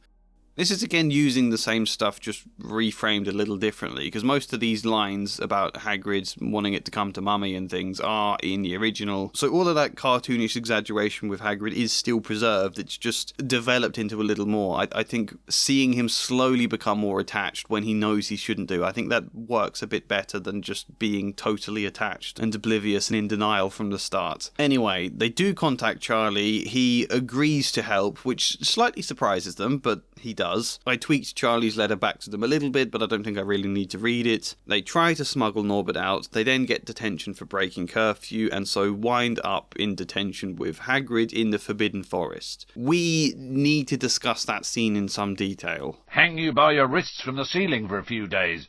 I've got the chains still in my office. Keep 'em well oiled in case they're ever needed. So, Filch takes them down to Hagrid for their detention, but on the journey he's going on about how they used to hang students from their ankles in chains and torture students who misbehaved. A bit of, fun, I suppose, satire on the grumpy old school figure who hates children. It is kind of fun, but it's also this stuff that's hard to square with viewing Dumbledore as a good man, or even the general idealised gloss with which we're meant to see Hogwarts like an amazing place. This stuff is fine in this book. It's when we have to age it up into something more serious, that's when it starts jarring. So we do have to, again, try and make this stuff a little more sensible. And just this morning I got a very good comment about this on the last video, which is why I can actually read the comment out. It's recent enough that I can find it and show you. I think the wish fulfillment aspect goes beyond simply being whisked away to another world and discovering you're now rich and famous. JK created the world, for the first book at least, where Hogwarts was a kind of hyper-idealised concept of the school. Specifically, I think it's a very boyish concept, where everything is intentionally a little, or a lot, dangerous, and everyone buys into the boys will be boys school of punishment. Bullying is frequent, but no one really feels the lasting effects of it, and the children are frequently put in life-threatening situations, which is played off as fun adventure. Hagrid abandons Harry to have a pint because having a bunch of money and no supervision is part of the young boy wish fulfillment. The problem with solving some of these problems is those flaws are part of the appeal. It's a cartoon. There was more to that comment, but yeah, this is a very good point. All of that stuff isn't necessarily a weakness in this book specifically, but either you continue having all of the other books in the same level of cartoonish, younger, wish fulfillment fun, or you do have the challenge of trying to transition it into something more serious, and in doing that, you have to not exactly soften all of the cartoonish fun in this book, but at least try and give it a bit more backing and a bit more believability. Not because that strengthens this book in itself, but because it makes the transition into the later books more effective. I think a lot of people didn't get I was trying to do that in my last video. I think they just thought I was making the books less fun for the sake of covering plot holes. All I did with Filch in that sense is have Hagrid react to Filch's talk about torture and frame it as a bit more believable. "I shouldn't be too friendly to them, Hagrid," said Filch coldly. "They're here to be punished, after all." "That's why you're late, is it?" said Hagrid, frowning at Filch. "Been lecturing them, eh? It's not your place to do that. If I find you've been scaring them with rubbish talk of those old chains in your office, you know Dumbledore told you not to do that." Filch scowled for a moment, chewing his lip. "I'll be back at dawn," he said eventually. "For what's left of them." The same cartoonish fun. Filch has made all his same comments before this about the office and the chains, but now there's just the sense that this is Filch running his mouth off in order to try and scare them. Even this bit is pretty much the same. I've just added in this tiny section in the middle. Anyway, they are here for detention. Malfoy kicks up a fuss about going into the forest, insists it's too dangerous, they should be writing lines or something instead. Hagrid growled, "Never mind your father. Writing lines. What good's that to anyone? You'll do something useful or you'll get out." That's pretty much original dialogue. And then a bit later Hagrid has a moment to speak quietly to Harry, and I've made him say this. "That ain't strictly true about writing lines. Filch was going to get you all doing something like that with him, but I felt bad. I got you into this mess asking for your help with Norbert. I thought I'd make your detention more of a treat. Try and make it up to you, like." Harry couldn't see how a trip into the Forbidden Forest at night could ever be considered a treat. When Harry asked exactly what they'd be doing, Hagrid smiled excitedly and said that he'd see soon enough.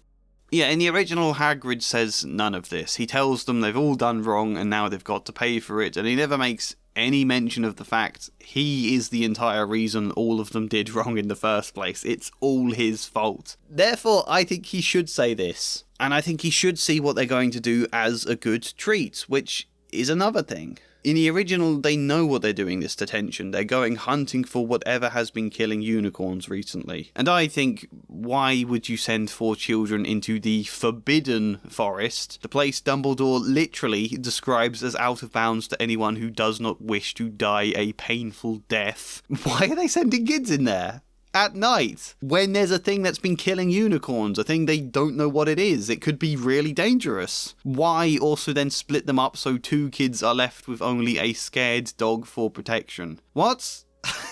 In my version, Hagrid doesn't know that the unicorns are dying. He thinks this will all be a treat. That's why he persuaded Filch to let him take the detention. So they go off into the forest. He's not told them what they're going to see. There's a little bit of tension like there is in the original. 4 times Neville was sure he heard the sound of a werewolf. However, to their relief and surprise, they eventually spotted something bright and silvery in the distance. "Hagrid, what's that?" Harry said. "That, Harry, is what we've been looking for. Unicorns. They're most active at this time of year. I make an effort to track and record their numbers in the forest. Very rare are unicorns. It's been important to see them thrive." Hermione let out a gasp of excitement. "Oh, Lavender would love this." Even just the shine of the creature was magnificent. It was hard to see clearly, where it stood behind a cluster of trees. Harry imagined it would be as tall as ordinary horses, only the blurred silvery light made it seem very short. It wasn't until they drew near that they realised it was lying down. Something was wrong. "Its shine looks a little faded," Hagrid said, now hurrying ahead and dropping to his knees in front of it. His voice had become strained. It can't be." "Can't be what?" Hermione asked. "It's been attacked." I actually think this works better for the progression of the scene as well, where we don't know what it is at first. They've been told it's a treat, it's a bit of a surprise. Then it seems like a good thing, but oh no, there's this mystery here, it's been attacked, and a bit of panic is induced into the scene now. I think that just flows a lot better than the original. But the thing is, we still need to engineer some kind of way for Harry and Malfoy to be left alone right now. We need that for their character moments, which I've made a much bigger thing of, their spats they have here, and also for Quirrell to come and almost attack Harry and Firenze to then save him. That still needs to happen. So I settled on the idea that the centaurs are nearby. Hagrid gets sense of them. He needs to go and ask them what they know about this. They heard a noise to their left. All of their heads turned in alarm. Hagrid raised his crossbow until he heard the hooves. "That'll be the centaurs now. Alright, all of you, stay close." "Hagrid, we can't leave it behind," Hermione said. "I can't carry it with me either," Hagrid pointed out. He looked panicked. He began muttering to himself. "This was supposed to be a treat for you. I didn't expect any trouble. I've never seen anything like it." He ran a hand through his matted hair, thinking. Someone needs to stay with it. I've got some moonwort. It's a herb that might help keep it alive if it's fed slowly. I could send one of you to fetch help, but you might get lost. And if we all went back together, we'd miss the centaurs, and the unicorn might die." There didn't seem to be a good solution. Harry settled on the answer. "I'll stay with it," he said in a determined voice. It then takes a little bit of persuading from Harry, and Malfoy then insists on staying as well, but for opposite reasons. "I'm staying too," Malfoy said again. "I mean it. This whole detention has been an utter shambles. I'm not going anywhere unless it's back to Hogwarts." And so then, still a bit panicked, wanting to see the centaurs before they go, Hagrid reluctantly agrees to this. He gives them Fang for company, he gives Harry the moonwort, that all happens, the rest of them go off. Harry and Malfoy have their spat, Quirrell comes and drinks the unicorn's blood before the centaur Firenze saves Harry, just like in the original. And that is the Forbidden Forest scene. I think it works a lot better, both it's more believable and I think stronger in how it flows. Hagrid, while still kind of irresponsible here, is at least trying to be responsible and is at least aware of his responsibilities. I think it's important he wants to try and make things up to Harry and Hermione. I could make another chapter here to discuss the rest of Hagrid's arc, but the rest of it is so short I might as well just discuss it now. We eventually get to the scene near the end of the book where Harry realises Hagrid let slip how to get past Fluffy. This line is original dialogue as well. I just wanted to point that out to make it clear it's not just me putting all of the alcoholism stuff into the book. It is already kind of there. "We've got to go to Dumbledore," said Harry. "Hagrid told that stranger how to get past Fluffy. And it was either Snape or Voldemort under that cloak. It must have been easy once he'd got Hagrid drunk." And so then he fights Quirrell, Harry ends up in the hospital wing, which all leads us to that final moment where Hagrid breaks down and says he's never going to drink again. In the original, it's framed as him just being emotional and he needs to cheer up, which again is kind of a sense of not taking the emotion and the vulnerability seriously, but in my version I think it's fully something Hagrid intends to do. "I'll never drink again.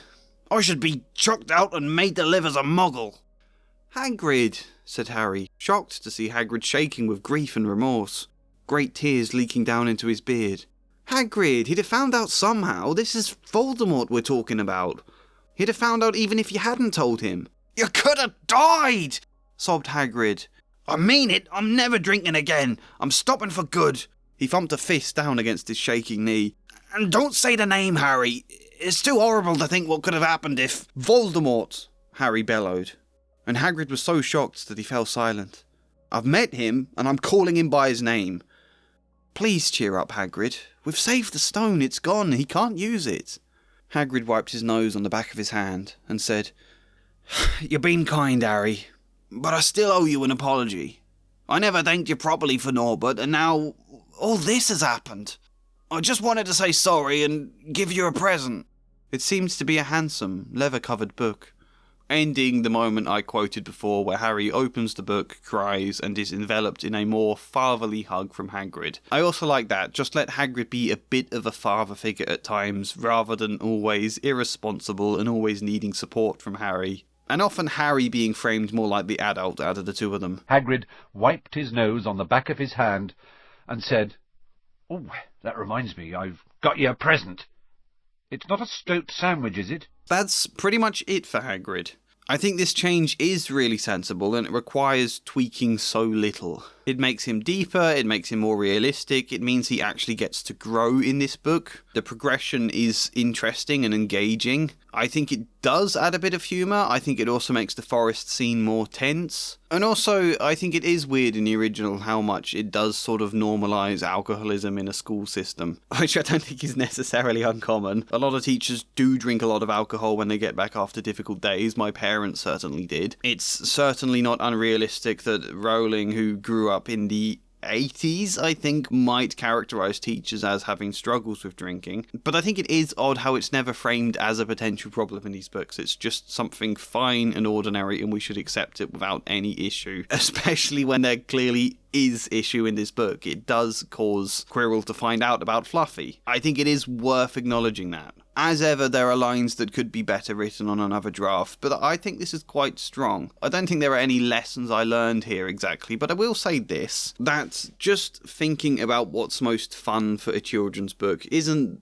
the best way to go about writing one. I think you can say that about any book, really, to go, oh, you shouldn't explore alcoholism because that's not fun, or whatever else, let's cut all of that out. By that logic, we should be getting rid of the drinking altogether, or we should be removing a scene of Quirrell drinking unicorn's blood because it's too scary, or getting rid of the whole slavery plot point that the second book introduces. We'd definitely have to do the slavery thing very differently, but I don't think necessarily removing it is the solution. I might be wrong, and this might just be my personal opinion, but I don't think that what can we do that's fun is the best starting point. I think it's what do I want to say in this story, and then the question of how do I make that fun? Because we've just made a story about Hagrid being an alcoholic that is also kind of fun. Could be more so, maybe it shouldn't be, I'm not entirely sure on how far to go with this, but the point is it's the writing itself that decides how fun something is. It's how you express it, how you tell a story, rather than what the topic of the story is. Obviously that contributes in part, but I think this is a better way to go about it. Anyway, we've finally gone through all of the main characters, if you consider that we kind of already discussed Draco in the middle of Harry's. We haven't really discussed Snape, but that's also because there's not really that much I want to change with him. What we are now going to do is going to be a bit more quick fire with everyone else. That's our next section.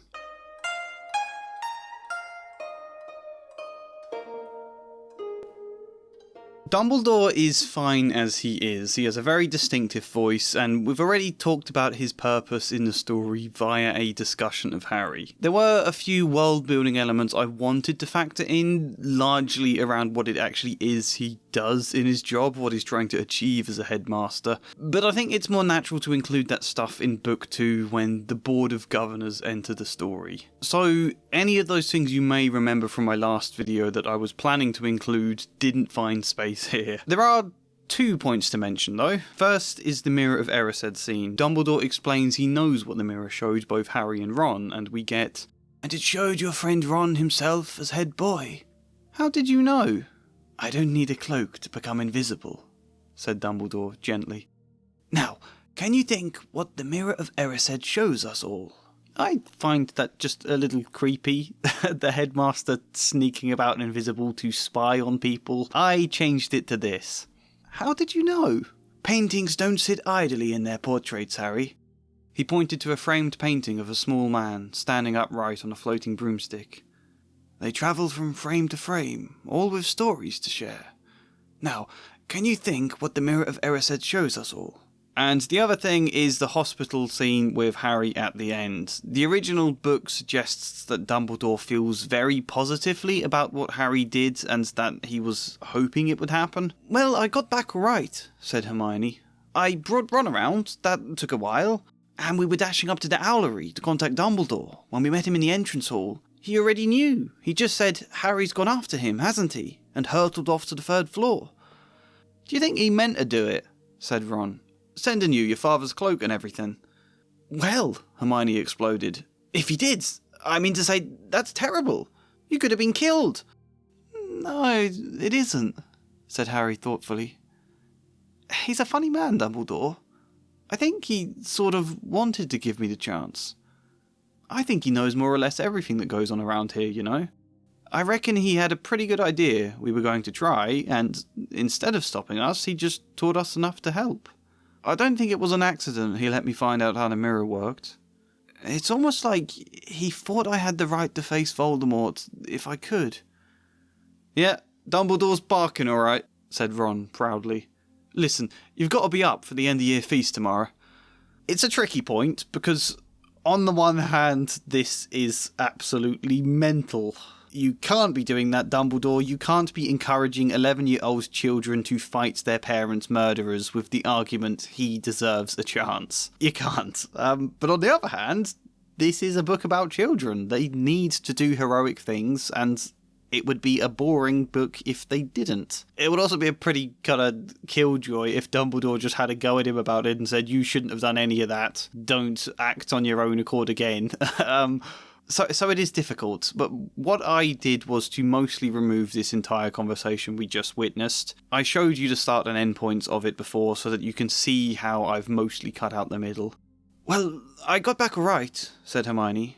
I brought Ron around. That took a while, and we were dashing to the Owlery to contact Dumbledore when we met him in the entrance hall. He already knew. He just said, Harry's gone after him, hasn't he? And hurtled off to the 3rd floor. You wouldn't have thought such an old duffer could run so fast, Ron said, smiling. Listen, you got to be up for the end-of-year feast tomorrow.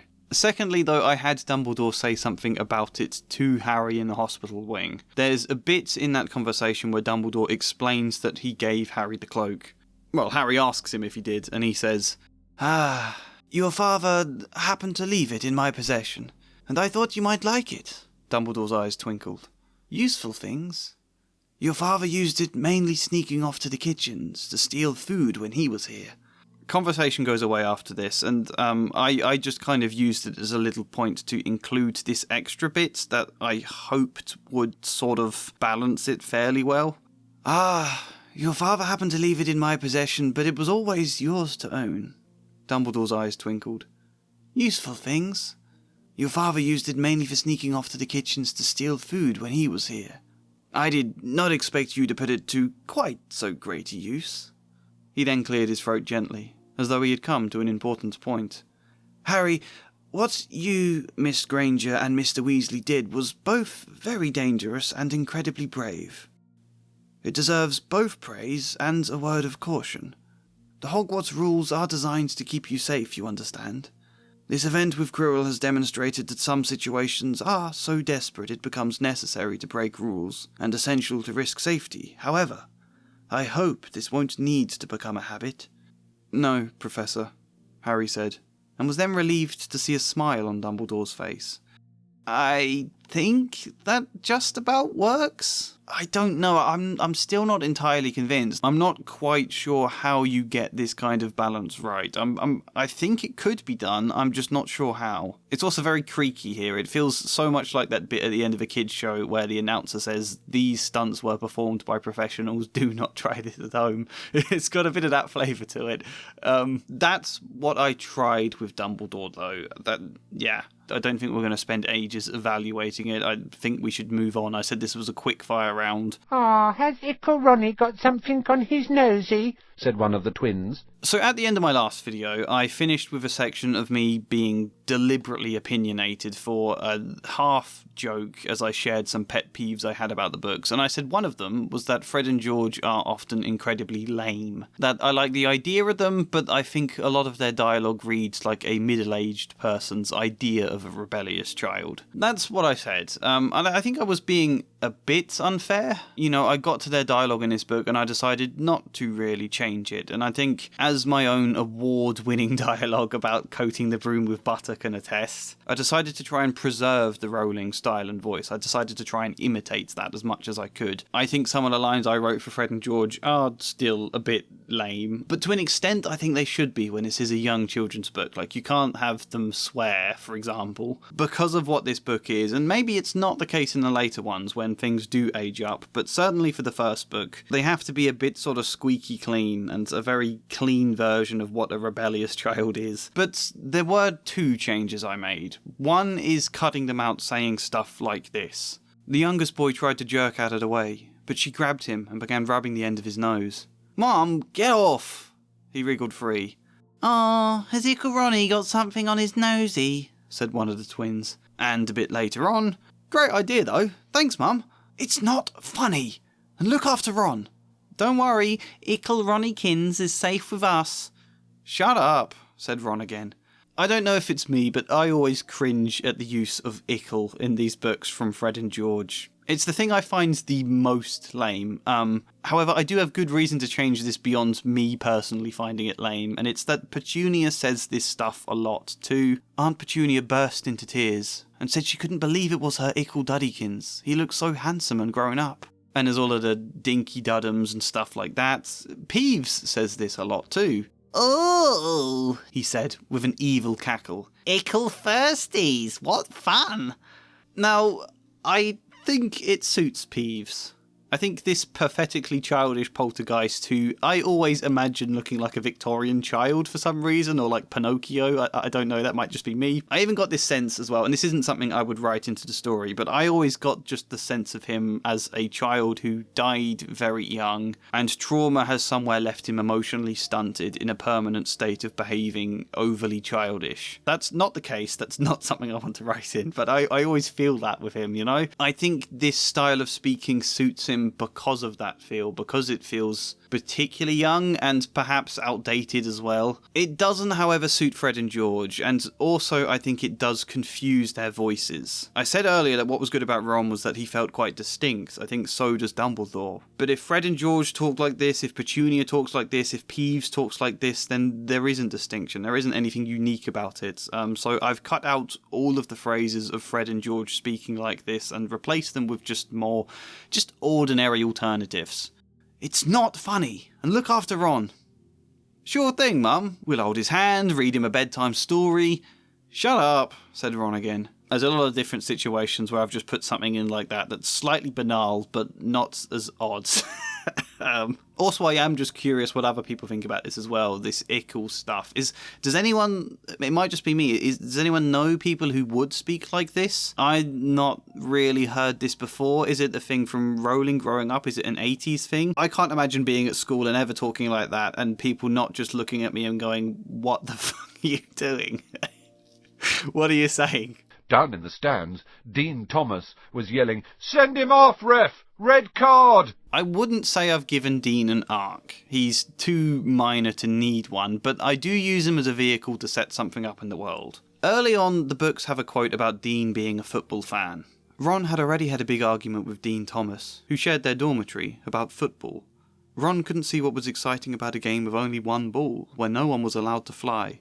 Harry caught Ron prodding Dean's poster of West Ham football team, trying to make the players move. I think it's a good question. Why is Quidditch literally the only sport anyone plays? Why don't Muggle-born students want to bring something of their own culture with them? I think this is an important theme that the books are supposed to explore, the blending of cultures, some of the tensions that creates, but also the unity. So in those generic kind of scenes where there is just like a 1 or 2 line bit describing what people are doing in order to like set the scene of the common room and stuff, I've used Dean to say football-related things. The Gryffindor common room was very noisy that evening.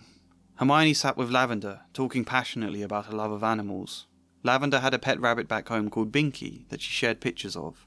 When Parvati wanted to show them her collection of music from the band The Weird Sisters, the three girls retreated to their dormitory. Harry and Ron sat listening to Dean, who was trying to explain football to Neville. "It's dead simple, Neville. You just kick it. I'd have thought after a flying lesson you'd like a sport where you can keep your feet on the ground." "I'd only slip on the mud," said Neville gloomily. "Not if you wore the right boots, and not if we had a pitch to play on. I'm thinking of asking Mr. Crouch if he could get the school to build one." Then there's this scene right before the end of year feast where they're just like relaxing by the lake and people are described being happy. I've included a bit more stuff here. The sun shone warmly for the rest of the day, without a single cloud to mask it. They received their exam results at lunchtime. Harry, Ron and Hermione all passed comfortably, with Hermione even scoring top of the year. Ron insisted he passed solely because of Hermione's help, though she was quick to point out that he was the only one of the three who had invented a spell that he was now calling the Peeves Repeller. He had even since taught it to Fred and George. They went down to the lake to celebrate. Dean Thomas was already there, and in high spirits. He had pressed Mr. Crouch all year to secure funds for a Hogwarts football pitch, and it had finally paid off. "The Board of Governors weren't keen on the idea of Muggle sports," Dean was explaining to them. "Mr. Crouch had to fight, and he only agreed because it was cheap." "Who'd have thought flustering Mr. Crouch could be useful?" Ron said, lolling in the sun. Hermione was deeply engrossed in reading the Standard Book of Spells Grade 2. "Hermione," Ron complained. "It's the end of the year. Can't you relax a bit?" "I'm just trying to get ahead for next year," she said, glancing up and spotting both Ron's and Harry's exasperated expressions. "But I guess I have done well enough. Maybe I deserve a little break." Dean ended up dragging all of them into a game of football, along with Neville, Seamus, Parvati, Lavender, and even a few Hufflepuffs. It wasn't long before everyone was using Wingardium Leviosa to redirect the ball's flight. Neville had long since forgiven them about their late-night trespassing, but he got in some joking revenge on Hermione by catching her off guard with a leg locker curse when she tried to kick the ball. All of them fell about laughing. We could definitely trim this down, but it's also a nice end to the book, I think. It's something I had a vision of very early on and wanted to do at the end of this book, a bit where they play football together and it feels like a blending of Muggle cultures and magic to sort of do the sport in a different way. I wanted to see Hermione participating in that. I never quite got the chance I wanted to let Hermione's hair down, you know? I mean, most of the time she does, it's her laughing at something somebody else does rather than her ever really getting to be funny herself. But, you know, this is already quite a bloated, stretched paragraph of writing as it is. There's only so far I could force it out. I find it nice. I just enjoy the idea of this. Plus, it is nice setup for a potential future where a new sport does get made, where football but with spells can become a thing. We are laying a seed here for the potential to do more around the theme of different cultures uniting in future books. And I do want the Muggle world to feel like its own culture and to feel it and see it mixing with wizard culture, see that blend happening. What does bring people together quite like sport? Well, music, I suppose. Football and music. Two things with a long track record of preventing or stopping wars. Also, Neville here. Weird moment from Neville. "I've lost him. He keeps getting away from me." "Oh, he'll turn up," said Harry. "Yes," said the boy miserably. "Well, if you see him—" He left. "Don't know why he's so bothered," said Ron. "If I'd brought a toad, I'd lose it as quick as I could." First, let's just say about Neville, I've made him more empathetic, or that you feel more empathetic towards him. The book tends to frame him as pathetic. I've added an M to the start of that. Sorry. But he is a figure for amusement, for how vulnerable he is a lot of the time. Again, I get the sense Rowling might have a thing about emotional vulnerability. When Harry is struggling to hold on to his bewitched broom in the game of Quidditch, we get this from Neville. "It was enough. Up in the air, Harry was suddenly able to clamber onto his broom. 'Neville, you can look,' Ron said. Neville had been sobbing into Hagrid's jacket for the last 5 minutes. Had he really Generally, I'm fine with how much Neville cries. I think, yeah, that's fine, especially when you're an 11-year-old in a school full of bullies and dangerous beasts. My problem is the lack of empathy the book has towards him being like this, though. Here, Neville is a total afterthought. He's not even mentioned until this point. Harry didn't sleep all night. He could hear Neville sobbing into his pillow for what seemed like hours. Oh, poor Harry, you can't sleep because Neville keeps crying. I tweaked that a little bit. I should say I cut out the earlier line about Neville sobbing into Hagrid's jacket, and I tweaked this one. Harry didn't sleep all night. He and Ron had stayed up, trying to comfort a tearful Neville who felt betrayed. He didn't believe them when they tried to explain that the dragon story was true. "Now you're lying to me again," he sobbed, and refused to speak to them anymore. For context, this is after they get caught breaking curfew. Harry and Hermione were smuggling a dragon, Draco found out about it and went to alert Filch, Neville came to warn them that Draco was doing that, and they all got caught breaking curfew. McGonagall doesn't realise there was actually a dragon. She thinks it was a story Harry had invented to trick Malfoy into trouble, and this is what upsets Neville. "You fed Draco Malfoy some cock and bull story about a dragon, trying to get him out of bed and into trouble. I've already caught him, and I suppose you think it's funny that Longbottom here heard the story and believed it too." Harry caught Neville's eye, and tried to tell him without words that this wasn't true, because Neville was looking stunned and hurt. Poor, blundering Neville. Harry knew what it must have cost him, to try and find them in the dark, to warn them. That's original dialogue. I've kept the same. I've shown you that for context, really. Yeah, Neville should be hurt, and Harry does acknowledge it here, but then the book completely forgets it. He sobbed into his pillow for hours, and Harry isn't really that caring there. And then after that, the next we hear of Neville, he seems fine with them. He doesn't hold anything against them. I've tweaked that during the Forbidden Forest detention, just popped in a reminder that he feels betrayed and Harry cares enough to want to console him about that. They marched across the dark grounds. Neville kept sniffing. Harry tried to pat him reassuringly on the shoulder, but he rejected it. I'm pretty sure that the Neville kept sniffing line is from the original dialogue. I think I just added that last bit. But I do like these kind of touches because it does also frame Harry as more empathetic towards Neville's sadness as opposed to seeing it like an inconvenience to politely ignore. Then we get to the scene where he tries to stop Harry, Hermione and Ron leaving the common room again, which is already quite a good scene. This is the one bit where book one does remind us of him feeling betrayed. I thought it deserved being drawn out for a bit more emotion, but on second thought, I think I would probably take away again what I did here. I think my changes kill the subtlety. But I'll let you see what you think. Here is the original. "I won't let you do it," he said, hurrying to stand in front of the portrait hole. I'll fight you." "Neville!" Ron exploded. "Get away from that hole and don't be an idiot." "Don't call me an idiot," said Neville. "I don't think you should be breaking any more rules. And you were the ones who told me to stand up to people." "Yes, but not us," said Ron in exasperation. "Neville, you don't know what you're doing." He took a step forward, and Neville dropped Trevor the Toad, who leapt out of sight. "Go on then, try and hit me," said Neville, raising his fists. "I'm ready." Harry turned to Hermione. "Do something," he said desperately. Hermione stepped forwards. "Neville," she said, "I'm really, really sorry about this." She raised her wand. "Petrificus totalis," she cried, pointing it at Neville. Neville's arms snapped to his sides. His legs sprang together. His whole body rigid, he swayed where he stood and then fell flat on his face, stiff as a board. Hermione ran to turn him over. Neville's jaws were jammed together so he couldn't speak. Only his eyes were moving, looking at them in horror. "What have you done to him?" Harry whispered. "It's the full body bind," Hermione said miserably. "Oh, Neville, I'm so sorry." "We had to, Neville.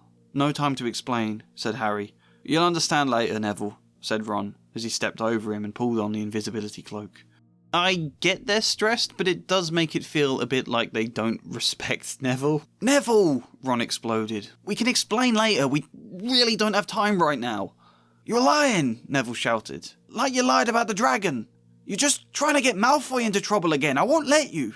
He raised his fists. "I'm ready." Harry groaned impatiently. If Neville hadn't believed him about the dragon, he wasn't going to believe them about Snape. He turned to Hermione. "Do something," he said desperately. Neville, Hermione said, I'm really, really sorry about this. She raised her wand. Petrificus totalis. Neville's arms snapped to his sides. His legs sprang together, his whole body rigid. He swayed where he stood and then fell flat on his face, stiff as a board. Hermione ran to turn him over. Neville's jaws were jammed shut together so he couldn't speak. Only his eyes were moving, looking at them in horror. Ron sounded amazed. Hermione, was that the full body bind? That's not a grade 1 spell. Have you unpicked your wand? She nodded shyly. I asked Fred and George after dinner. It took a bit of persuading, but I thought we might need a few curses if we're fighting Snape. Harry might have been amazed too, but he was more worried about the time. He quickly grabbed a blanket from a nearby armchair and draped it over Neville. In case you get cold, he said. We're not lying. This really is important, and there really was a dragon. Hermione propped a cushion under his head.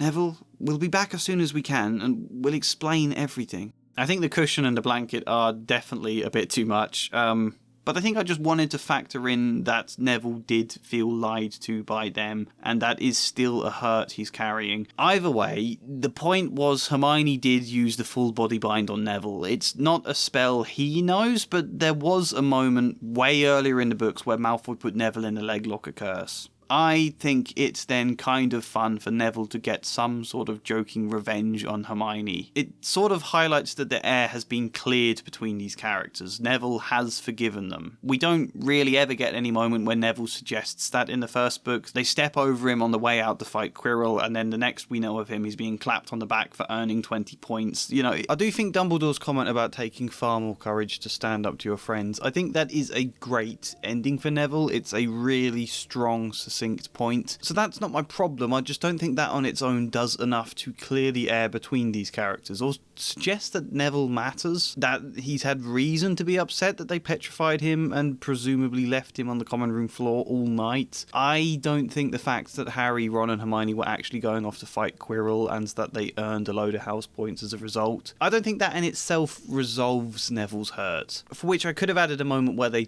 talk about it and there's some level of forgiveness from him, but I think that's a bit too blunt. I think just having him get a little bit of joking own back on Hermione is enough to suggest that. Oh, this is Crabbe and this is Goyle, said the pale boy carelessly, noticing where Harry was looking. And my name's Malfoy. Draco Malfoy. I'm kind of disappointed in what I did with Crabbe and Goyle. I said in my last video you could do anything with them so long as you did something. I quite liked the idea of them faintly paralleling Ron and Hermione, but what I underestimated was how difficult it would be to do anything with them. Like, there just isn't the space in this book. They only appear in scenes where the focus should be on Malfoy. They have no existing lines of dialogue anywhere I can build from. To give them dialogue would disrupt the flow of conversation that we already have and unnecessarily bloat the scene, and so it was really tricky to do anything at all with them. The book just doesn't have space to accommodate that. I sort of tried in the train scene in chapter 6. I'll say this first. When they're on the train, Harry buys a load of sweets. As we know, he and Ron are eating a load of chocolate frogs. They're not really frogs, are they? He was starting to feel that nothing would surprise him. No, said Ron. But see what the card is. I'm missing a gripper. What? Oh, of course, you wouldn't know. Chocolate frogs have cards inside them. You know, to collect. Famous witches and wizards. I've got about 500, but I haven't got a gripper or Ptolemy. That's original dialogue that I kept. Malfoy appears later in the chapter to offer Harry his handshake and then start goading them. But we don't feel like leaving, do we, boys? We've eaten all our food, and you still seem to have some. Goyle reached towards the chocolate frogs next to Ron. Ron leapt forwards, but before he'd so much as touched Goyle, Goyle let out a horrible yell. Scabbers the rat was hanging off his finger. The best I could think to do to give them something is this. But we don't feel like leaving, do we, boys? We've eaten all our food, and you still seem to have some. I'm not too hungry, Goyle said, pushing his square glasses up his nose. Malfoy glared at him, and he changed tact. But, I mean, I wouldn't mind a look at the chocolate frogs. I only need Ptolemy. Crabbe went to reach for a pumpkin pasty. Ron leapt forwards, but before it so much as touched him, Crabbe let out a horrible yell. Yes, that is a callback to the comments about Ptolemy. A faint parallel to Ron. That's the best I could think to do. And it actually, thinking about it, it does come back at the end of the book too. When Harry is in hospital, he has a load more sweets again from loads of people. So I added this bit with Ron when he's in there. You wouldn't have thought such an old duffer could run so fast, said Ron, smiling. Listen, you gotta be up for the end of year feast tomorrow. The points are all in and Slytherin won, of course. You missed the last Quidditch match. We were steamrolled by Ravenclaw without you. Came third in the table. But the food will be good. He then picked at one of the chocolate frogs, stuffing half into his mouth before letting out a cry of joy at the card in his hand. Ptolemy! Chocolate sprayed as he spoke. I found a Ptolemy card! Now all I need is a gripper and my collection's done. I forgot I did that. I guess it counts as a joke. Anyway, Crabbe and Goyle do get a couple of other minor bits like this, but none of them adds anything really. It's a bit of a shame. I did at least give them different appearances to each other so that they can be distinct. He was looking at the other boys. One of them was tall with square glasses, the other short and thick-set with a squashed nose. I am disappointed with my Crabbe and Goyle, but let's move on. Next to him, who would suspect poor stuttering Professor Quirrell? I honestly don't know what I was thinking with Quirrell. I argued in my last video that despite everything he should be a good teacher. A very good teacher, at least at the teaching, not morally. I set out some decent world building and thematic reasons for why, but this is so not the problem. And the problem is so obvious, I don't know why I didn't talk about it. The problem with Quirrell, and I think we can all agree, is he's a pretty forgettable character. He's bland and one-dimensional. I made the dumb mistake, despite pointing out earlier how it's not the thing to do, of trying to make him less bland by making him good at something. When I think what I should have done was give him a moment with Harry. A moment where they exchange some kind of dialogue in the book. Anything, so long as it tells us something about Quirrell and something we can call back to at the end. Something in their relationship that suggests a conflict and a difference. The problem with Quirrell is we never get to know him at all. That's the issue. So when he is revealed to be the villain, or sort of villain, it's a surprising twist, but it's not one with any substance beyond that. All I did was make him a good teacher, which doesn't address this issue at all. I don't know what I was thinking, but we're going to explore it anyway. Here's our original description. The class everyone had really been looking forward to was Defence Against the Dark Arts, but Quirrell's lessons turned out to be a bit of a joke. His classroom smelled strongly of garlic, which everyone said was to ward off a vampire he'd met in Romania, and was afraid would be coming back to get him one of these days. His turban, he told them, had been given to him by an African prince, as a thank you for getting rid of a troublesome zombie. But they weren't sure they believed this story. For one thing, when Seamus Finnegan asked eagerly to hear about how Quirrell had fought off the zombie, Quirrell went pink and started talking about the weather. For another, they had noticed that a funny smell hung around the turban, and the Weasley twins insisted that it was stuffed full of garlic as well, so that Quirrell was protected wherever he went. Here's my change. The class everyone had been looking forward to was Defence Against the Dark Arts, even if Professor Quirrell was a bit of a joke. His classroom smelled strongly of garlic, which everyone said was to ward off a vampire he'd met in Romania, and was afraid would be coming back to get him one of these days. His Arcanet headpiece, he told them, had been given to him by an African prince as a thank you for getting rid of a troublesome zombie. But they weren't sure they believed this story. Parvati Patil noticed that a funny smell hung around the Arcanet, and Ron insisted that it was stuffed full of garlic as well. Nonetheless, Professor Quirrell proved to be a very good teacher. Perhaps because of his stutter, he had gotten very good at explaining things very clearly in as few words as possible. By the end of his first lesson, Harry felt as though he understood exactly why dark magic was so dark. I had to kind of rearrange the entire paragraph and stuff all of the sort of negative criticisms about Quirrell into the first bit so that we can end on a however he's a very good teacher. And arranging it like that kind of crams everything in here in a way that's not ideal for the flow. So I had to change quite a lot, and I'm not entirely sure what it adds the more I think about it. I did add a moment later where we see him explain exactly how dark magic works, but I'm going to save that for when we discuss magic. Otherwise, I got rid of his turban. As you might have noticed, I don't like it being a turban. I don't know, this isn't a major thing, I just feel like it might, especially in the 90s when a lot of kids growing up still wouldn't be that familiar with turbans, that it doesn't give the greatest impression of them. Also, the book does say things like this. Professor McGonagall was talking to Professor Dumbledore. Professor Quirrell, in his absurd turban, was talking to a teacher with greasy black hair, a hooked nose, and sallow skin. Come on, you can't call a piece of religious clothing absurd. Why is that word even there? I just think, why wouldn't you replace this with some made-up Wizarding World headpiece that can add a faint bit of world building that I've just blandly called the Arcanet? And there's a bit earlier where it describes what it looks like. It doesn't matter too much. It's a minor change, but why wouldn't you, you know? With that, it's finally time we move away from a discussion of the characters and into a discussion of the world. And yeah, I didn't talk about Snape. I barely changed him. I think he's fine. I mean, I did tweak some stuff, but this video is already massive. You don't expect me to explain and read out every single minor line I changed. My brain already feels like it's going to explode, and this is just me recording this stuff. I haven't even gotten around to editing the actual video. That's gonna piss me off. So let's move on rather than giving myself even more work.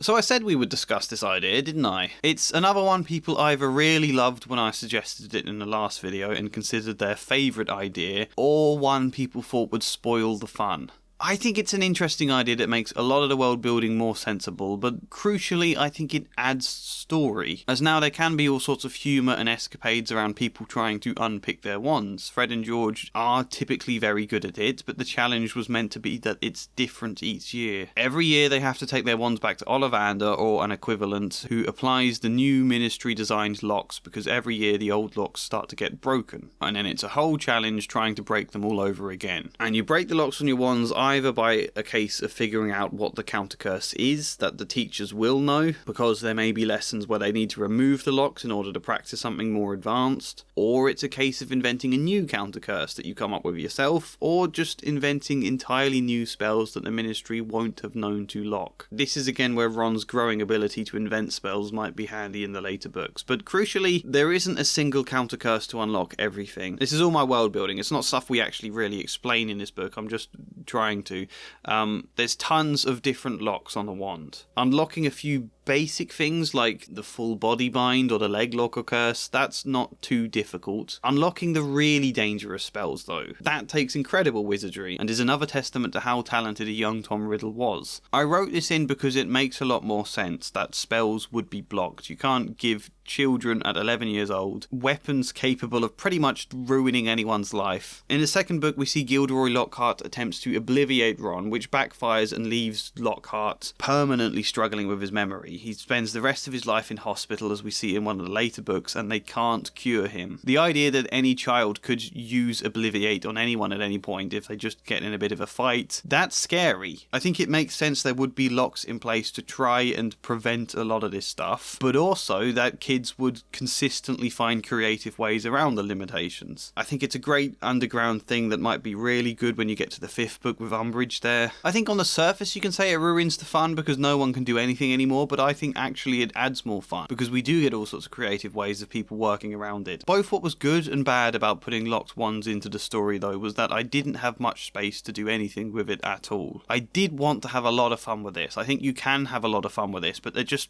wasn't room in this book. And I don't mean word count when I keep saying there's no room. I mean you can't just shove something in if it's going to disrupt the flow of the story. As such, locked wands becomes more just a minor setup in the world that might be more significant in a later book, but for now it is just setup that also slightly informs Hermione's arc. So what did I do exactly? Well, our first mention comes when Hagrid and Harry are in Diagon Alley. We've got a description of Harry buying a load of stuff. Here's the original quote. Hagrid almost had to drag Harry away from curses and counter-curses. Bewitch your friends and befuddle your enemies with the latest revenges, hair loss, jelly legs, tongue-tying, and much, much more, by Professor Vindictus Viridian.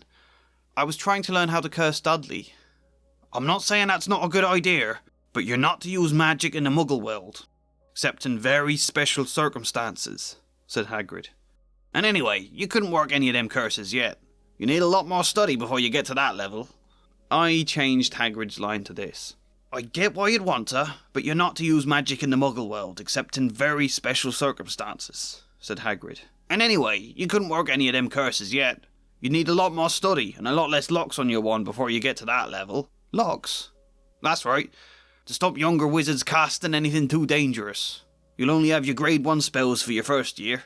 Simple enough. There's nothing wrong with just explaining something once in a while. I also think I get why you'd want to is a more mature response to the idea of cursing Dudley rather than for Hagrid to technically encourage it. The next quote we have also provides some explanation about how magic works, so I think we should probably explain that here too. I had a lot of different ideas for how magic could work, some of which I found space to vaguely explain in this book. One of the concepts being wild magic. The idea that if you aren't properly focused and if your emotions are all over the place or you're channeling the spell wrong, wild magic can occur, which basically means anything might burst out of your wands. Nothing insanely terrible, but chaos. So if we pop back earlier for a second, our first mention of this comes with Hagrid trying to curse Vernon in my version. He brought the umbrella swishing down through the air.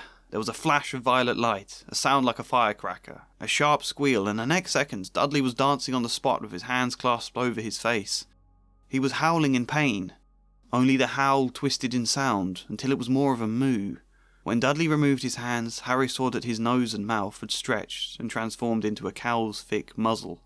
There's no reason Hagrid should be attacking Dudley for what Vernon said, but you do also lose some of the appeal in this scene if Dudley isn't getting hurt. I don't like this decision at all, I'll be honest. I didn't want it to be a pig's tail. I originally thought the frog's head, but then thought there'd been talk about turning people into toads a lot already this book, so I settled on a cow's muzzle. And I don't know why, I think I rushed this, it's just not visually striking at all, it's a bit odd, a cow's muzzle. I do prefer the idea of some kind of transformation to his face. Isn't permanent the way the pig's tail is supposed to be, but Either way, instead of in the original book where Hagrid admits he was trying to turn Dudley into a pig, but he was so much like one already, there wasn't much left to do. Instead of that, I had him say this. Shouldn't have lost my temper, he said, ruefully. Wild magic. Gotta be careful with magic, Harry. Meant to turn your uncle's hair green, but I suppose I was too riled up to do it proper. So that's now an example we've seen of wild magic, how when your feelings aren't focused well enough, anything else might happen. All of that leads us into our first week of classes, where the book offers this about magic. There was a lot more to magic, as Harry quickly found out, than waving your wand and saying a few funny words. They had to study the night skies through their telescopes every Wednesday at midnight, and learn the names of different stars and the movements of the planets. 3 times a week they went down to the greenhouses behind the castle to study herbology with a dumpy little witch called Professor Sprout, where they learned how to take care of all the strange plants and fungi, and found out what they were used for. Easily the most boring lesson was history of magic, which was the only class taught by a ghost. And then it just leads into a description of some of the teachers, what Professor Flitwick's like, and then eventually what Snape's like. What more is there to magic then? We never learn. And whilst it doesn't really matter, I've got nothing against a soft magic system in principle, but I think for a story all about people learning magic, we at least need the illusion of some understanding, some basis that you can create some story out of. I'm not advocating for a hard magic system, even though I prefer them, I'm just advocating for something. So I had to add a couple of paragraphs here, but this is the kind of place where adding word counts doesn't disrupt the flow. There was a lot more to magic, as Harry quickly found out, than waving your wand and saying a few funny words. First, they had to learn the theory. All spells began from different places within the body. Harry had to practice channeling up from his stomach, or down from his head, then out the shoulder, arm, fingers, and finally through the wand itself. They also had to feel the spell. If they wanted to summon light, they had to imagine the feeling of looking at a bright lantern, so intensely that it could almost make their eyes squint. For the first few days they weren't even allowed to try with their wands, for how seriously all the teachers spoke about the dangers of wild magic. Channel the energy wrong, or cast it without clear focus, and all sorts of bizarre and dangerous things might shoot out of the wand instead. Harry remembered how Hagrid had accidentally transfigured Dudley's head when he had been too angry. If even adults could get it wrong, it must be difficult. When they were finally allowed to practice with their wands, Neville was so afraid of wild magic that he didn't even want to try. Nothing that bad can happen, Ron reassured him. They've locked our wands, remember? Only the safest spells until we're older. You'd have to mess up a spell really, really bad to blow anything up at this level. Even as he said it, there was a loud bang from behind them, and they turned to see scorch marks in Seamus's robes and a very shocked look on his face. I think I just made fire. I think that's enough. It's vague, it doesn't mean much, but it gives you at least a flavour of something. It gives you the sense they are actually learning things. I also added a little something to Snape's speech about potion making. He has quite a nice speech in the original. I just wanted to add a bit more explanation for what potions is and how it works. "You are here to learn the subtle science and exact art of potion making," he began. He spoke in barely more than a whisper, but they caught every word. Like Professor McGonagall, Snape had the gift of keeping a class silent without effort. "The wand work you shall do in this room will be subtle, and will require constant meditative focus, as you enhance the essence of an ephedra sprig, or imbue an iris root with new-found energy. I don't expect many of you will really understand the beauty of the softly simmering cauldron with its shimmering fumes, the delicate power of liquids that creep through the human veins, bewitching the mind, ensnaring the senses. I can teach you how to bottle fame, brew glory, even stop a death." I just popped that bit about meditative focus and enhancing an ephedra sprig or imbuing an iris root into there. I just wanted to emphasise not all of this is a quick swish of the wand and a word. You're not always channeling something abrupt out of the wand, you know? There can be a kind of slow, constant, more meditative sides to wands and spells that you're doing here, slowly transforming the innate nature of an ingredient to strengthen its properties. I doubt any of this paragraph would make much sense to a child reading it, but it also doesn't matter. It's just a speech that's already meant to be flowery and a bit confusing, so I think a kid would just assume that. The next mention comes after they've agreed to a midnight duel with Malfoy and Ron. Ron tries to explain dueling. "What is a wizard's duel?" said Harry. "And what do you mean, you're my second?" "Well, a second's there to take over if you die," said Ron, casually, getting started at last on his cold pie. Catching the look on Harry's face, he added quickly, "But people only die in proper duels, you know, with real wizards. Our wands are locked. The most you and Malfoy will be able to do is send sparks at each other." He then stopped in thought. "Unless he's found a way to unlock his wand." "Unlock it?" "Yeah, get around some of the restrictions. Fred and George know about it. I think they even charge people to unlock certain spells for them. We could ask for their help, though I doubt it's worth it. Malfoy will probably chicken out anyway." They do then ask Fred and George in case Malfoy doesn't chicken out. They had spoken to Fred and George about unlocking their wands, who made it all sound so simple. "We unlocked about 20 curses by our second week," George had said. "Honestly, haven't you two been trying? It's like code breaking, really. There's all sorts of methods if you know how." They agreed to unpick grade 2 spells and various different curses for their wands, in exchange that Harry promised to attend Quidditch training.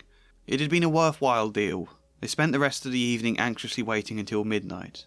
Ron tried to offer any advice he could think of.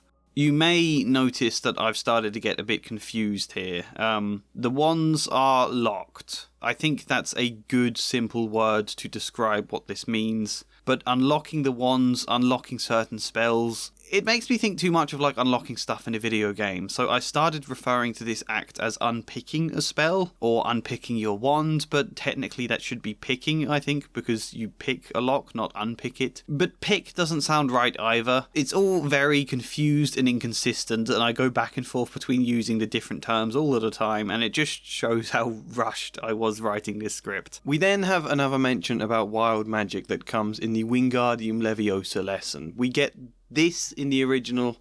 "Now, don't forget that nice wrist movement we've been practicing," squeaked Professor Flitwick, perched on top of his pile of books as usual. "Swish and flick. Remember, swish and flick. And saying the magic words properly is very important too. Never forget the wizard Barufio, who said S instead of F and found himself on the floor with a buffalo on his chest." It was very difficult. Harry and Seamus swished and flicked, but the feather they were supposed to be sending skywards just lay on the desktop. Seamus got so impatient that he prodded it with his wand and set fire to it. Harry had to put it out with his hat. Ron, at the next table, wasn't having much more luck. I've got to be honest, if anyone knows what the joke is there about the buffalo, please help me understand, because I feel like I'm being an idiot. What exactly did he mispronounce? Is there some buffalo-related pun here? It also makes me wonder what happens in the wizarding world if you've got a speech impediment. I don't think this bit is bad or anything, I just changed it to put the focus more on needing a clear mind. "Now, don't forget that nice wrist movement we've been practicing," squeaked Professor Flitwick, zooming around on his floating chair. Swish and flick. Remember, swish and flick. And focus your mind. Never forget the wizard Barufio, who was too excited to concentrate and ended up levitating himself through a glass window. It was very difficult. Harry and Seamus swished and flicked, but the feather they were supposed to be sending skywards just lay on the desktop. Seamus got so impatient that he prodded it with his wand, and drenched them both in a stream of what looked like pink custard. Professor Flitwick had to clean it with a spell. What did I say about focus, Mr. Finnegan? A wild mind leads to wild magic. Originally, I made that a stream of water. You know, a lot of people make the complaint, oh, of course it's Seamus in the books who is always blowing things up. Make the Irish kids do that. And I think it's a valid criticism, but it's not one I personally take too much issue with. I feel like it's just a coincidence that blowing things up tends to be a more comical image to use, and Rowling was likely going to have a character that did that, and it happens to be Seamus. I think fire here is certainly more a comical image than a stream of water, and I even wrote the scene earlier where Seamus does accidentally make fire. So that point about Seamus is a good reason to make this not another fire moment, but mainly I did that because if the point of wild magic is that literally anything could happen, then we do need to see variety to it. And I don't know, pink custard just struck me as an option that would appeal to a child reader. Really, I just wanted to use the phrase, a wild mind leads to wild magic. I think that could become a very significant idea in the 5th book when Harry's mind is all over the place. The next mention we get about locked wands is that snippet of an argument with Hermione. He found Ron and Hermione arguing about locked wands. Even if Fred and George offered to unpick mine for free, I wouldn't do it. It's wrong. There's no need to learn curses anyway. Then it's at Christmas where we get a scene described of Malfoy and Ron enjoying the common room and talking about revenge on Malfoy. All I did was tack on this little ending bit. They sat by the hour, eating anything they could spear on a toasting fork, bread, crumpets, marshmallows, and plotting ways of getting Malfoy expelled, which were fun to talk about, even if they wouldn't work. Fred and George wouldn't even unpick any more curses for them. Unpicking locked wands is normally something we charged for, you know, said Fred. Since you're our brother, maybe we'll charge double, said George. And then it cuts to the next paragraph that begins, Ron also started teaching Harry wizard's chess. So these are all very minor explanations. I'm just embedding the idea of what locked wands is rather than doing too much with it. There's then this whole Quidditch match where Snape is the referee in the books. They're all worried about Snape being the referee. Is Snape going to try and kill Harry? Harry insists on going for the game anyway, which we'll get to at a later point. We're going to talk about Quidditch. In the original, Hermione and Ron practiced the leg locker curse to use on Snape from the stands in case he tries anything funny, you know? They think he's trying to kill Harry, so they've got this spell prepared. It's the curse Neville had used on him by Malfoy in the previous scene, so it makes sense that's the one that's talked about here. They sit in the crowd, their wands poised. I just made it this. Ron had been secretly practicing the leg locker curse ever since Malfoy had given him the idea. Hermione, who refused to have her wand unpicked, had found a grade 1 spell to summon a cloud of fog. Both of them were ready to obstruct Snape if they needed to.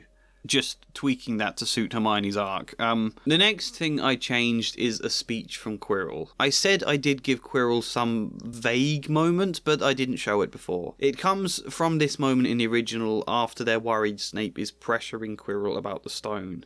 Quirrell, however, must have been braver than they thought. In the weeks that followed, he did seem to be getting paler and thinner, but it didn't look as though he'd cracked yet. Every time they passed the 3rd floor corridor, Harry, Ron and Hermione would press their ears to check that Fluffy was still growling inside. Snape was sweeping around in his usual bad temper, which surely meant that the stone was still safe. Whenever Harry passed Quirrell these days, he gave it an encouraging sort of smile, and Ron had started telling people off for laughing at Quirrell's stutter. I changed it to this, however. Quirrell, however, must have been braver than they thought. In the weeks that followed, he did seem to be getting paler and thinner, but he didn't look as though he'd cracked yet.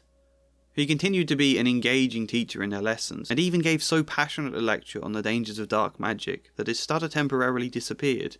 You all hopefully understand the dangers of wild magic by now.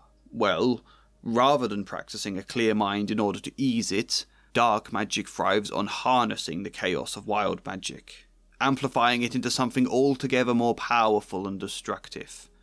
The locks on a wand cannot prevent it. Its spells are far harder to block than your ordinary curses. Many dark wizards destroy themselves in the effort of harnessing this kind of power, though, if they can, it is limitless and terrifying and something you should never hope to encounter. It was a lesson that left the whole class unnervingly silent. Harry couldn't help squirming at the thought of what Snape might be able to do, were he truly a dark wizard. I like it. It's a vague explanation of dark magic that sounds philosophical even though it's technically nonsense. Harnessing the chaos rather than trying to effectively process it. I think that's a nice little hint that Quirrell is the villain as well. How passionate he becomes discussing this. And I mean, it's pretty ordinary that someone's stutter might ease up in certain moments, but I suppose this is also technically a hint that his stutter might be fake. I am slightly uncomfortable about the way the book uses stutter, but I don't think it's really too much of a problem. It's just a nice moment to give us a flavour of what dark magic is, what separates it from ordinary magic. After that, it's simply the scene where Hermione uses Petrificus Totalis and admits that she got Fred and George to unlock some spells for her somehow. I don't know how she persuaded them. I should have stopped to consider that, but I think all of this works quite nicely. It slots into the story pretty cleanly. I didn't get to have too much fun, but it does work and does add something. The main problem, though, is that I forgot to have a moment that really concluded this. I think in terms of wild magic, we have to have a moment where it causes some consequences in the story. You know, it's a bit of a Chekhov's gun here.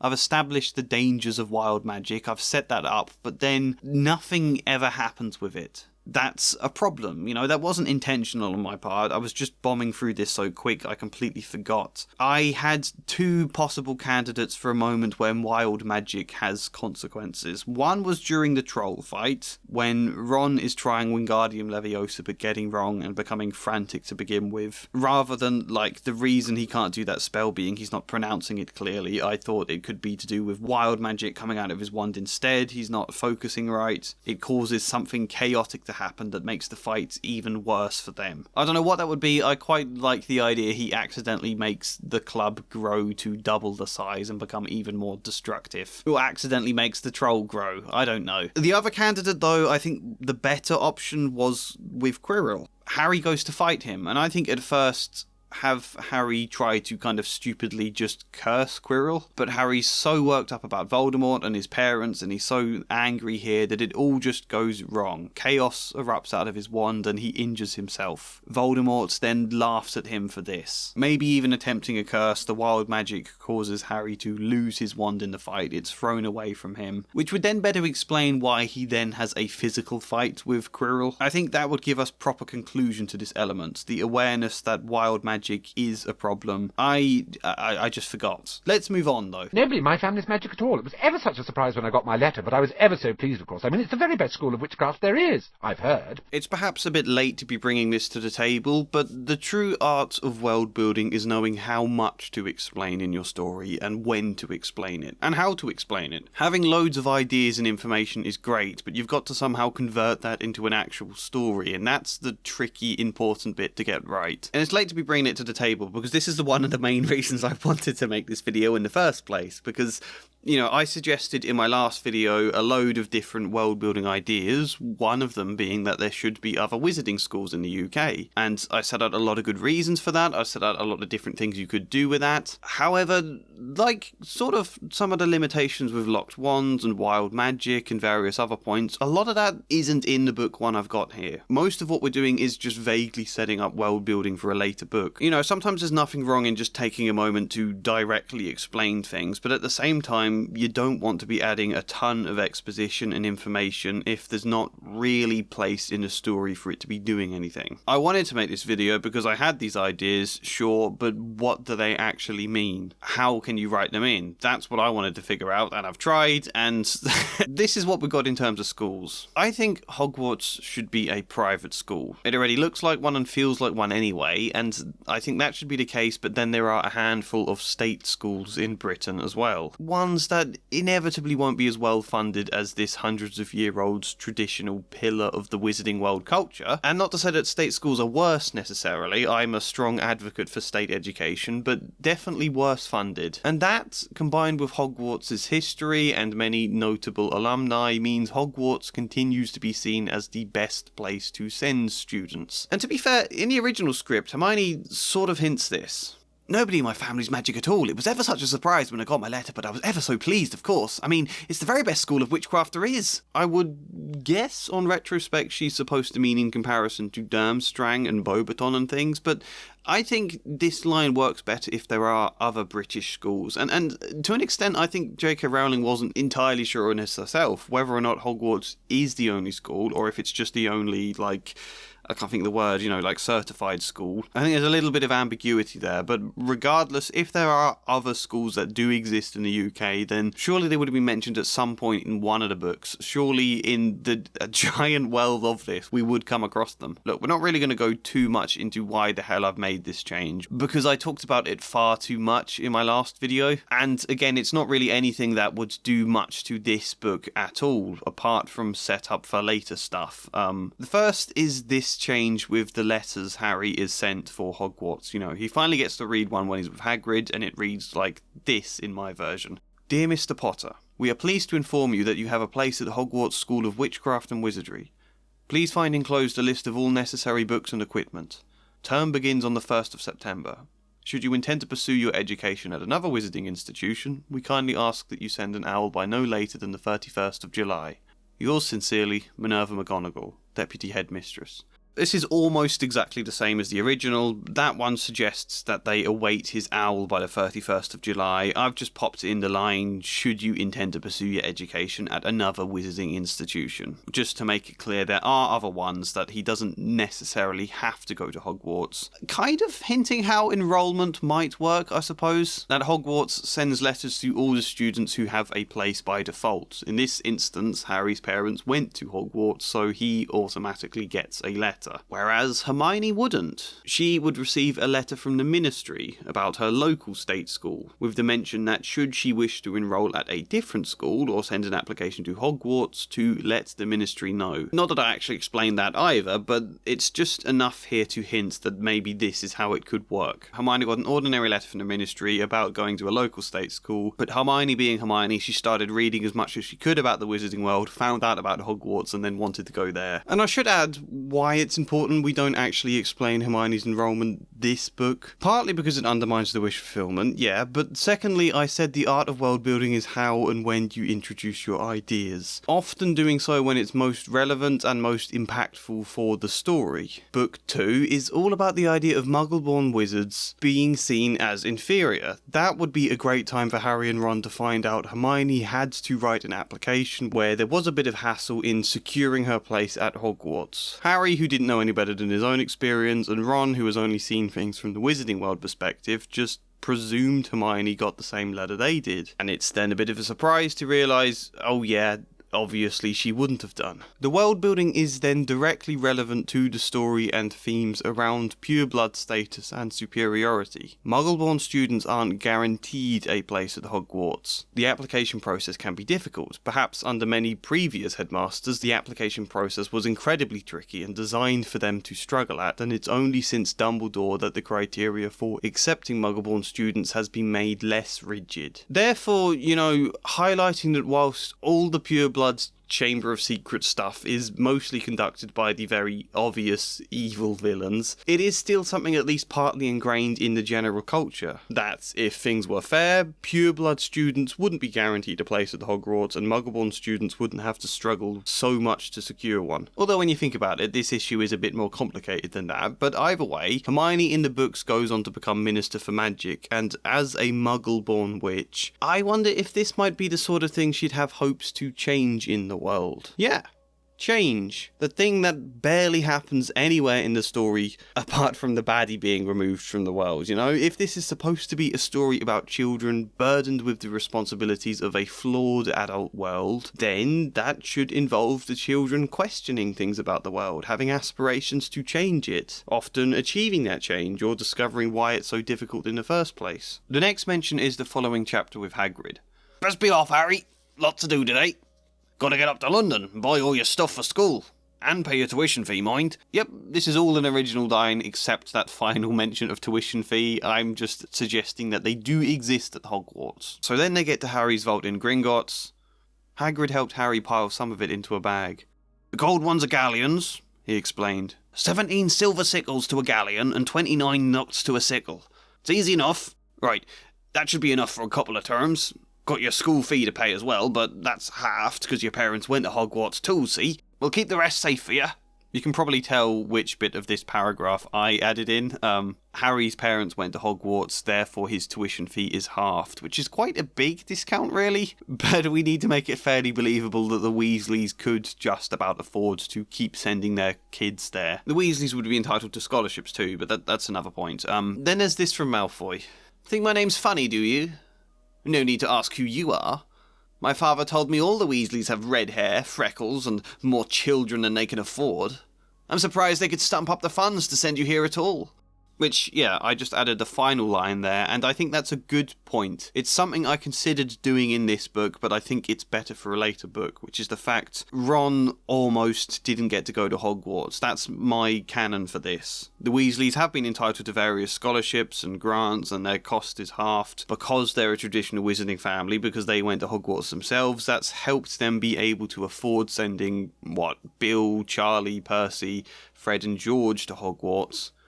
But now they're getting down to Ron, it's becoming more and more difficult to afford, and they almost couldn't do it. Ron very nearly ended up at a state school until Bill was able to step in and help add some funds. And in my canon, this is a thing he's quite insecure about. I think that as a story point in one of the later books could be a great avenue for actually properly exploring some of Ron's feelings about coming from a poor family, because it's this ongoing insecurity that we don't really ever quite dig into as much as I'd like to. And in theory, I think book 2 could be quite a good place to do that, where Ginny now comes into the story, and Ginny might happen to let slip that Ron almost didn't get to go to Hogwarts. How did Ginny get to go? Well, that's another point I'm going to save if I ever do book 2. But I think that's a good thing to set up. Unless I'm forgetting something equally minor, I think that's all I did in this book, though. Very, very minor mentions of school fees. If I can't find anything really integral to the story to do with this, then let's just leave it as that for now, you know? Well, I did change something else to do with Quidditch, admittedly. I made the Quidditch Cup not just a Hogwarts thing. I made it a National League table for all the British wizarding schools, of which I decided there were 24 in total. Literally plucked a number out of thin air there. I'm sorry. Again, this isn't so much a plot point to do anything with at all in this book. It seems a very odd thing to add right now, and that might be a problem with what I've done, that I didn't find more story reason for it here. There are now other schools, and because of their lack of funding, they tend not to be as good at Quidditch. They tend to have worse brooms and things, worse facilities, worse teachers. And actually this highlights one of the problems with Quidditch, that a lot of it does rely on how good your broom is. That's part of what's the success in a team. Way more than you could say about like football, depending on how good your boots are. Look, let's make a whole section about Quidditch now to discuss it all properly, because there are a lot of other things to say about Quidditch too. That's a sport. Wizard sport.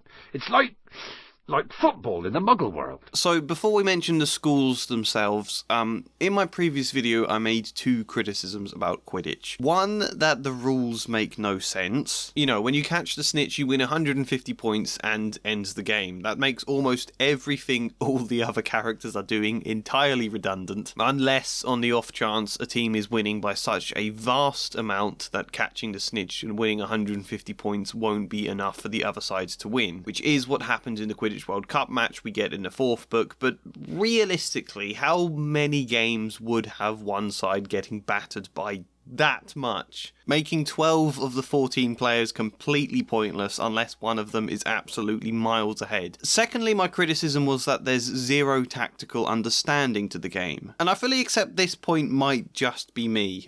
It might be my own obsession with football and tactics in general. In my younger days, I amassed a total of, I'm going to add it all up now and get it right for you, 2,802 hours playtime on Football Manager, and that's only since Steam became a thing and recorded your playtime. In the pre-Steam days, when I was even younger, I committed far more to Football Manager 2006 and 2008. I watch a lot of football analysis videos. I am a bit of a nerd for the tactical side of sports. It is me, I know that. But if I'm going to make a video this long, I think I'm entitled to at least mention something that is personally a criticism of mine, which is that there is no depth to Quidditch in the books. We get a lot, and I mean a lot, of descriptions of Oliver Wood just drilling them with tactical speeches and training, but there's never any tangible sense of what this actually means. It's just words. Wood was holding up a large diagram of a Quidditch field.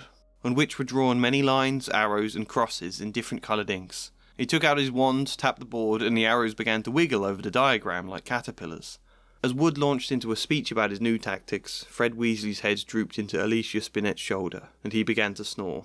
This quote is actually from the second book, and I think it's the more favourable one because the point here is that Wood's supposed to be boring. But even so, it's this kind of thing a lot. A description of Wood drawing arrows and saying tactical things, but not revealing what those things are. And for me, to be describing him saying a lot while there's actually no substance given to it, that does break the immersion a bit. And I'm not asking for great tactical insight. I just think all you need is a slightly less vague allusion in a way that could mean something, that feels like it means something. Especially if it can also add extra growth to Harry as a character and ties in well to his existing arc. Which is what I tried to do. Oh, and yes, I wanted to make it so catching the snitch only wins you 30 points. Then there's a lot more tension that way. Should I catch the snitch yet if our team is too far behind? The Seeker now has a secondary job other than just catching the snitch of blocking the opposition sneaker from catching it when they're ahead. You know, if you're more than 30 points behind, you can't catch it yourself, but they still could, so now you have to try and stop them from doing it. Which is something that sort of happens in a book 3 Quidditch match, so I'm trying to build on what we already have. I'm now just illustrating it as a clear tactic and a clear part of the game they're meant to train at. Also, I made catching the snitch give you 35 points, so that it can never end in a draw. Someone in the comments suggested that, and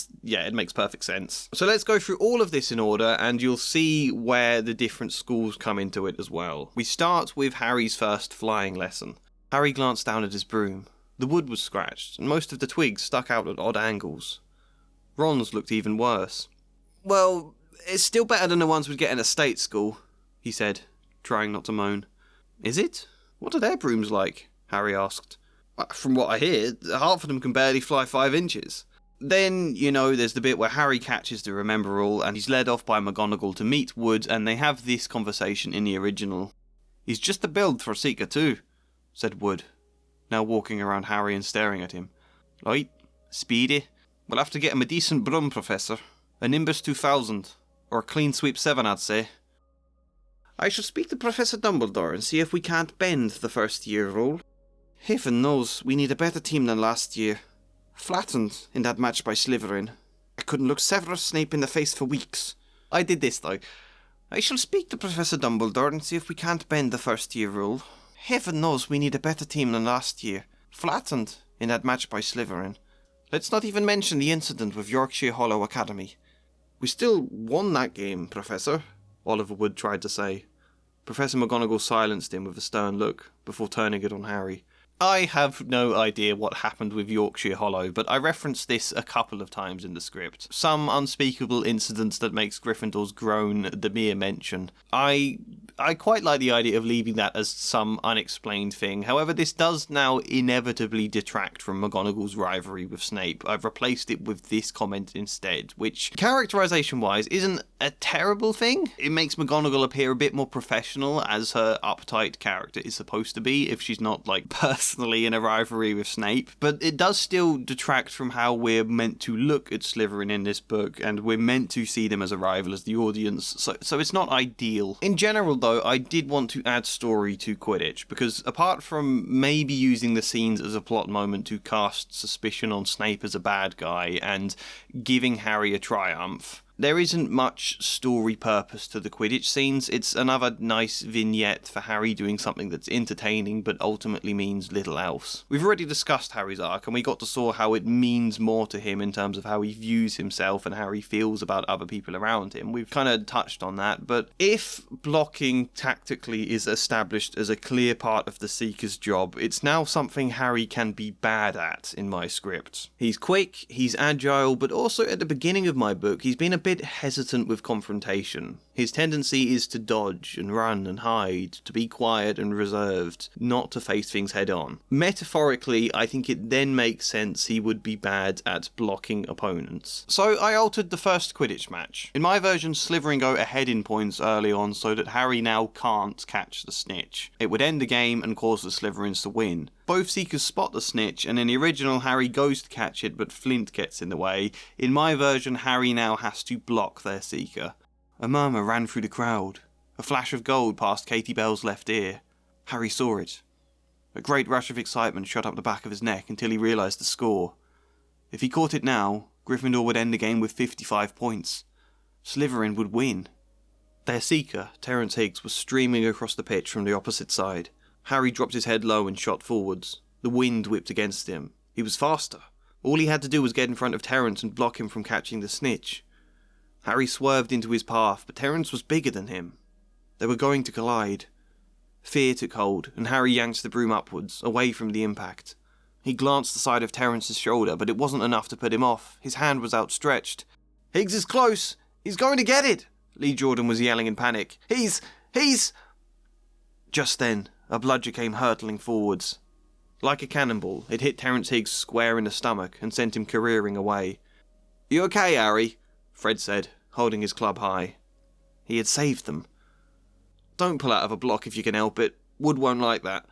This is pieced together from another moment where someone gets hit by one of Fred's bludgers, but they almost lose save for Fred. It's kind of a mess up on Harry's part, and then the broom starts going haywire as in the original. By the time Harry regains control, Gryffindor are now on a more equal amount of points, so Harry spots the snitch, can catch it this time. He catches it in his mouth, just like in the original. Harry is the hero. We end with the same positive wish fulfillment sense, but there was a moment of struggle beforehand. One that doesn't get picked up on now, but does come back when it gets to their next training session. I'll show you the original scene of that.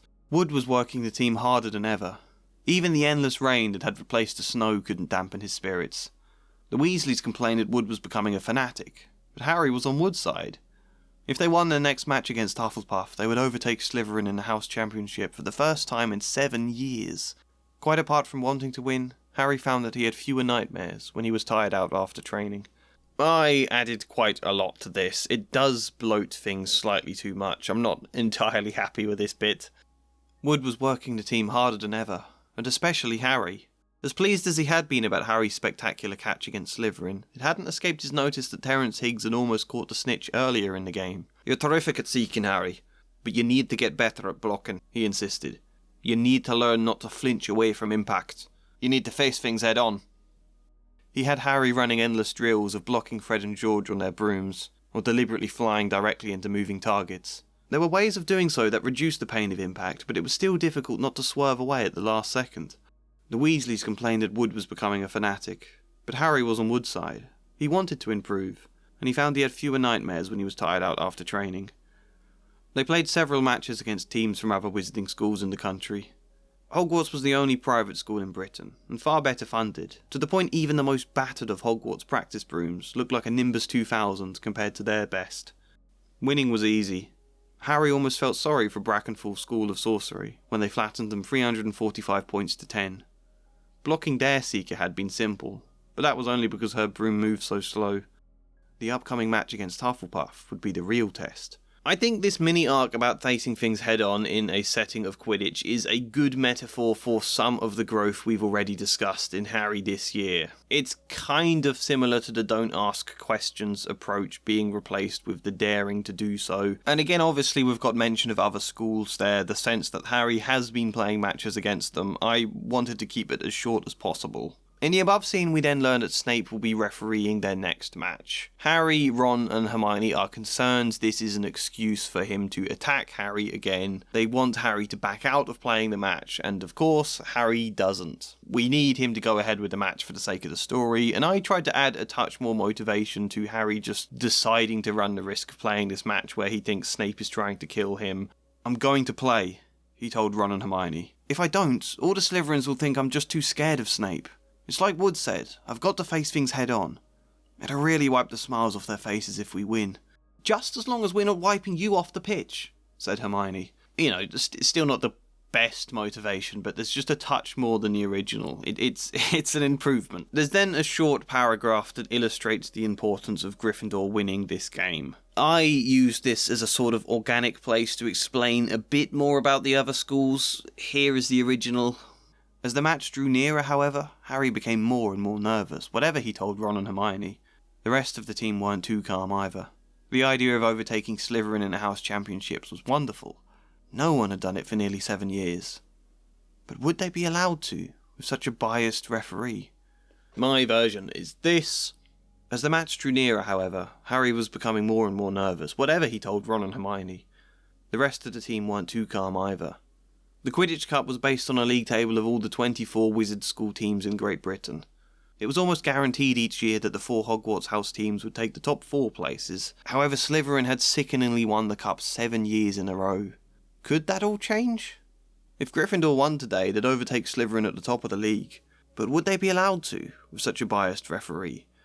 That's sort of it. Reading this, I feel a bit sorry for the way these other schools are being characterised, but I think this is what children at an elite Hogwarts might think. That the state schools are just these worse schools you barely have to think about and are barely worth a mention in this first book specifically. There's just a nice taste of cultural difference there, even if we don't take it any further. Is it explained why Hogwarts get 4 different teams in a league table where every other school likely gets 1? No, we don't need to explain why. We don't even need to highlight that it's unfair. It's just enough to have it there for now. You may have noticed I've made a bit of an error though. I talked about there being 24 wizarding schools in the UK in total. Here it talks about there being 24 Quidditch teams, but there should be 28, or no, 27 if Hogwarts get 4 teams where every other school gets 1, so the numbers are confused. I haven't explained that at all well. What's important though is that we have set up a Quidditch arc. What happens with it? Yes, we saw Harry fail at blocking in his first match, then we had mention of him training, so what do you think's going to happen next? We only have one other Quidditch match shown in this book, which is the one against Hufflepuff. I kind of killed 2 birds with 1 stone here. You see, for the sake of this arc, we now need Harry to have some triumphant moment of successfully blocking the opposition Seeker. And to make that land best, that Seeker should have a big build that makes the idea of a collision more intimidating. So I looked at who the Hufflepuff Seeker was for this match, and it's never mentioned. It's such a short match, mostly from Ron and Hermione's perspective in the stands. They're with Neville and they end up fighting Malfoy. Then they see Harry catch the snitch quickly in a way that interrupts their fight. I like that. Don't get me wrong, in some ways that's more fun, but I don't think it gives us the same sense of triumph and satisfaction when there's no deeper sense of internal growth. So, in my version, Harry gets to block Cedric Diggory. Yeah, killing 2 birds with 1 stone, getting to set up an important character for later books that I think most people feel was established too late, and Harry gets to block someone successfully. In the original, Wood says this before the game. Back in the changing room, Wood had taken Harry aside. "Don't want to pressure you, Potter, but if we ever need an early capture of the snitch, it's now. Finish the game before Snape can favour Hufflepuff too much." I just added a sentence to that. "Don't want to pressure you, Potter, but if we ever need an early capture of the snitch, it's now. If they get ahead by more than 30 points, we might never catch up again. Finish the game before Snape can favour Hufflepuff too much." So, more pressure now.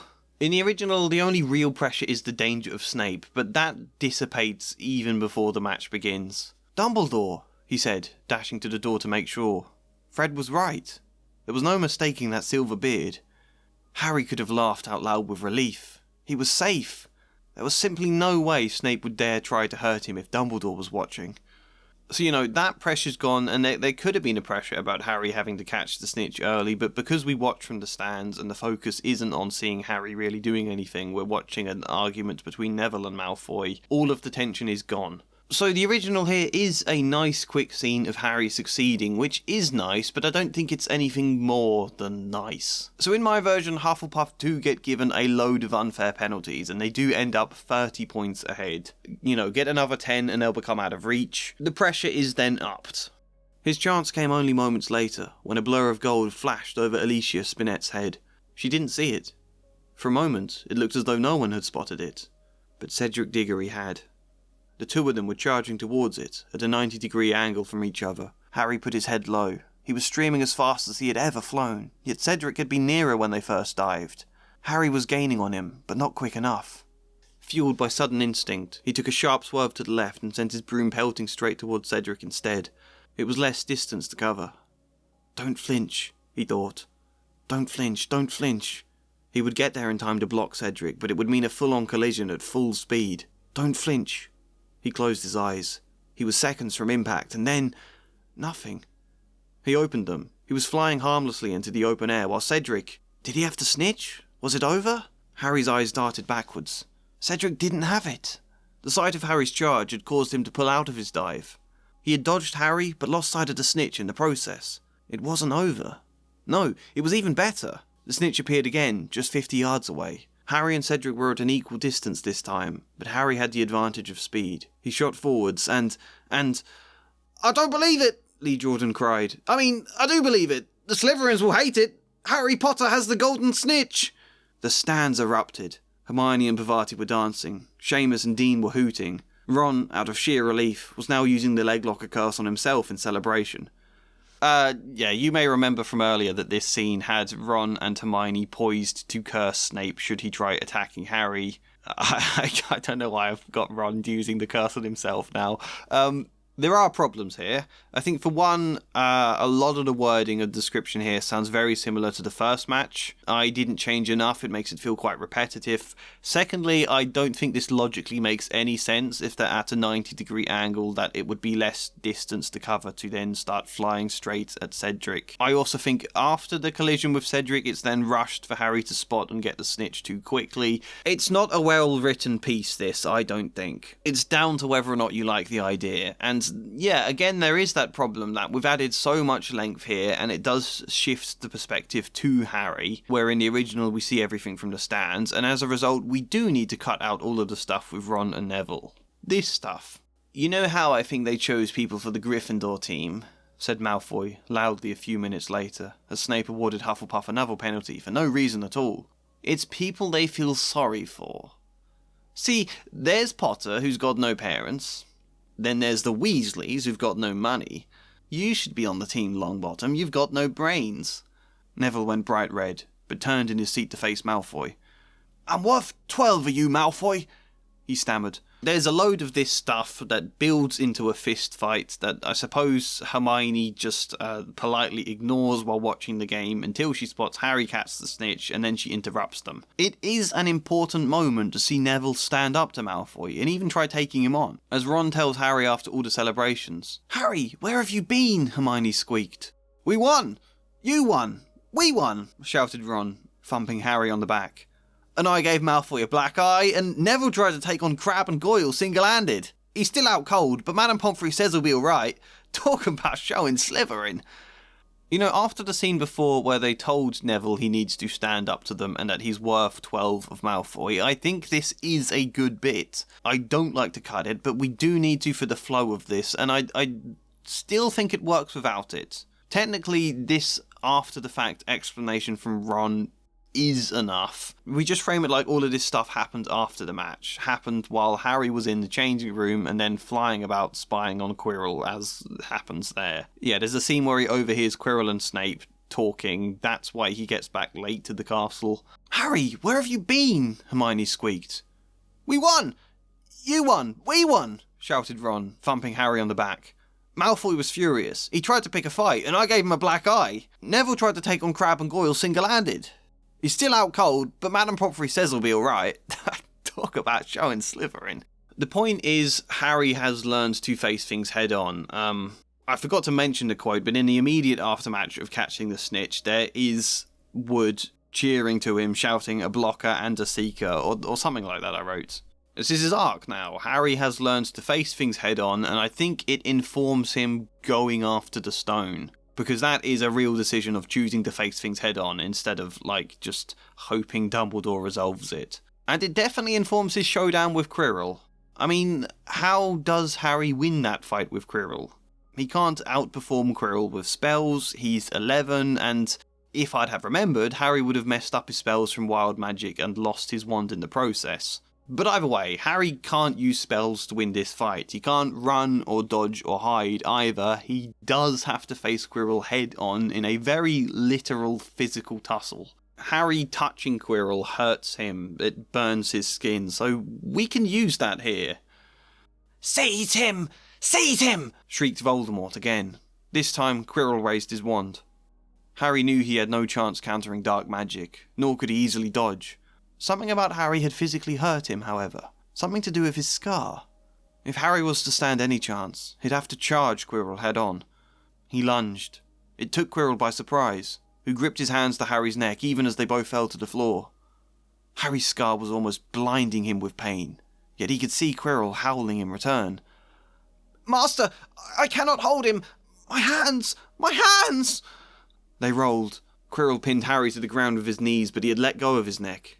He stared, bewildered at his own palms. They were burnt raw, red and shiny. Then kill him and be done! Screeched Voldemort. Harry didn't give him a chance. By instinct, he reached up and grabbed Quirrell's face. Ah! I don't know why I'm pretending to do a scream there. It goes on a bit longer, and there is a bit before that where Quirrell first touches Harry.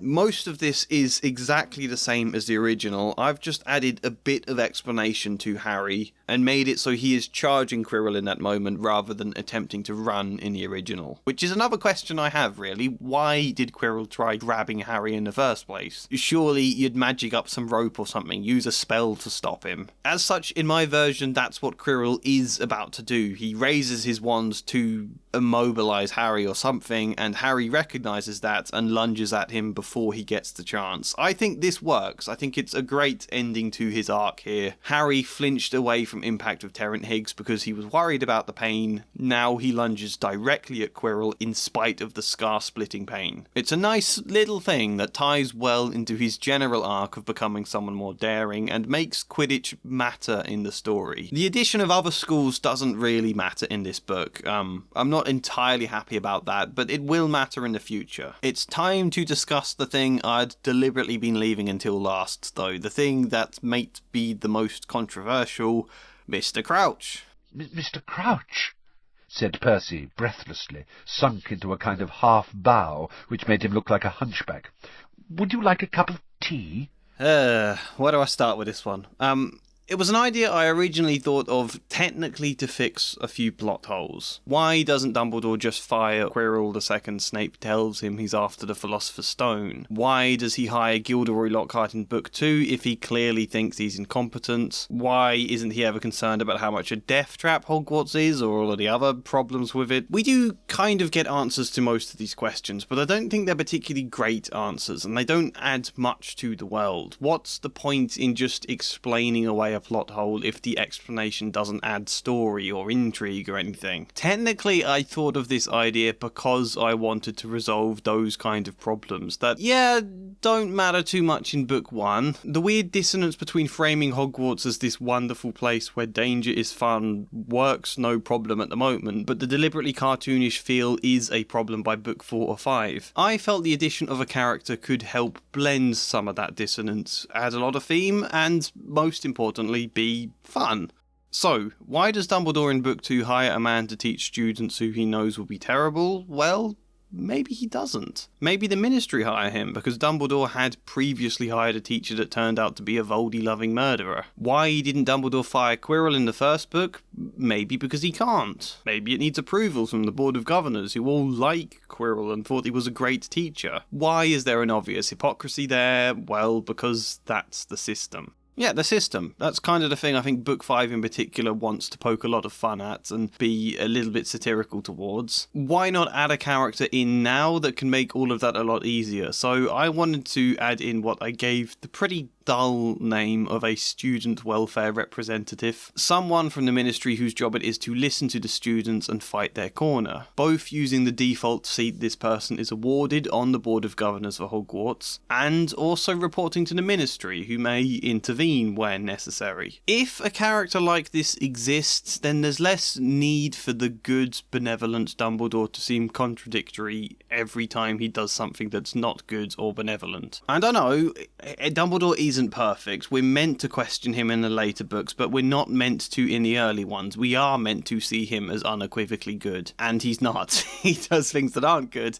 But now we can say his hands are tied by the regulations. It's the fault of the Ministry, or it's the incompetence of the system, or it's the antiquated nature of the Board of Governors. I thought adding a character along those lines can help us explore all of that in a lot of fun ways. Problems were, again as usual, the lack of space to do that in Book 1. I'm throwing an extra character in mainly just to establish them now, which means they don't have much to do, but they should have some things, otherwise it's just unfulfilling them being there, but if I add too much, then it starts to bloat scenes. And the second problem is, he's not that fun. I rushed it. I did a bad job characterising him. Let's start with his introduction though, and for the moment, let's just forget he's called Mr. Crouch. Originally this was an entirely new character I was calling Mr. Ainsley. Let's just think of him as that for the moment. Don't consider Barty Crouch. Quidditch trials will be held in the second week of term. Anyone interested in playing for their house team should contact Madam Hooch. At the staff table, a gangly man wearing grey-striped robes and a bowler hat stood up, signalling a hand to Dumbledore. He had a cheery, if haphazard and clumsy, demeanour. Dumbledore caught his eye and spoke again. And now, I think our student welfare representative, Mr. Bartemius Crouch, would like a few words of his own. Yes, yes, yes, Mr. Crouch was muttering enthusiastically all the way up to the podium. Dumbledore stepped aside to let him look out across the hall. He had a very round, clean-shaven face and a blue handkerchief in his left hand that he was using to dab at his brow. Yes, he said again, panting, as though terribly late for an important meeting. Yes, children, I am Bartemius Crouch from the Student Welfare Department of the Ministry. Though I dare say some of you will prefer to call me Barty. Bart, even. I am not some stuffy old teacher, after all. I am from the Ministry. He seemed to expect a reaction from this. When the hall remained silent, he brushed a hand past his face. Yes, well, yes, it is my job to look out for all of you.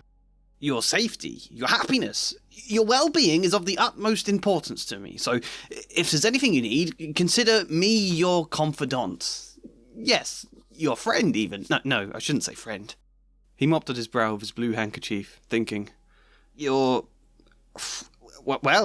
student welfare representative. Dumbledore led the hall in a short round of applause. What was all that waffle? Ron said, until Percy shushed him. Mr. Crouch is a very important man, Ron. He has a seat on the Board of Governors. The room fell silent again, as Dumbledore returned to the podium. I think you can see what I wanted to do.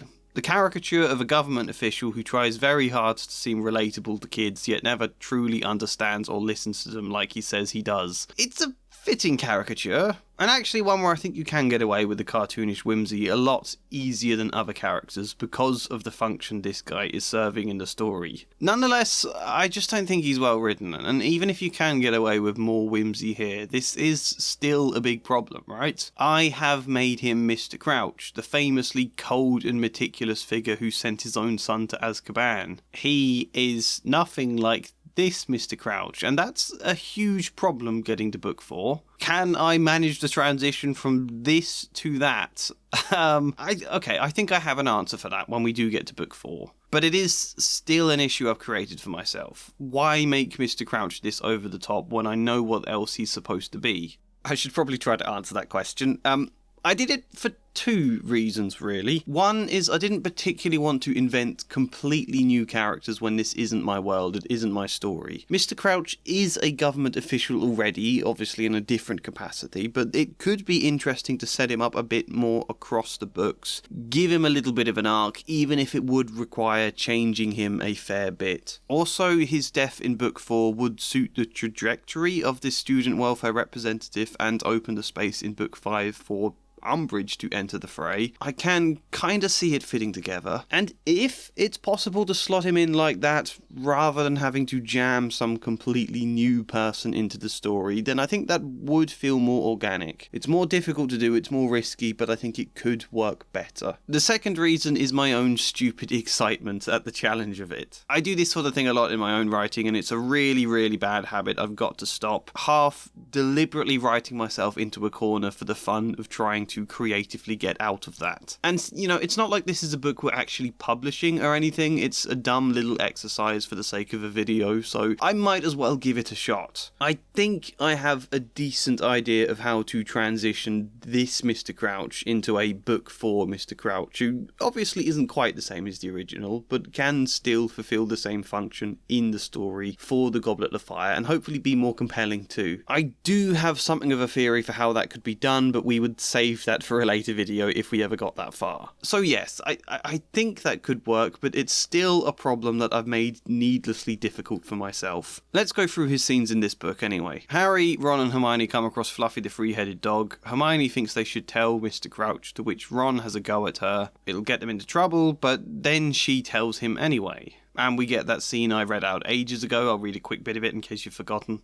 I've heard reports from an anonymous source. He was trying not to glance at Hermione. That there is a three-headed dog on the premises? He said the final words in a whisper, then gulped fearfully. No, said Ron. He took a second to glare at Hermione. Whoever told you that must have been lying. Harry expected Mr. Crouch to question this. Instead, he put a hand to his chest and breathed a sigh of relief. Oh, oh, that is good. I can't imagine the amount of paperwork involved. You have no idea, children. Well, that is a relief. Then there's the... They defeat it before the staff arrive. I think in the original, Quirrell faints when he gets here. I've changed that a bit. There's a bit of a conversation with McGonagall, and it's Crouch who then arrives late. She inhaled deeply. I dare say, not many first years could have taken on a full-grown mountain troll in one. Harry glanced up. He thought he saw the flicker of a smile on Professor McGonagall's face, though it was gone too quickly to be sure. Mr. Crouch had come hurrying into the room, babbling about student safety before catching sight of the troll, letting out a quiet whimper and collapsing in a sudden faint. Then Hagrid asks them to contact Charlie about Norbert the Dragon, and Ron takes issue. Why should we have to help Hagrid out of his own mess? We've got enough things to worry about already. It's not our fault he drank too much and played a game of cards. I'm not doing it. I'm not writing to Charlie. Harry couldn't argue with this. Hermione went even further and thought they should tell Mr. Crouch, though they ruled this out on the grounds Hagrid would lose his job, and that was assuming Mr. Crouch listened. It was just as possible to get in too much of a fluster at the mention of a dragon. The next real mention is a bit that's in the original where they consider telling Dumbledore about Snape and kind of rule it out because Harry doesn't think they'll be believed. We can't even do that, said Harry, glumly. Quirrell's probably too scared to back us up. Snape's only got to say he doesn't know how the troll got in at Halloween and that he was nowhere near the third floor. Who do you think he'll believe, him or us? It's no secret we hate Snape. And don't forget we're not even supposed to know about the stone or Fluffy. That'd take a lot of explaining. Mr. Crouch then, Hermione suggested, which made Harry scoff. Mr. Crouch was happy enough to ask students if they thought the moving staircases were too dangerous or if Peeves should be expelled. But anything more serious than that and he would get overwhelmed by the mere thought of how much paperwork it would involve. Ron was next to offer an idea. Then stuff happens, as tends to occur in a story. It gets to the point where they now think Snape is going to steal the stone at night, so they try to find Dumbledore's office. They don't know where it is, they don't know where they're going, they bump into McGonagall along the way, who doesn't take them very seriously. And I bloated this scene by having them bump into Mr. Crouch first and then McGonagall, which isn't a bad idea. It's worth them meeting Mr. Crouch at this kind of moment in the story, but it makes the scene very long and repetitive when they have to go through Crouch and then go through McGonagall, and both of them are kind of making the same point. We'll just have to... Harry began, but a voice suddenly rang out across the hall. Children! Mr. Crouch called cheerfully. Yes, you should be outside on a day like this. Yes, enjoying the sun. It's good for your health.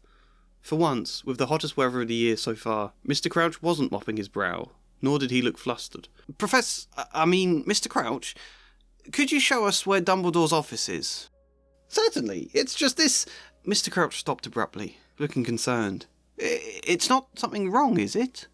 You know I am the student welfare representative, children. Yes, anything you share with me, I can relay to Dumbledore on your behalf. It's too important, Harry put in. It's about Professor Snape.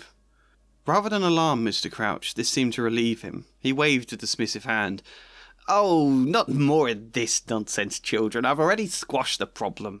Yes, Snape has made all sorts of complaints against Professor Quirrell. Like I told him and all of the other children who were worried for their favourite Defence Against the Dark Arts teacher. Professor Quirrell won't be suspended from Hogwarts. Does that settle your nerves? Neither Harry, Ron nor Hermione knew what to make of this. You what? Ron spluttered. Yes, I take complaints very seriously, children. Believe you me. But we can't just suspend one teacher because another teacher thinks he's up to no good. Ha! He let out a short laugh. I told them all. Professor Quirrell is too good a teacher to lose. I wouldn't support his suspension unless there was a very, very good reason. And even then, well..." His voice trailed off as he remembered he was talking to 3 students. "Children, you should be outside on a day like this." "We don't want to be. We want to see Professor Dumbledore," Harry tried again, but it was hopeless. Mr. Crouch kept dismissing everything they said until a new, sharper voice interrupted them.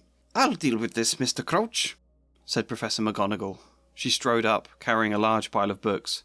"Minerva, you know I prefer to be called Barty. Bart, even," said Mr. Crouch, in a voice so friendly that it made Professor McGonagall grind her teeth. "Barty," she said uncomfortably. "I will deal with this. Thank you." Yeah, it is a plot point I do think is worth clearing up. Snape was suspicious about Quirrell. Why didn't he tell Dumbledore? As I think we did discuss earlier, Book 7 reveals that he did tell Dumbledore, who just generically told Snape to keep an eye on him, and then did nothing. In my version, they took this and they reported their concerns to the Ministry, or rather to Mr. Crouch, whose job it is to report to the Ministry, and they weren't taken seriously. As Quirrell then also explains during his villain monologue. "I saw you and Snape in the forest," he blurted out. "Yes," said Quirrell, idly, walking around the mirror to look at the back. "He was on to me by that time, trying to find out how far I'd got. He suspected me all along. He tried telling Dumbledore. Both of them even reported me to that bumbling imbecile Bartemius Crouch. But there was no way the Ministry would suspend me. Not such a valuable teacher, not unless there was proof." He laughed coldly. "When that failed, he tried to frighten me, as though he could, when I had Lord Voldemort on my side. I don't like this, really. I think I'm labouring this point about Quirrell being a good teacher that they won't suspend on hearsay concerns as a result. I don't know if that's strong enough to make such a thing about. In my head, this was quite a fun way of sort of poking fun at the system, but I don't think it really works. It's confusing, you have to explain it a lot, and then it feels like labouring the point. That happens, though, and then we go all of the way to the scene with Dumbledore in the hospital wing, where, in the middle of their conversation, Mr. Crouch bursts in. It was at that moment the hospital doors burst open. Mr. Crouch hurried in, panting and flustered. "Dumbledore! Professor Professor Dumbledore! Is this news true? I mean to say, Professor Quirrell attacking children? Some kind of face on the back of his head? A giant game of wizard's chess?" He sounded ready to explode. "I mean, this is madness, Dumbledore! Do you even play chess? Why didn't you stop Quirrell?" "I take it parents have been sending you owls, Bartemius." "Not to worry. The matter has already been resolved," Dumbledore said, smiling. It didn't ease Mr. Crouch's panic. But how could it ever happen? Quirrell should have been suspended." "Quite. However, it is either the Board of Governors or the Ministry's power to suspend teachers, Bartemius. Both Professor Snape and I did share our concerns with you, but I seem to remember that you called them nonsense." Mr. Crouch began wiping his handkerchief all over his face. Can you blame me? Professor Quirrell has been an outstanding teacher. I'm just supposed to believe, without a shred of evidence, that he's been trying to steal some magic stone? And killing unicorns, Dumbledore added. And killing unicorns? And selling an illegal dragon egg. Dragon eggs? And working upon the orders of Lord Voldemort. Lord... Mr. Crouch let out a whimper, and suddenly looked very weak. "This can't... I think I might go and find Madame Pomfrey now. Yes, I think... I must be hearing things. I need a good lie down." He wandered off around the corner of the hospital wing. I think Mr. Crouch opens up a lot of space to poke fun a bit at how ridiculous a lot of this story is. I think it's pretty clear that's what I wanted to do there, and I think that could be very fun. I'm slightly concerned that I've gone too whimsical with him in these sort of moments. It's one thing me trying to better position all the other characters to develop into the older, more serious books, and then adding someone who's the complete reverse. So I do think it needs work. I do think the characterization isn't quite right. And the other thing to be careful with here is that I'm not accidentally making the moral of the story here, don't bother with adults because they never listen. I mean, that sort of idea is good wish fulfillment for children, and there's a truth in it a lot of the time, but you don't want to be presenting that as an actual message. I think it's important in that sense to highlight that Dumbledore does listen, and also that the events in this book would change Mr. Crouch in the second book. I think in my head he's going to be slightly different then, and also it's worth noting that he does help Dean Thomas get his football pitch. I did want him to do something good and prove some level of competence, even if it's incredibly minor. The thing that bothers me the most, though, is just how simplistic the plot points come across here. Like, Quirrell couldn't be suspended despite Dumbledore's arguments because Mr. Crouch didn't want to support it. That idea could work, but in my effort to avoid explaining too much about the Board of Governors on a ministry, in an effort to avoid drowning the book in dull exposition, it's ended up sounding like Dumbledore has no power there at all, and that's a bit odd.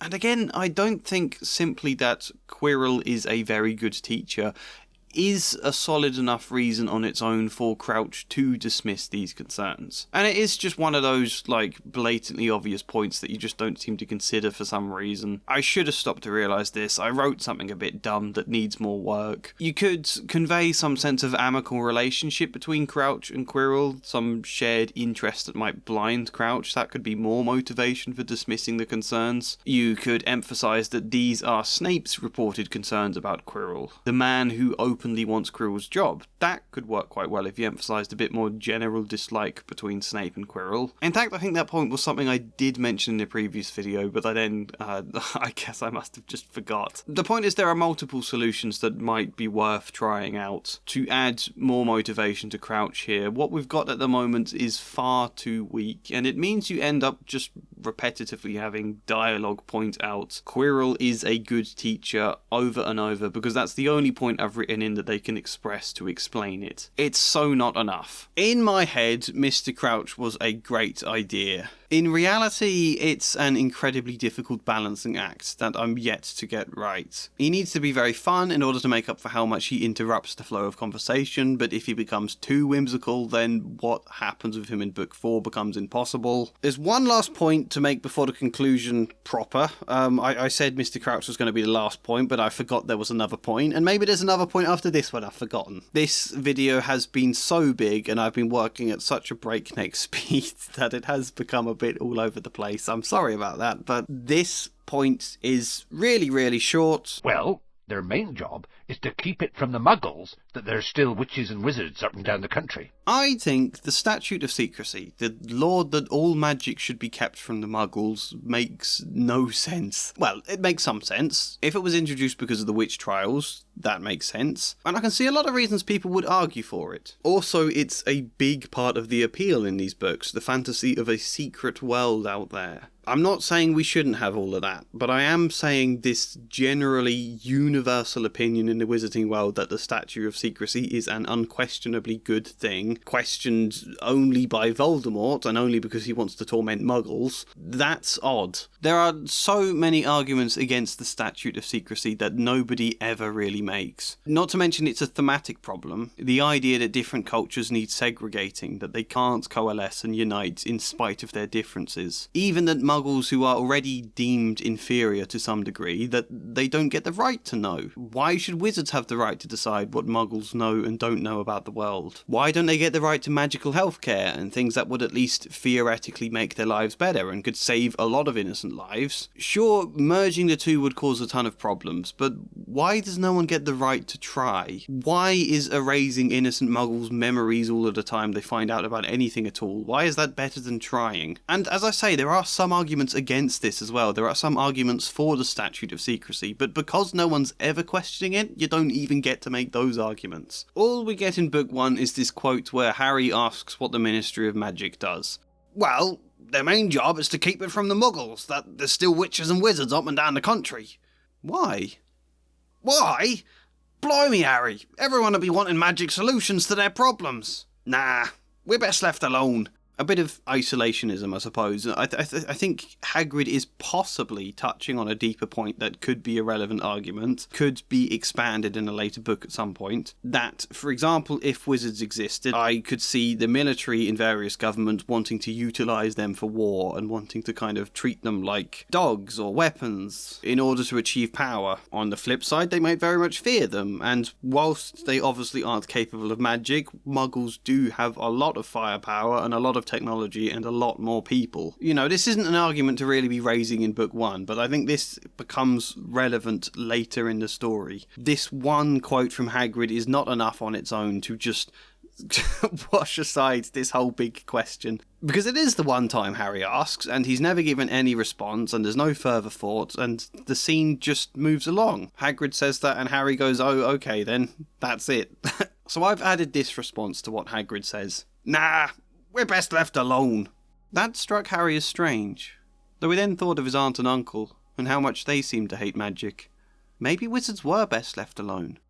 The point, of course, here is that not all muggles are like Vernon and Petunia, however, that's a point for another time. There's also this bit ages later in the library. Here's the original. But there aren't wild dragons in Britain, said Harry. Course there are, said Ron. Commonwealth Green and the Hebridean Blacks. The Ministry of Magic has a job ushering them up, I can tell you. Our lot have to keep putting spells on muggles who've spotted them, to make them forget. So what on earth's Hagrid up to? Said Hermione. And that's the end of that scene. But I think this is a natural place to raise the question again. Our lot have to keep putting spells on muggles who've spotted them, to make them forget. Why? Harry asked curiously. What's wrong with muggles knowing about dragons? Well, they're magic, aren't they? There's loads of creatures the Ministry keeps hidden, because it might lead muggles into discovering our world. Harry didn't think that answered the question at all. He frowned, and might have said more, only Hermione brought his focus back to the real problem. So what on earth is Hagrid up to? This, of course, also informs the whole don't ask questions arc. It's not much, but a young Harry should at least be on the cusp of starting to ask this question about the Statute of Secrecy. By the time it gets to the later books, it should be an important question, yes.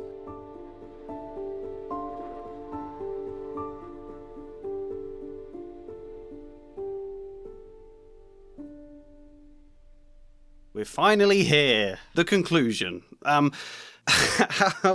do I even conclude something as massive as this? I don't know. To an extent, I don't think I can. This video has been too broad and unwieldy for any kind of succinct ending. I suspect one of the things you're looking to know is what the final word count for my version is, which we will get to soon, but in the meantime, this is your last chance to take a guess at that. The original word count was 78,889. Leave your guesses below for what mine is, and if you guess correctly, I will not give you a prize. I will assume you wrote the comment after hearing the answer, you cheater.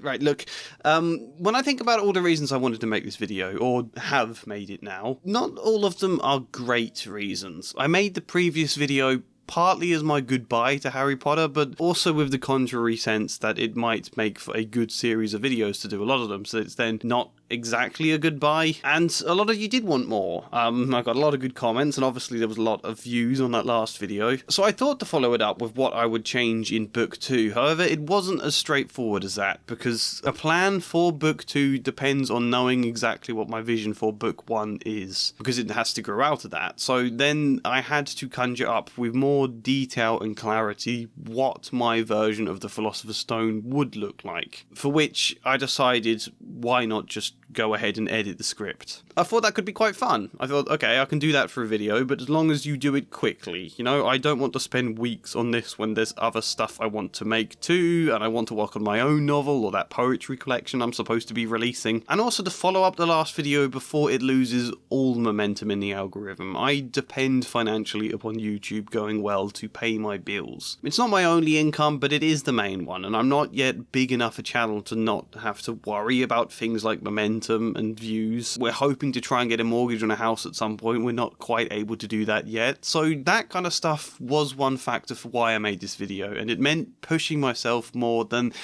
I think I should have done. The challenge did excite me a lot. It was stressful, but really fun. It's the struggle of everything after that, however. The bit I didn't consider, having to make a ton of notes, almost 60,000 words of my evaluative thoughts on how well the project has gone. The script that I've been half following, half veering off into waffle from for the sake of this video, that was stressful, so was the hours it's taken to record all of this. And then there's editing all of it into a coherent video. Look, I think editing the book at a rushed pace is fine. I think what I'm meant to be delivering is supposed to be a bit rushed and raw and flawed, because that does leave space for us to pick things apart much more. That was mostly intentional. So all of that made sense, but rushing this actual video I think has meant I haven't had the same scope and same focus. Realistically, after editing the book, I should have taken a break for a few weeks before I wrote my reflections about it. You know, it's too recent for my thoughts to have much scope, and as a result, I think this video can descend into me just saying, well, this bit wasn't very well written, but I liked the idea behind it, over and over. The lack of scope is half the reason we've gotten to the end now, and I don't know what big conclusive revelation to share. You know, I've not had the headspace. The biggest thing I've actually learned in the course of making this video, though, is to look after myself. I mean, I do in a lot of ways, but I've never quite recognised the need to look after myself in terms of videos before. I've often been stressed by YouTube, pushed by deadlines and finances, but it's also always been something I'm so passionate about, and had so much fun with all of the videos I've made, you know? I've enjoyed every video I've made, and in that sense it's kind of harder to notice the stress. Not to be dramatic about this or anything, I've hardly hit a breaking point or anything, I'm just sharing for the sake of honesty, but efficiency is a big buzzword at the moment. Being as productive and efficient as possible, as much work as can be done with as little resources and support as needed, and I just think that whole idea is such nonsense. Culturally, we need to stop talking about efficiency, because it's not the same as effectiveness or sustainability. You know, do I think sitting in a vacuum on my own, working at breakneck speed at this book or this video in as short a time as possible, do I think that's allowed me to produce the best work I could? No. Of course I don't. I've just worn myself away with pressure I didn't need to burden myself with in order to achieve something not the best. Which is a positive thing for me to realise, so I'm glad in that sense, but I think when it comes to making the video about the Chamber of Secrets, I will take a lot longer, and I won't be doing it soon either. I think I need a good break and a good rest after this. So I think that's my point. Efficiency should not come at the cost of sustainability. And I do still have a conclusion beyond that, which might sound really critical of myself, and to be honest it is, but I think it comes from a place of acceptance. I think I've always been very good at criticising my own work, and rarely being happy with it, precisely because I can trust myself to do better. It kind of comes from a place of confidence, and I think that confidence is the whole reason I am daring to share this half-written, messy, raw blob of a script in the first place. I do feel slightly awkward and embarrassed. Part of me thinks I should be shelving this and waiting until I can re-edit it and produce something really perfect so that I can share, and therefore no one can criticise me in the comments for it, but that's not the point. And I don't have to take the criticism too seriously. I know I wrote this in a rush. I know it's not my best. It's okay that it kind of sucks in places. And that's important because it's like a heightened, more extreme version of what I always feel anyway when I write a first draft of anything. You know, normally my first drafts are a lot less rushed than this, but I still look back and I think, you're the biggest idiot. What were you thinking? This is terrible. What was I thinking with Quirrell? I don't know still. And I think the message of this video is that feeling is okay. You're never too wise or experienced or brilliant to not also be a complete idiot. That's humanity. Humanity is fundamentally stupid, and that is okay. Sometimes it's even a good thing. I think when people are first getting into writing, or whatever creative endeavour it might be, they have their first draft and they look at it and they feel like it's the worst thing ever, and therefore conclude, oh, I'm not good at writing. I give up. I clearly suck. When no, that's part of the process, spotting what's wrong and learning from it, learning how to fix that, having the awareness to recognise your own stupidity and the reflectiveness to think about it. You don't have to be a good enough writer right now, you just have to trust you can become good enough if you keep trying things out. So, you know, I look at this draft I wrote and I'm not happy, but of course I'm not. Of course I won't be happy with the end product, but that's also okay and kind of the point. That's a positive attitude. To be able to look at it and go, well, I can definitely make this better, and I can cut this, and I don't like this idea, rather than to conclude, oh, I'm terrible, this is all a mess, bin it. And I think that's ultimately what I always wanted to say about Harry Potter in the first place too, that we shouldn't bin it. You know, I don't financially want to support J.K. Rowling, and I won't. I also think it's entirely natural and in a lot of ways positive that we have gone through this kind of cultural shift into re-examining the Harry Potter books in a negative light and criticising a lot of them. I think it's very much healthy for a generation to grow up and question the things they were given as children. That's part of progression. But it doesn't make everything about it complete trash that we have to despise. I think exploring the good and the bad and the nuance between the two, kind of trying to unify the conflicted feelings, I think that is important. I would say that about my own writing as much as Harry Potter. The Philosopher's Stone is a difficult beginning to this series because this one and maybe The Chamber of Secrets are the strongest books in the series.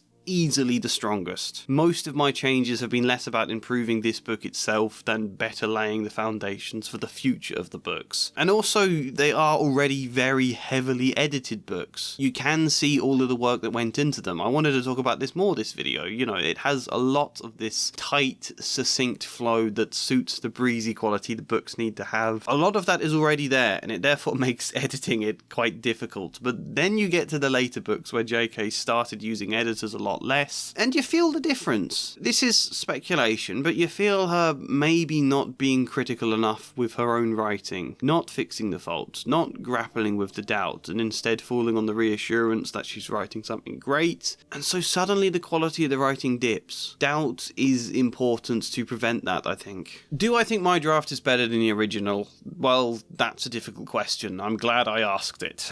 On the one hand, no, because it's so unpolished now. I've written lines that are too generic or weak because I've rushed them, lines that don't work at all and are often worse than the ones they've replaced as a result when you look at them in isolation. Even more so, I have harmed some of the appeal. Draco is no longer so one-dimensional in book one. We don't just get to hate on him constantly, it's more nuanced, which is good writing-wise, but not wish-fulfillment-wise. Dudley really hasn't changed that much at all in my version when you look at him. I think some of the people who were critical of my ideas for Dudley in the last video were a bit overboard with that, because when you do look at it, I've changed barely anything, but there's still a similar point to make there.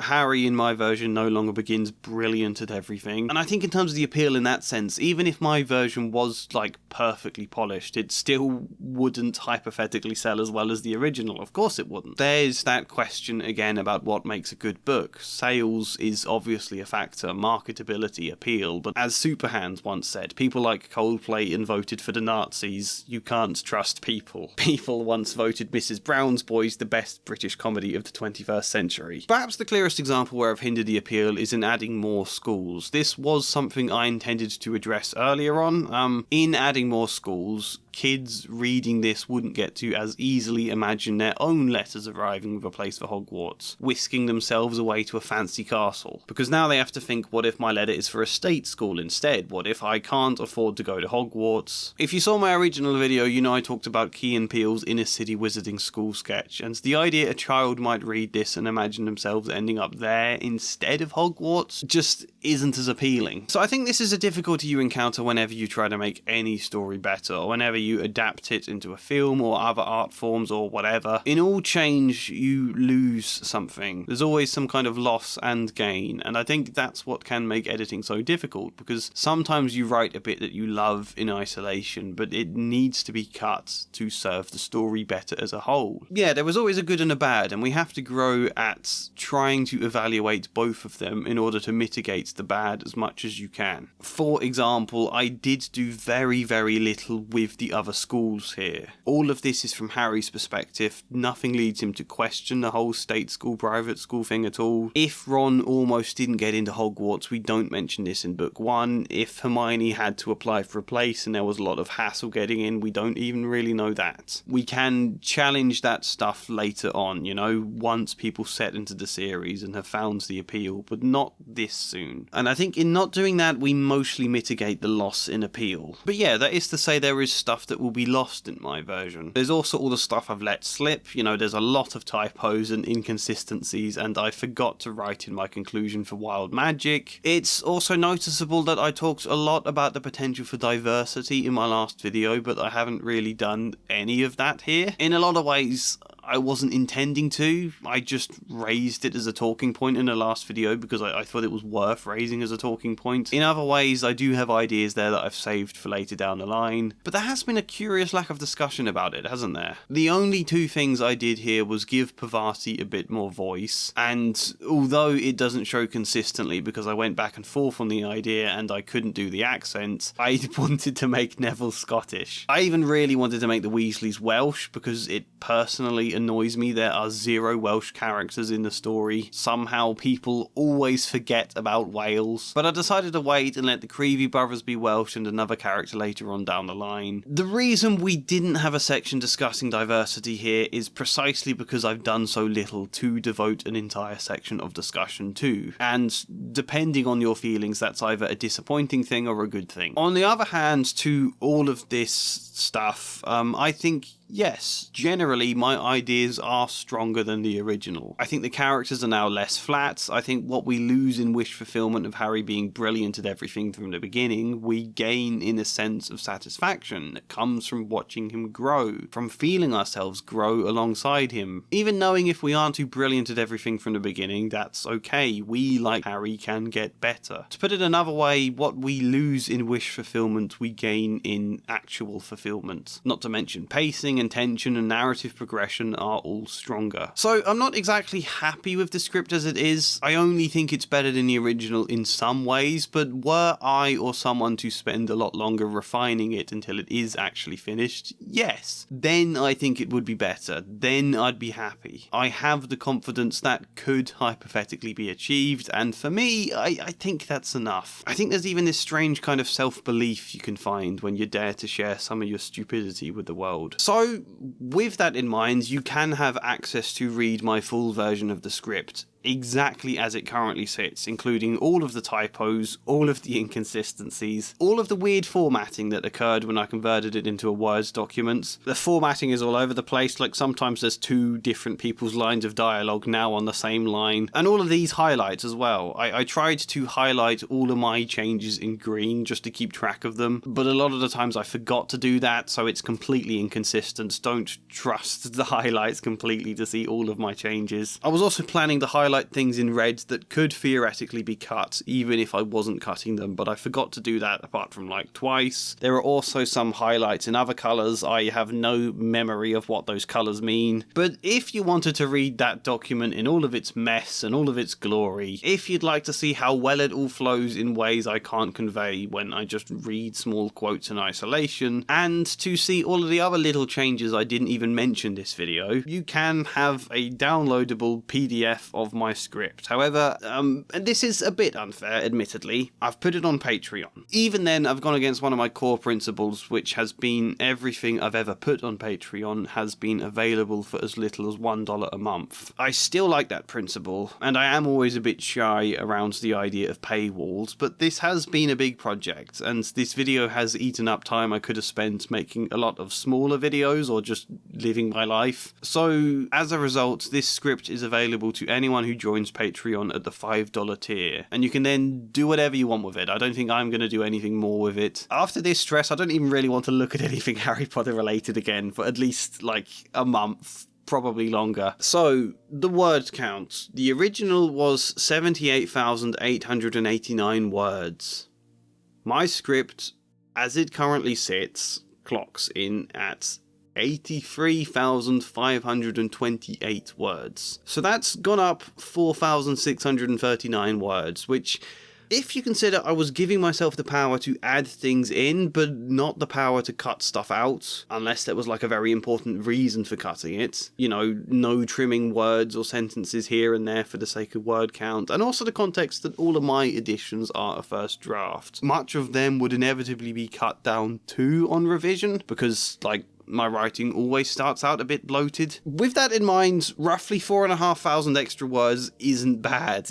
I think I'm really happy with the final word count. It makes me believe, if I really took my time, there could be a version of my script no longer than the original at all. I feel like I have proved something there to all of the comments that said my book would end up like 10 or 20,000 words longer. Admittedly, I didn't include all of the things I planned on the grounds there wasn't space, but that was more to do with the flow of the story rather than the word count. There are a lot of world building ideas that I can envision introducing in book 2 or 3, so I think it's fine that I don't introduce them all here. Sometimes that's just a smarter thing to do. Look, I had a blast with this. I got stressed and burned out a little by the end, but it was still a great time, and I'm very much excited to share this with you. So, if you enjoyed this, please give it a like, please give it a comment of some sort, positive or negative, or even share it. I said that's not something I normally ask for, but a video this long I think deserves that. Maybe even support me on Patreon or buy me a coffee. The conclusion ultimately for this video is exactly the same as the point I set out in the introduction. Just because an idea sounds great in your head or in theory doesn't mean it will translate as well when you get down to making it. It's never that straightforward, but that's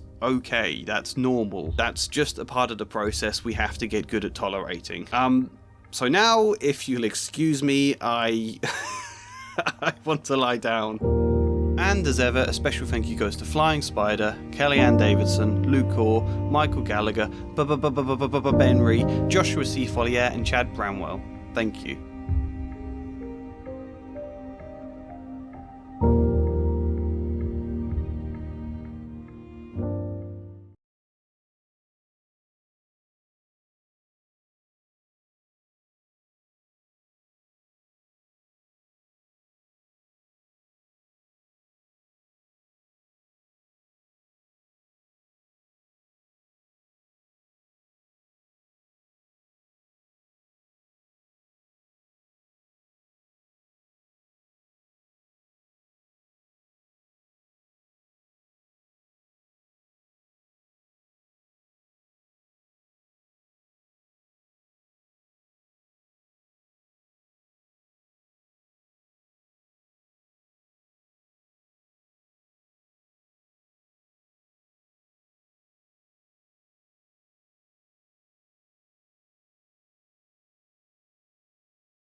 Oh, I see. I see. Just because I snuck in some secret extra, well, what are you still here bit at the end of the last video, you've now hung around expecting another one. That's supposed to be the norm now, is it? You're making demands about it?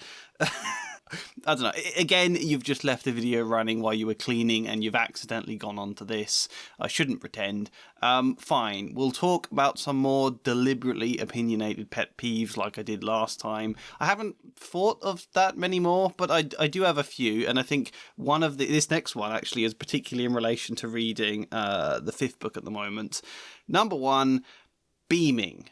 People are always beaming at each other. Whenever someone does something kind of nice, the other person is beaming at them, and this one annoys me because it often doesn't fit the context either. Like, I take beaming to be a really, really happy smile, but people are beaming at everything so often that the word loses power, and I don't like it. I think a chapter I did read had 4 or 5 occurrences of it, which is a lot in a single chapter. Number 2, paintings. I don't quite get it, and this is probably me not taking the time to Google it, but I feel like if it's not in the book itself as an explanation, and maybe it is, maybe I've forgotten, but if it's not there, then I shouldn't have to research extra lore. On some level, they seem like ghosts of the real people, or like 2-dimensional clones or something. Harry gets a chocolate frog card with Dumbledore in it, who then abruptly disappears from the picture, and Ron says, well, you can't expect him to hang around all day. So, is that the real Dumbledore? Is he standing in front of some magical camera or something, like live streaming himself onto chocolate frog cards? Because I always took it to be like it's a memory of Dumbledore or something, like a snapshot version clone of him.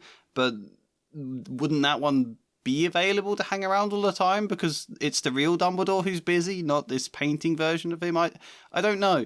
You know, it works great in a cartoonish book that refuses to explain everything because it's meant to feel magical and whimsical and a bit stupid. But by the time portraits become integral plot points in the story, I do start to wonder if there is a canon explanation. Can someone let me know?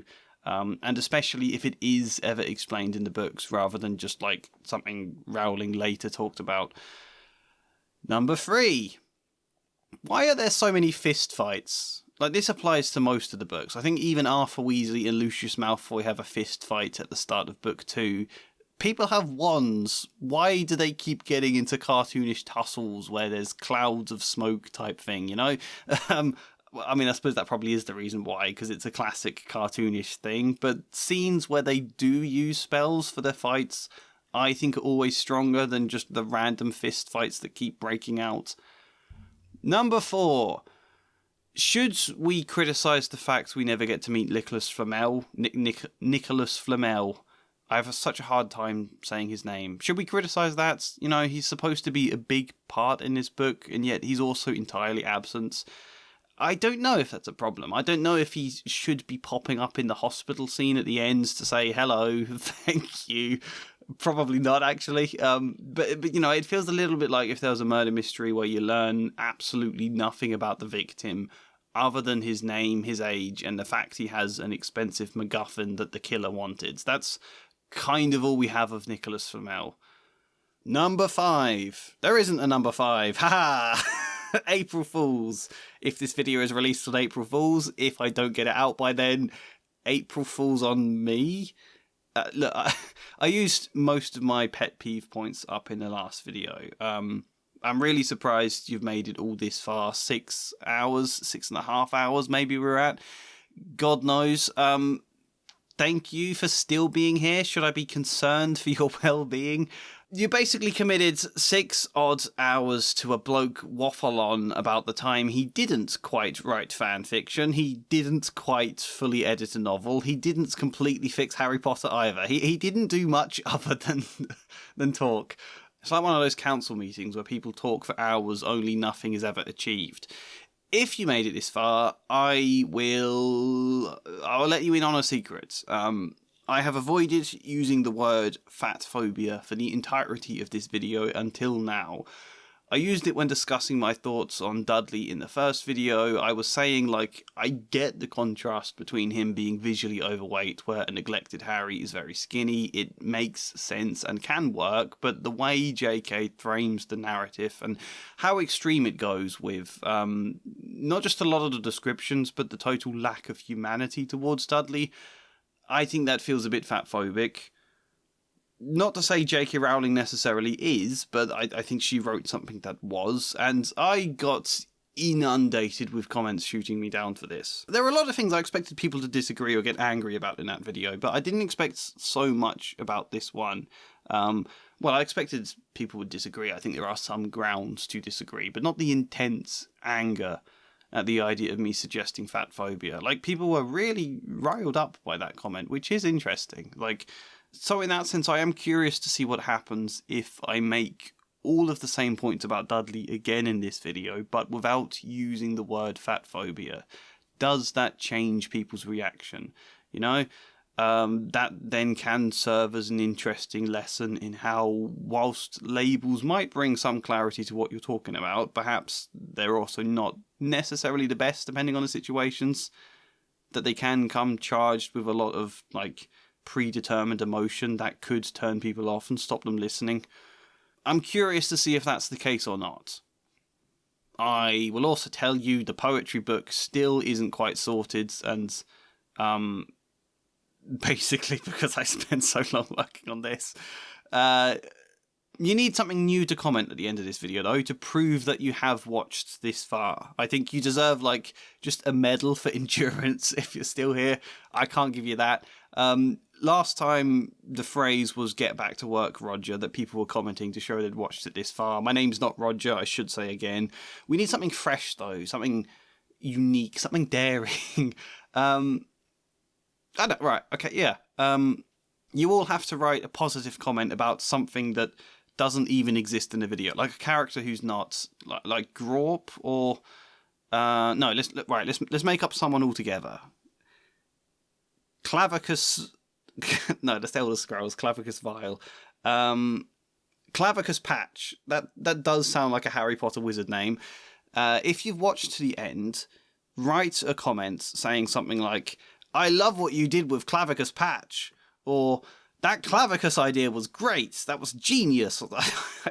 Just so then people who scroll through the comments while watching this can be like, "Who the hell is Clavicus Patch? I don't remember that character. Have I missed a bit in this video? Have I forgotten something in Harry Potter books? Has this guy invented someone called that?" And then they can spend the whole video wondering until they get to this very disappointing reveal where they discover it's a bad joke for my vague amusements. Yep, that'll do. That's the end.